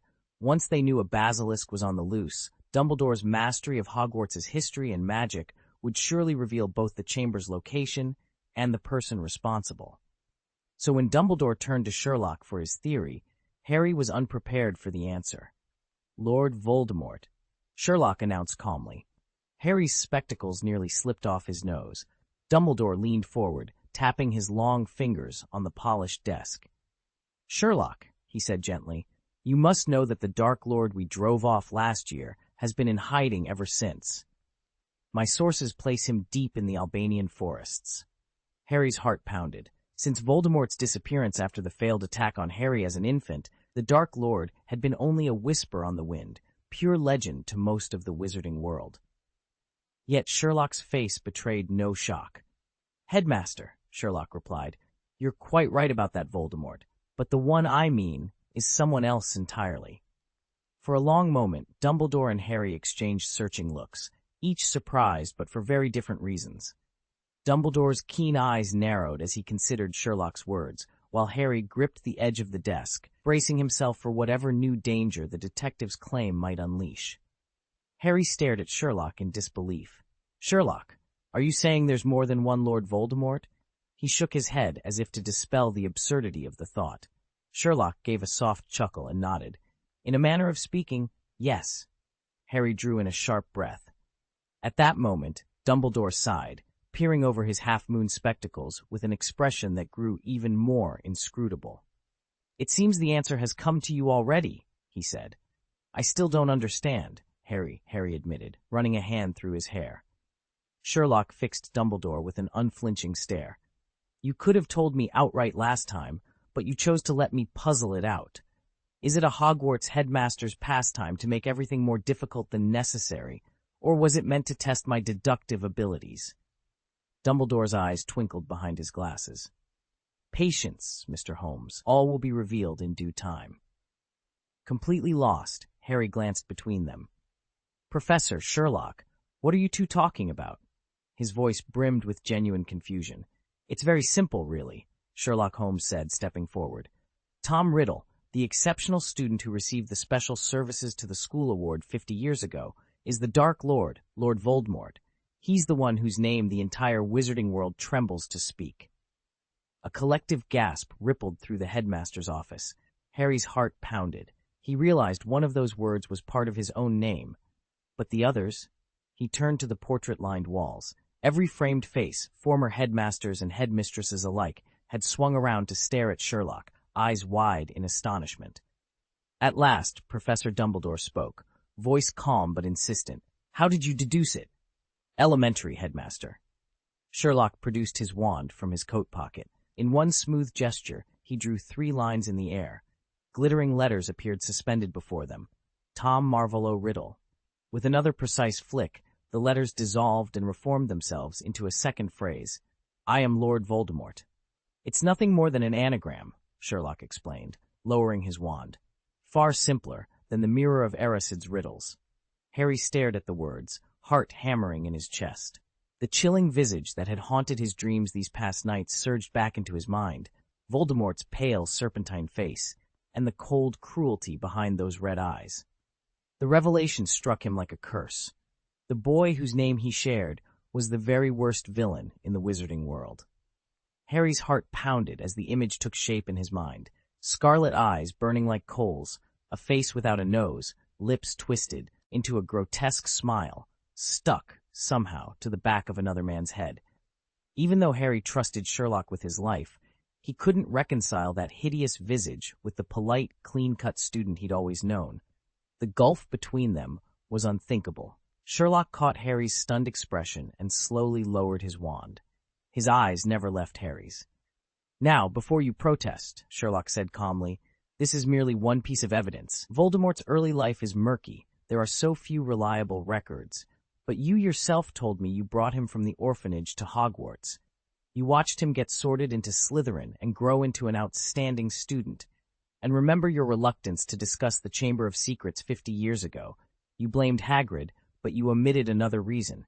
You couldn't face the truth that you delivered Tom Riddle, the future Dark Lord, into Hogwarts." Harry swallowed hard. He'd known memories could be twisted, and that some truths were more comfortable left buried. But as Sherlock's words echoed in his mind, he felt the foundation of all he believed begin to shift. "If you just told me Riddle's full name last time, I would have come to you much sooner." Harry stared at Dumbledore, who paused for a long moment before speaking in that measured, hesitant tone Harry knew so well. "Sherlock, you've laid to rest a question I've carried in my heart for years, one of my greatest regrets. I did suspect Tom back then, but there was no concrete proof. The Ministry of Magic conducted a hasty inquiry and concluded that Rubus Hagrid had opened the Chamber of Secrets." "That's a disgrace," Harry burst out. "They had no evidence. How could they condemn Hagrid?" Dumbledore nodded, his eyes somber. "You're absolutely right, Harry. I argued from the start that one must be deemed innocent until proven guilty. The Ministry refused to listen. In their pride, they believed they'd wrapped up a brilliant case. After all, the attacks stopped once Hagrid was expelled. I, too, suspected Tom Riddle, but without evidence, I could not act on it. He turned to Sherlock. Your deduction was flawless. Parseltongue is the mark of Salazar Slytherin's true heir. Silence fell over the office as the weight of that revelation sank in. At last, Harry spoke, his voice quiet but steady. Thank you, Professor. Thank you both. Dumbledore offered a small, sad smile. Perhaps now we can finally set things right.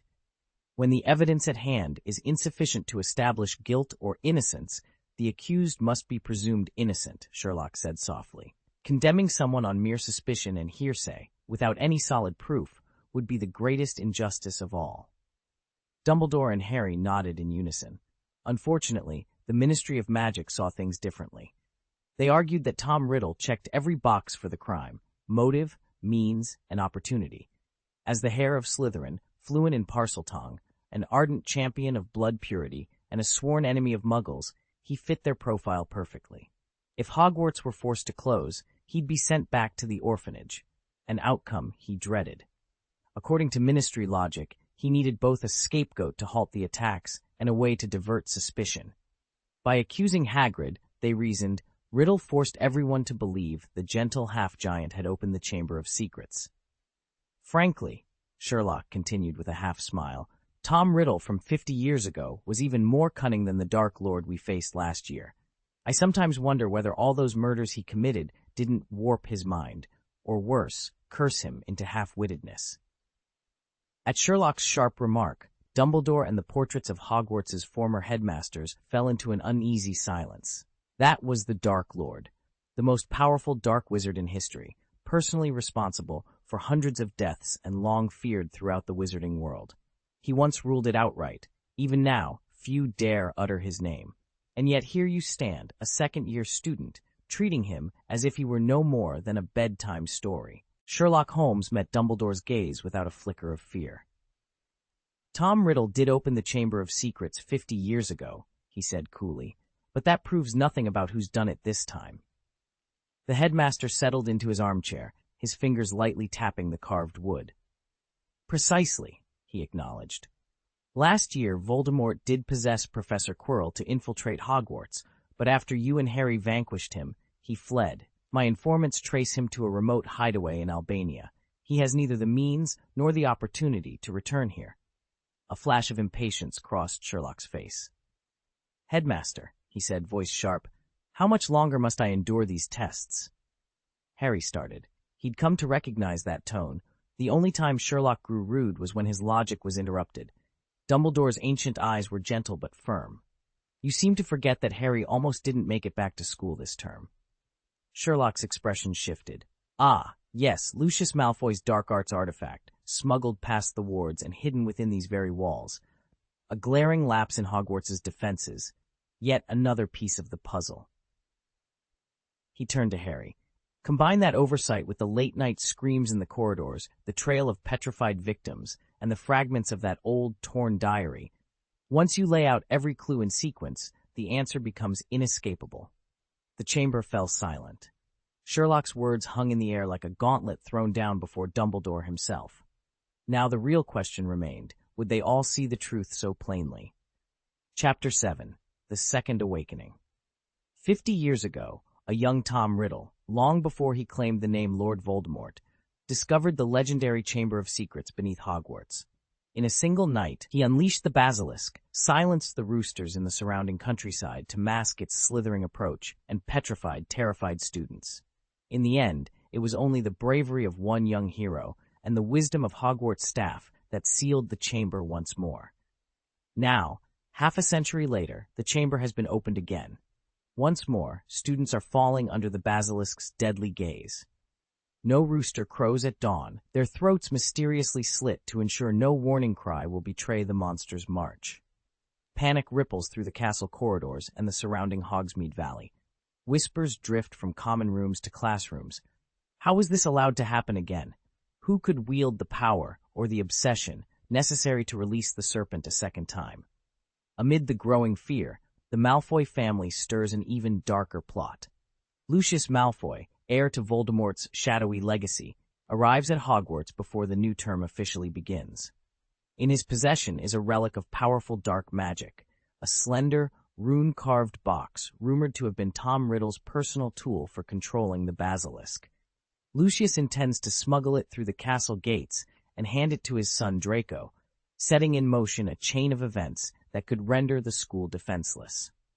As Hogwarts prepares to open its doors, Headmistress McGonagall calls an emergency gathering of the governors. Professor Dumbledore, returned at long last to aid the school in its hour of need, stands by her side. Together they vow to root out the culprit behind this new outbreak of terror. Students are warned to remain in groups. Roosters are donated from Muggle farms for magical protection, and cupboards are searched for hidden traps. Yet the castle's ancient stones hold secrets that not even Dumbledore can fully decode. Somewhere in the twisting passages beneath the school, the Chamber of Secrets pulses with renewed life, ready to claim more victims and reshape Hogwarts in the image of its first master. And while the professors marshal their defenses, a single question looms. Can they uncover the traitor in time, or will the basilisk's next kill be the one that breaks the school forever? If this doesn't tie everything together, Sherlock began, steepling his fingers, we might as well turn the whole matter over to the Ministry of Magic. They don't care about evidence, they'll simply arrest Hagrid again. Harry's face went pale, but Dobby said none of this had anything to do with Lord Voldemort. Sherlock offered a dismissive smile. My dear Harry, Dobby gave you a clue. Before he was known as He Who Must Not Be Named, his name was spoken freely. Wait, what do you mean? Don't look so surprised, Sherlock chuckled. The hint was clever in its own confusing way. But, at the start of the term, the professors checked everyone thoroughly. How could anything slip past them? Sherlock held up 2 fingers. First, the dark arts relic Voldemort entrusted to the Malfoys wasn't ordinary. It could evade both magical and mundane detection. Second, that relic was in the possession of someone who wasn't checked at all. Harry's eyes widened. You mean, every student passed the inspection, so the only way something could escape notice is if a teacher... Sherlock let out a low laugh. Do I really need to name names? Harry swallowed hard. There's only one new teacher this year. Gilderoy Lockhart, Dumbledore said quietly, as everyone in the room finally realized the implications. Dumbledore's expression grew even more inscrutable as he regarded Sherlock Holmes.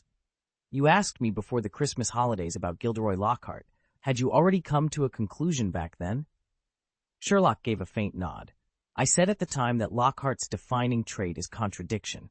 He's eager to demonstrate those flamboyant, useless charms he invents, yet he hesitates in using truly potent magic that actually works. But the moment you tie him to Lord Voldemort, the paradox falls away. Dumbledore leaned forward, steepling his fingers. Explain. Before term began, Mr. Weasley and Lucius Malfoy had an altercation, Sherlock continued.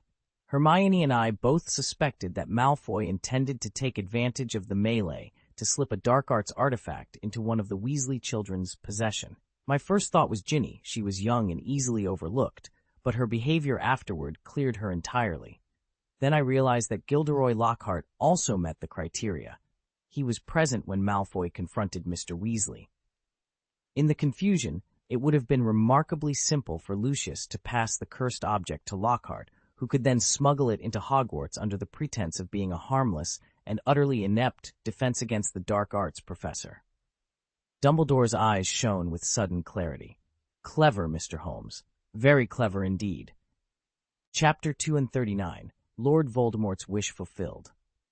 From what Sherlock had pieced together, the whole charade began the moment Lockhart recovered the dark arts artifact Voldemort had hidden with the Malfoys. At first, Gilderoy Lockhart fought tooth and nail against whatever influence the object exerted. But once he realized that Voldemort's teachings could genuinely bolster his abilities, wiping away his reputation as a fraud and transforming him into a truly competent defense against the dark arts professor, he yielded. Gradually, he sank deeper into the Dark Lord's power, and his lessons grew more polished and effortless by the day. In time, the once proud Lockhart was stripped of his free will, reduced to nothing more than Voldemort's puppet. So you're saying that the real instructor in our Defense Against the Dark Arts class all semester was Lord Voldemort himself? Sherlock's voice rose in astonishment. Harry blinked, his mind racing to absorb the implications. Could it really be true? He whispered, unable to hide the shock in his tone. Harry stared at Sherlock in disbelief. The one teaching us was Lord Voldemort, but not entirely Lord Voldemort, Sherlock explained quietly, meeting Harry's astonished gaze. Harry's mind flashed back to the last Defense Against the Dark Arts lesson. Professor Lockhart had spent the entire hour demanding students recite long passages from his own books, then dazzled them with overblown stage tricks. That had been far too self-important and far too careless to be Voldemort's style. Even if the Dark Lord had shown a surprising lack of guile last year, he wouldn't turn a practical class into a vanity performance. This had to be Lockhart's swan song. If Lockhart is linked to one of Voldemort's dark arts artifacts, Sherlock continued, full possession is only a matter of time. His own mind and abilities aren't strong enough to resist for long. Sherlock's eyes shifted to Professor Dumbledore, who stood off to the side, his expression clouded. The headmaster sighed deeply. I was already at the school when Gilderoy was a student, Dumbledore admitted, voice heavy with memory. My opinion of him back then was hardly flattering, and it hasn't improved since. I happen to know a bit more about what happened after he graduated. Sherlock's barely concealed smirk said all. He'd expected as much. Dumbledore, catching that look, flushed ever so slightly but pressed on. Once Gilderoy left Hogwarts, he carved out a modest reputation as a writer, globe-trotting to all manner of exotic locales. His academic record had been middling, and after graduation, he all but abandoned most of what he'd learned, save for one discipline, the memory charm. Few realized just how skilled he was with it. In fact, I would go so far as to say he rivaled both Phileas Flitwick and myself in mastery. Sherlock raised an eyebrow. He'd already pieced together Dumbledore's real point. His books took off, the headmaster continued, and he made a name for himself as a fearless dark arts crusader, so much so that some of his former professors confessed they'd misjudged him. The truth, however, was far less noble. Gilderoy used his good looks and honeyed words to coax great feats out of accomplished witches and wizards, then wiped all memory of those deeds with a single masterful flick of his wand. Every time Lockhart came back to Britain, he'd publish another memoir, claiming credit for other people's deeds. He even wiped the memories of an elderly Armenian wizard and a witch with a furry chin, two people I happen to know, which is how I learned the truth about his so-called adventures. I leaned forward, voice low but fierce. So you decided that exposing him in a true school environment was the only way to unmask his fraud. You planted the idea that he should apply for Defense Against the Dark Arts at Hogwarts, and made sure he knew he'd be teaching the boy who lived, the magical world's savior, and Lord Voldemort's greatest threat, Harry Potter. With Lockhart's unrivaled gift for self-promotion, he immediately saw, with the opportunity, if he pulled this off, his fame would skyrocket. You two struck a bargain. You solved Hogwarts's perennial problem of having no one brave enough to teach the subject, and he won the glory he'd always craved. The only ones left paying the price were the students of Hogwarts, and Harry himself, used as an unwitting pawn. Calling your scheme despicable, cunning, and utterly unscrupulous doesn't even begin to cover it. Speaking of Lockhart's exploits this semester, Albus, your masterstroke was really just a lucky accident, yet it yielded unexpected gains. Under Voldemort's control, Gilderoy still managed to teach us plenty of useful things, and Voldemort himself got what he wanted, a personal seat in the Defense Against the Dark Arts chair. If, in the end, Professor Lockhart falls victim to Voldemort's schemes, well, he'll have died without regret, right where he truly belonged. Sherlock rattled off Dumbledore's own assessment in one breath, words tumbling out so fast that Dumbledore, Harry, and even the portraits of former headmasters lining the walls could only gape in astonishment. The portraits had long since learned to expect the unexpected whenever Sherlock paid a visit, but today's performance still managed to surprise them. Good heavens, Sherlock, you are something else, Dumbledore finally murmured, blinking in incredulity. From his frame on the far wall, Armando Dippet, Hogwarts' penultimate headmaster, sighed in exasperation. All right, you two, he said, giving Sherlock a pointed look. Carry on with your conversation. I think I'll go for a walk. And with that, Every portrait in the room quietly slipped away, leaving the headmaster's office strangely empty and still. Albus Dumbledore sighed softly. He's run away again. Sherlock Holmes gave a wry tilt of the head. I did warn you last time. He has a knack for disappearing. Dumbledore's eyes twinkled with a mix of exasperation and amusement. All right, let's focus. Holmes's expression grew serious. Headmaster, my deductions lead me to one conclusion. All 3 openings of the Chamber of Secrets were carried out by Professor Lockhart, under the control of Lord Voldemort. Lockhart must have been unconscious for most of the ordeal, although he evidently struggled.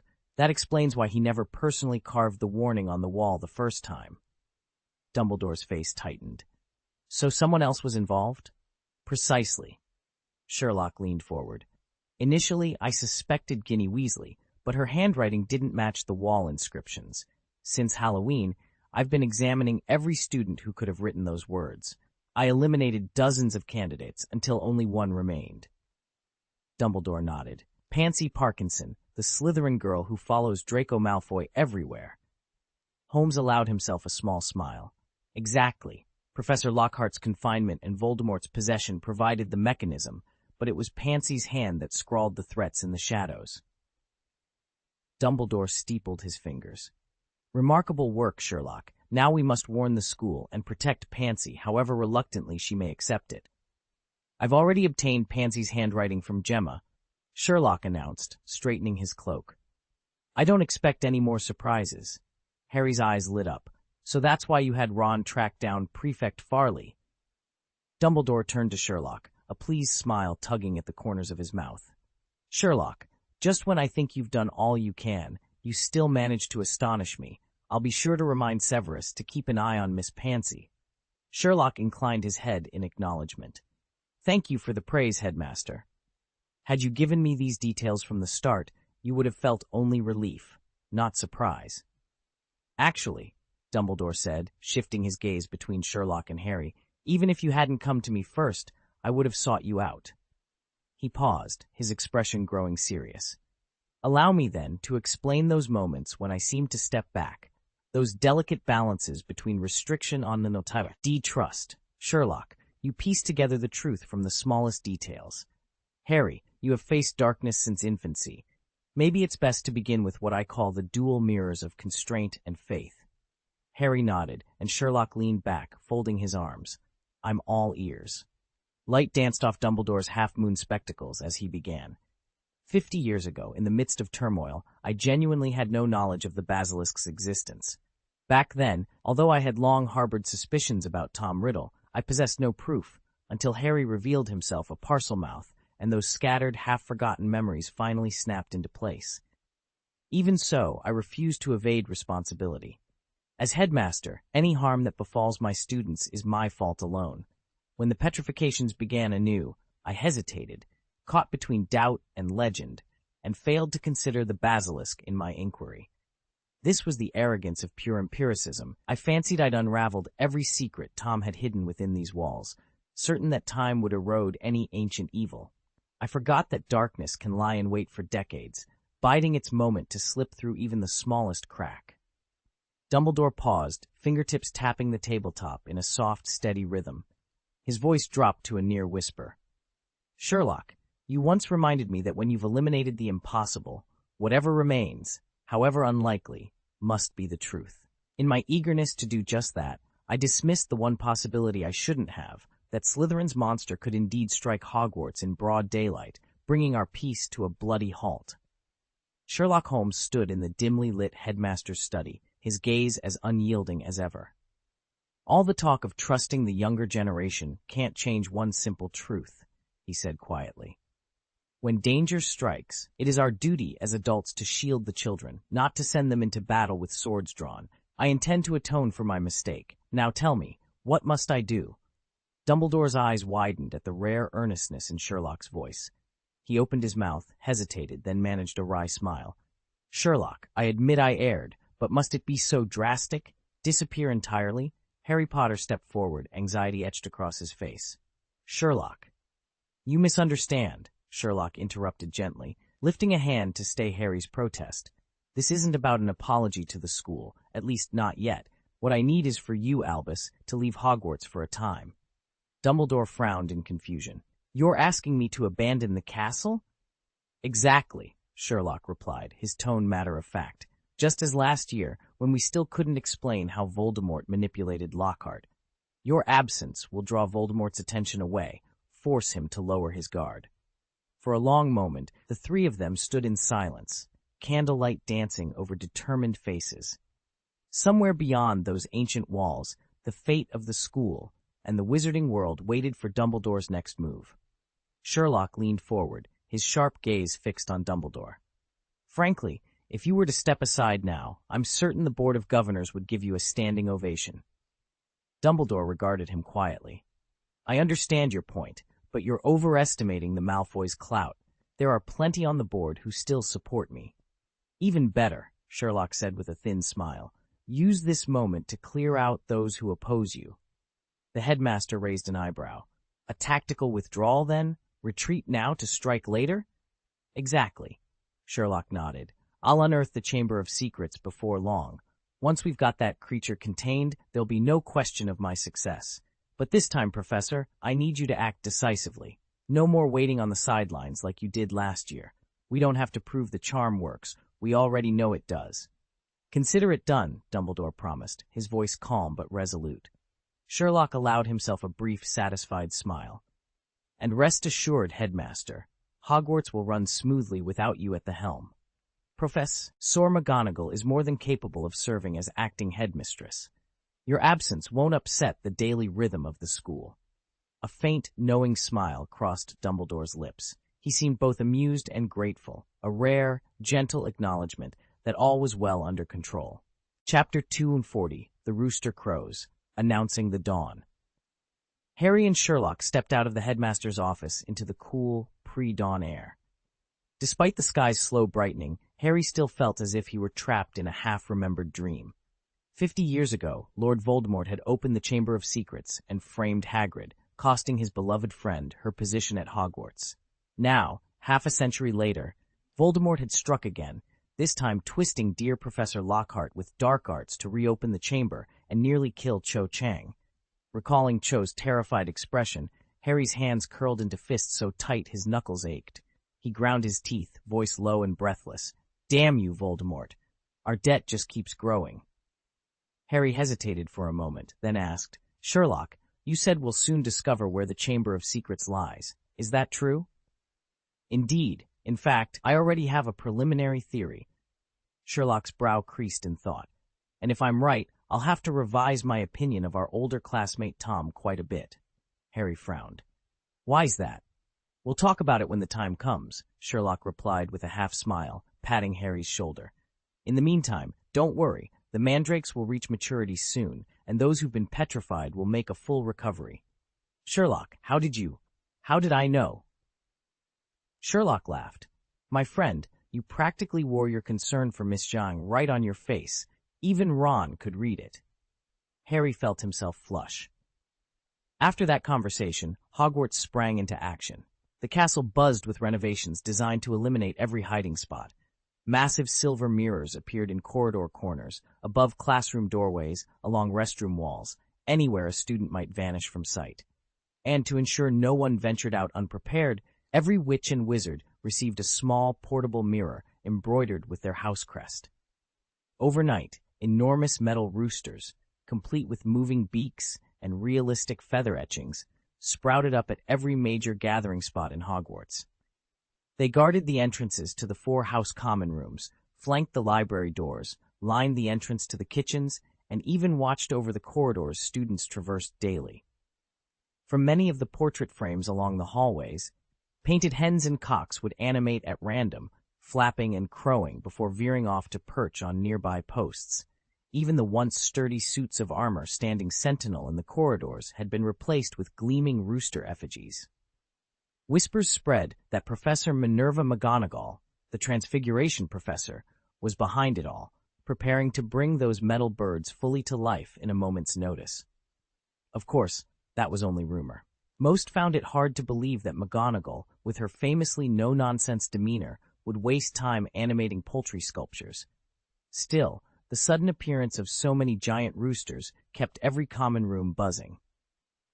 In Gryffindor Tower, Dean Thomas and his best friend Seamus Finnegan leaned against the portrait hole's frame, debating the latest absurdity. "What's going on?" Dean demanded, gesturing at the nearest rooster statue crowing atop the fireplace mantel. "Is Hogwarts turning into a chicken farm?" Seamus crossed his arms and gave it a thoughtful scratch. "Maybe someone on the Board of Governors has a thing for roosters. You have to admit, they do look pretty majestic." "Majestic," Dean snorted. "That's not the word I'd use. Next thing you know, they'll have Quidditch teams playing with, what, giant rubber eggs?" Seamus laughed. "You're reaching now, Dean."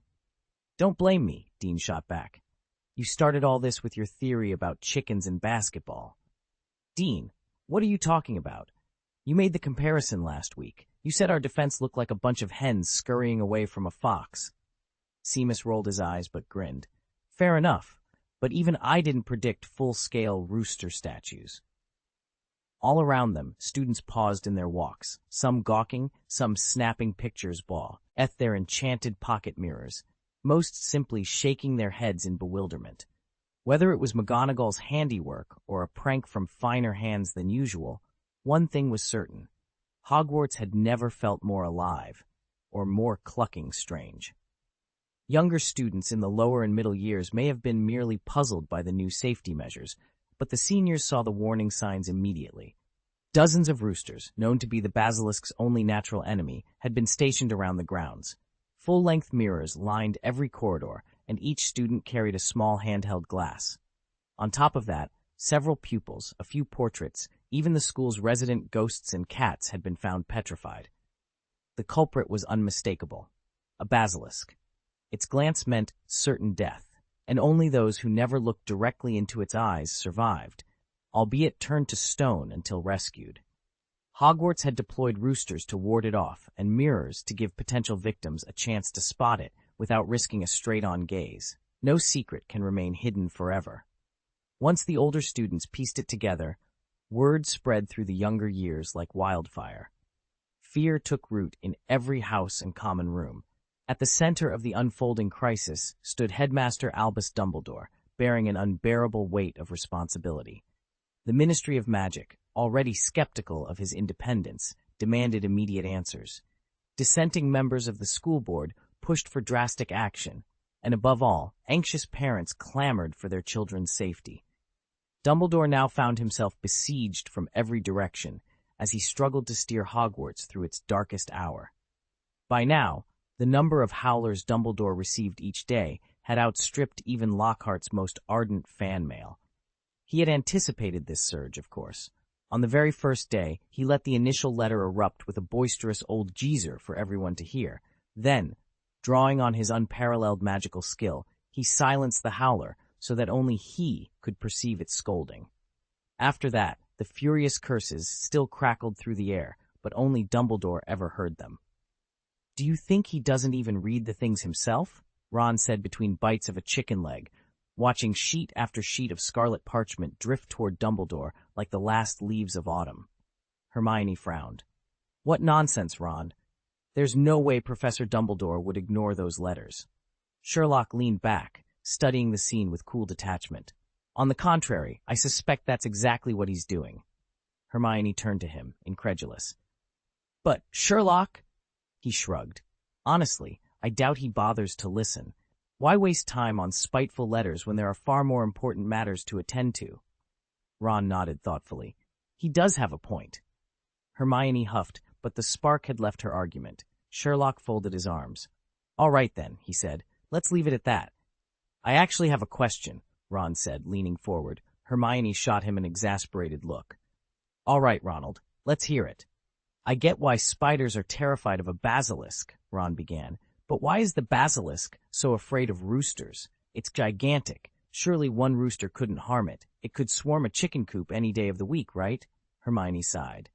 "Ron, sometimes I wonder if you were really raised in the wizarding world." "And why's that?" he asked, genuinely puzzled. "Because you're trying to explain magical creatures with pure muggle logic," Hermione replied. "You're thinking in terms of natural predator and prey. That doesn't always apply in our world." Ron frowned. "So explain it to me." Why does a basilisk fear a single rooster? First, Hermione said, consider how a basilisk acquires its extraordinary lifespan. Why do you think it can live for centuries? Ron straightened up. Well, it's a magically born creature. There are plenty of magical beings that live much longer than humans. Even wizards routinely reach 100 or more years. Rarely past 200, Hermione cut in. And those few who do, like Nicholas Flamel and his wife, only managed centuries thanks to the Philosopher's Stone. A basilisk's long life comes from powerful, innate magic in its very bloodline. Their mortality and vulnerabilities don't follow the same rules as ordinary beasts. Ron considered this. So their fear of roosters isn't about size or strength? It's a magical balance built into their nature? Exactly, Hermione said, smiling. Sometimes magic itself creates checks and balances that defy all Muggle reasoning. Hermione flipped through her notes, her brow furrowed in concentration. Very few magical creatures live for 1,000 years like a basilisk, she began. Harry tapped his fingers impatiently. You're starting to sound like Sherlock. Stop teasing and just tell me why the basilisk is afraid of roosters. Ron threw up his hands. Seriously, Hermione, I don't need a lecture on their lifespan. I want the answer to the rooster question. This is driving me mad. Hermione shot Ron a look. You asked why it fears roosters, not why it lives so long. Yet the two are connected. Here's the deal. A basilisk's magic traps it in time, so that every day it's as though it were still the day it was born. That temporal stasis is what grants it such a lifespan. But a rooster's crow signals the start of a new day. When a basilisk hears that sound, its magic can't cope with the shift. It literally convulses and dies. Ron's eyes went wide. I get it now. That's brilliant. Hermione folded her arms, trying not to smile. Harry leaned forward, considering her words. So it's not the rooster itself, it's the crow that kills the basilisk. Exactly, Hermione said with a small nod. In short, as long as there are roosters patrolling the grounds, the basilisk can't harm a single soul. Hermione beamed, glancing conspiratorially at Sherlock. She hadn't forgotten the little loan he'd borrowed from her earlier, an IOU she intended to redeem the moment they faced that monstrous serpent again. Time slipped away like the silver currents in a Pensieve. Nearly 4 months had passed since the third attack, and no one was quite sure whether Hogwarts' new wards had held firm or if the hair of Slytherin had simply been cowed by Brother Rooster's relentless vigilance. Whatever the cause, Harry Potter had neither heard that sinister hiss echoing through the pipes nor found another petrified student. Under these calm skies, most at school were convinced the danger had vanished for good. Even Peeves had at last grown bored of his tiresome refrain, "Oh, Potter, you annoying pest!" Then came an April morning in Professor Sprout's herbology class that crackled with excitement. The students filed into Greenhouse 3, where the earthy scent of fresh peat mingled with new seedlings. "Good morning, everyone," Professor Sprout's voice rang out, bright and triumphant. "I have splendid news. Just this past March, our mandrakes reached maturity and threw the most uproarious party you can imagine." Hermione practically leapt out of her seat. Ron's jaw dropped. Harry leaned forward, all attention. Their cries echoed off these glass walls, Sprout continued, grinning as she adjusted her gloves. It took every drop of my magical skill and an enormous pot of Earl Grey to settle them. But settle them we did, and now it's time to repot these fine specimens. She swept them toward a row of bubbling tubs. Pair up, everyone, and handle your mandrakes with care. One unlucky shriek, and you'll be out of class for days. A surge of cheerful chatter filled the greenhouse as students hurried to their workstations. For the first time in months, Hogwarts felt truly at peace, its corridors and greenhouses free, for now, from the basilisk's shadow. The afternoon sunlight filtered through the greenhouse's glass roof, casting dappled patterns across rows of bubbling pots. Professor Pomona Sprout stepped forward, her voice ringing out above the soft hum of magic in the air. "These puffballs are almost at full maturity," she announced, gesturing toward a cluster of iridescent bulbs. "Notice how they've expanded over the past week. We'll know they're ready when they can be carefully transferred into fresh soil." She paused to let the students examine their specimens. "Once they reach that final stage, we'll have enough to begin reviving the patients in the hospital wing." A wave of excited chatter swelled into cheers. As the lesson drew to a close, Ernie Macmillan sidled up to Harry's workbench, shifting his weight politely from one foot to the other. "Harry, would you mind passing me that bucket of pulsating puffballs?" Ron, standing beside Harry, shot Ernie a withering look. "Don't let him fool you," he muttered. "He's just angling for your favor. Between him and Peeves, they've been buzzing around non-stop. If you ask me, I wouldn't trust him." Harry frowned. "Ron, he just doesn't know the full story." "That doesn't give him license to throw around false accusations." Ron snapped. Harry sighed and glanced toward Sherlock Holmes, who was crouched beside a row of Chinese chomping cabbages. Sherlock dabbed at a clump of soil, examining it closely. "Sherlock," Harry called softly, "has Dumbledore finally decided when he'll be leaving Hogwarts?" Sherlock rose to his feet and shook his head, gently setting the cabbage aside. "Not yet," he replied in measured tones. "He's still uneasy, says he needs to tie up a few more loose ends, wants everything absolutely foolproof before he can step away." Sherlock's gaze drifted around the greenhouse, a subtle frown forming. Over the past weeks, he'd come to believe that Hogwarts had become something of a prison for the headmaster, a place where Dumbledore was both captor and captive, shackled by the very secrets he refused to relinquish. "We've discovered the Chamber of Secrets, yet we can't even step inside to see it." "It's maddening," Ron muttered, unable to contain his frustration. Hermione hissed, pressing a finger to her lips the moment Ron spoke those fateful words. Ever since the latest attacks, she'd pursued every lead with the same dogged determination she'd shown when cross-questioning Professor Binns, and when she'd finally forced Myrtle to reveal the truth about her death. Myrtle had been born around 1930, a Muggle-born witch like Hermione herself. Sorted into Ravenclaw, she'd never matched Hermione's scholarly flair. Instead, she struggled in class, made few friends, and endured constant teasing over her thick glasses and acne. On the day she died, a cruel classmate had sneered at her spectacles, calling them ridiculous. Humiliated and heartbroken, Myrtle had fled to a cubicle in the girls' lavatory to cry, only to hear a boy's voice drifting through the stall door. End of chapter. Moaning Myrtle's wails still echoed down the empty corridor when word reached her that a boy had somehow slipped into the abandoned girls' lavatory. Infuriated at the idea of an intruder in her haunt, she flitted through the portrait hole and into the musty, tiled room. Her face contorted with annoyance as she marched across the cold floor, determined to confront the culprit and send him back to the boys' bathroom in disgrace. Reaching the nearest stall, Myrtle yanked open the door, only to stumble back, paralyzed by what she saw. Two enormous, glowing yellow eyes filled the narrow space, pupils slit like a serpent's. A cold dread seized her, draining her strength. In that horrifying moment, she realized with mounting terror that she was staring down the basilisk itself. Myrtle's hand darted instinctively to her face. Her glasses were nowhere to be found, having slipped off in the confusion. Without lenses to shield her, she fell to her knees as the monster's fatal gaze met hers unimpeded. Then, without a sound, the ghost of moaning Myrtle collapsed, snuffed out by the basilisk's deadly eyes. A ripple of shock passed through the castle when the headmistress later found her body. Whispers spread quickly. But Myrtle usually wore glasses. Shouldn't she have been petrified, not killed? The only answer, they said, lay in the terrible truth, that the basilisk's direct stare brooked no defense. Without her spectacles, Myrtle had paid the ultimate price for looking upon its visage. Chapter 241, Easter Eggs. Myrtle wears glasses, so why did she die when she looked at the basilisk's eyes? Harry asked, eyebrows knit in curiosity as the trio gathered to discuss the ghost's fate. Ron's eyes lit up. He's right, you know. Sherlock smiled and tapped Harry's round spectacles gently. I'm afraid, Harry, that glasses won't save you from a basilisk's gaze.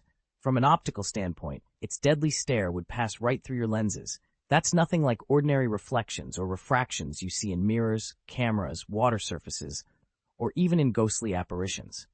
Harry paused to think, then gave a slow nod of understanding.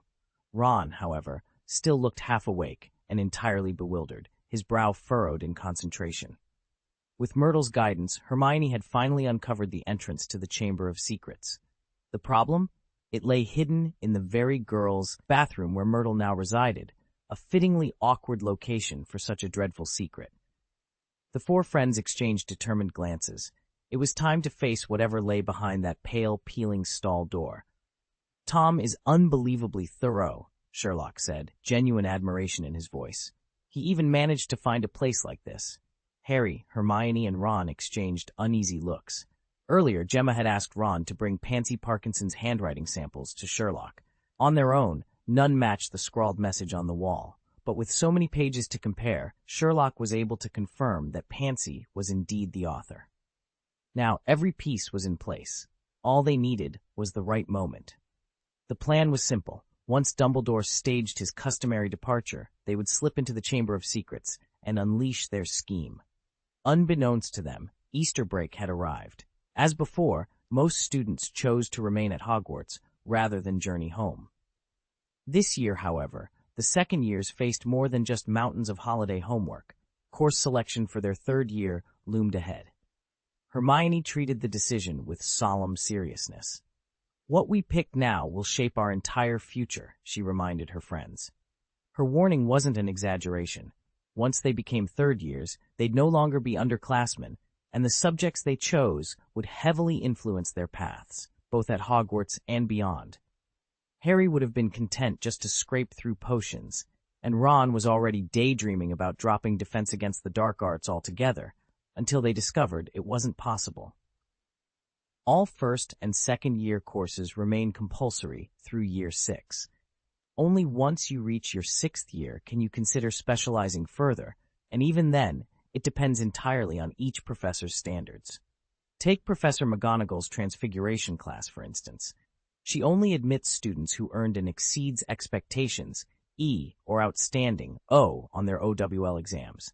No matter how much you beg or plead, if you don't meet that minimum grade, McGonagall simply won't allow you into her advanced lessons. It might sound strict, but it's perfectly reasonable. Transfiguration is the most intricate and potentially hazardous subject in the curriculum. If you lack the necessary skill, you shouldn't take on its risks. Similar grade requirements apply in many other subjects, each professor setting their own bar. Only in their 6th year do students finally gain the freedom to choose active and passive electives. As second years, however, Harry, Ron, and the rest of their class need only select 2 or more entirely new courses, no OWL, prerequisites required. It's the first real taste of choice they'll have in their Hogwarts education. In times like these, pure-blood wizard children supposedly had an advantage. Their older relatives at home could offer guidance about which courses to take at Hogwarts. But when those relatives numbered in the dozens, too many opinions quickly became a burden rather than a blessing. Just ask Neville Longbottom.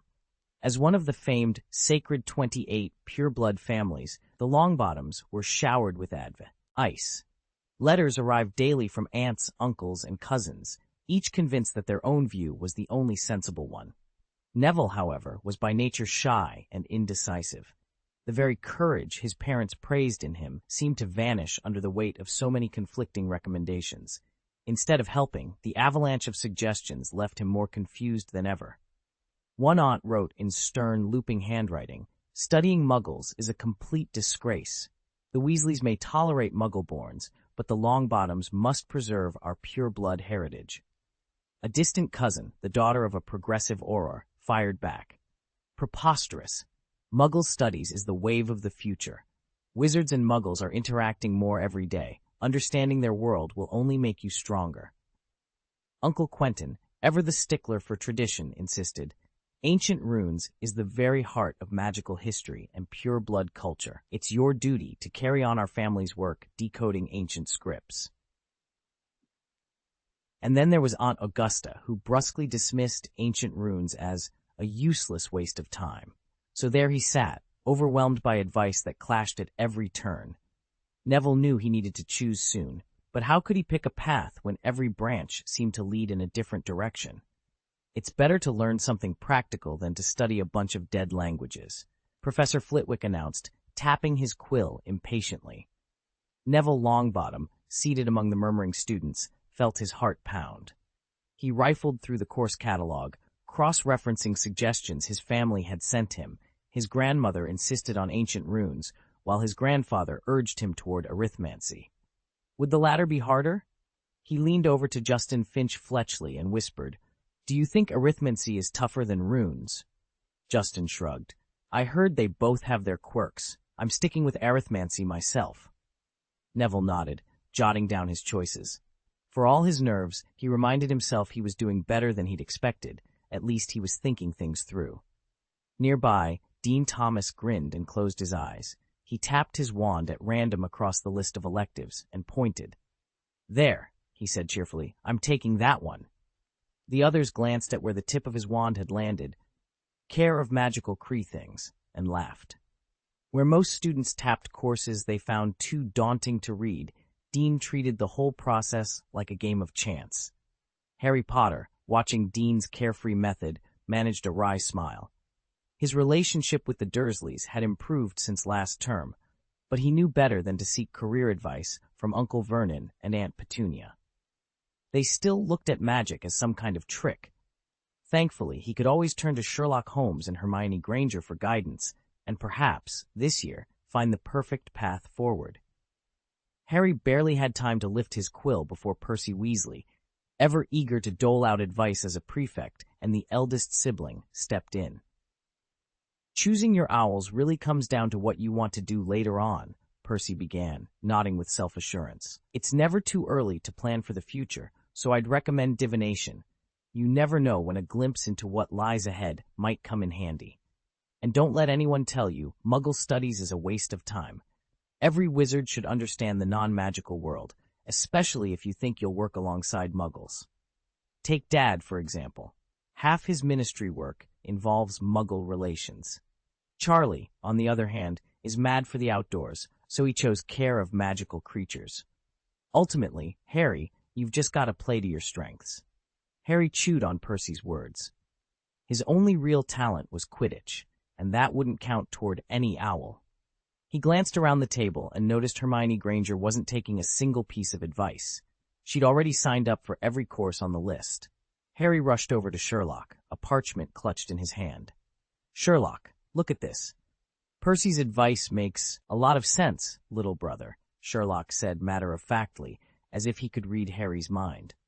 "You only need to consider two things, what interests you and what you're good at." Harry ran a hand through his hair. "But the only thing I'm really good at is Quidditch, and honestly, every course here sounds fascinating."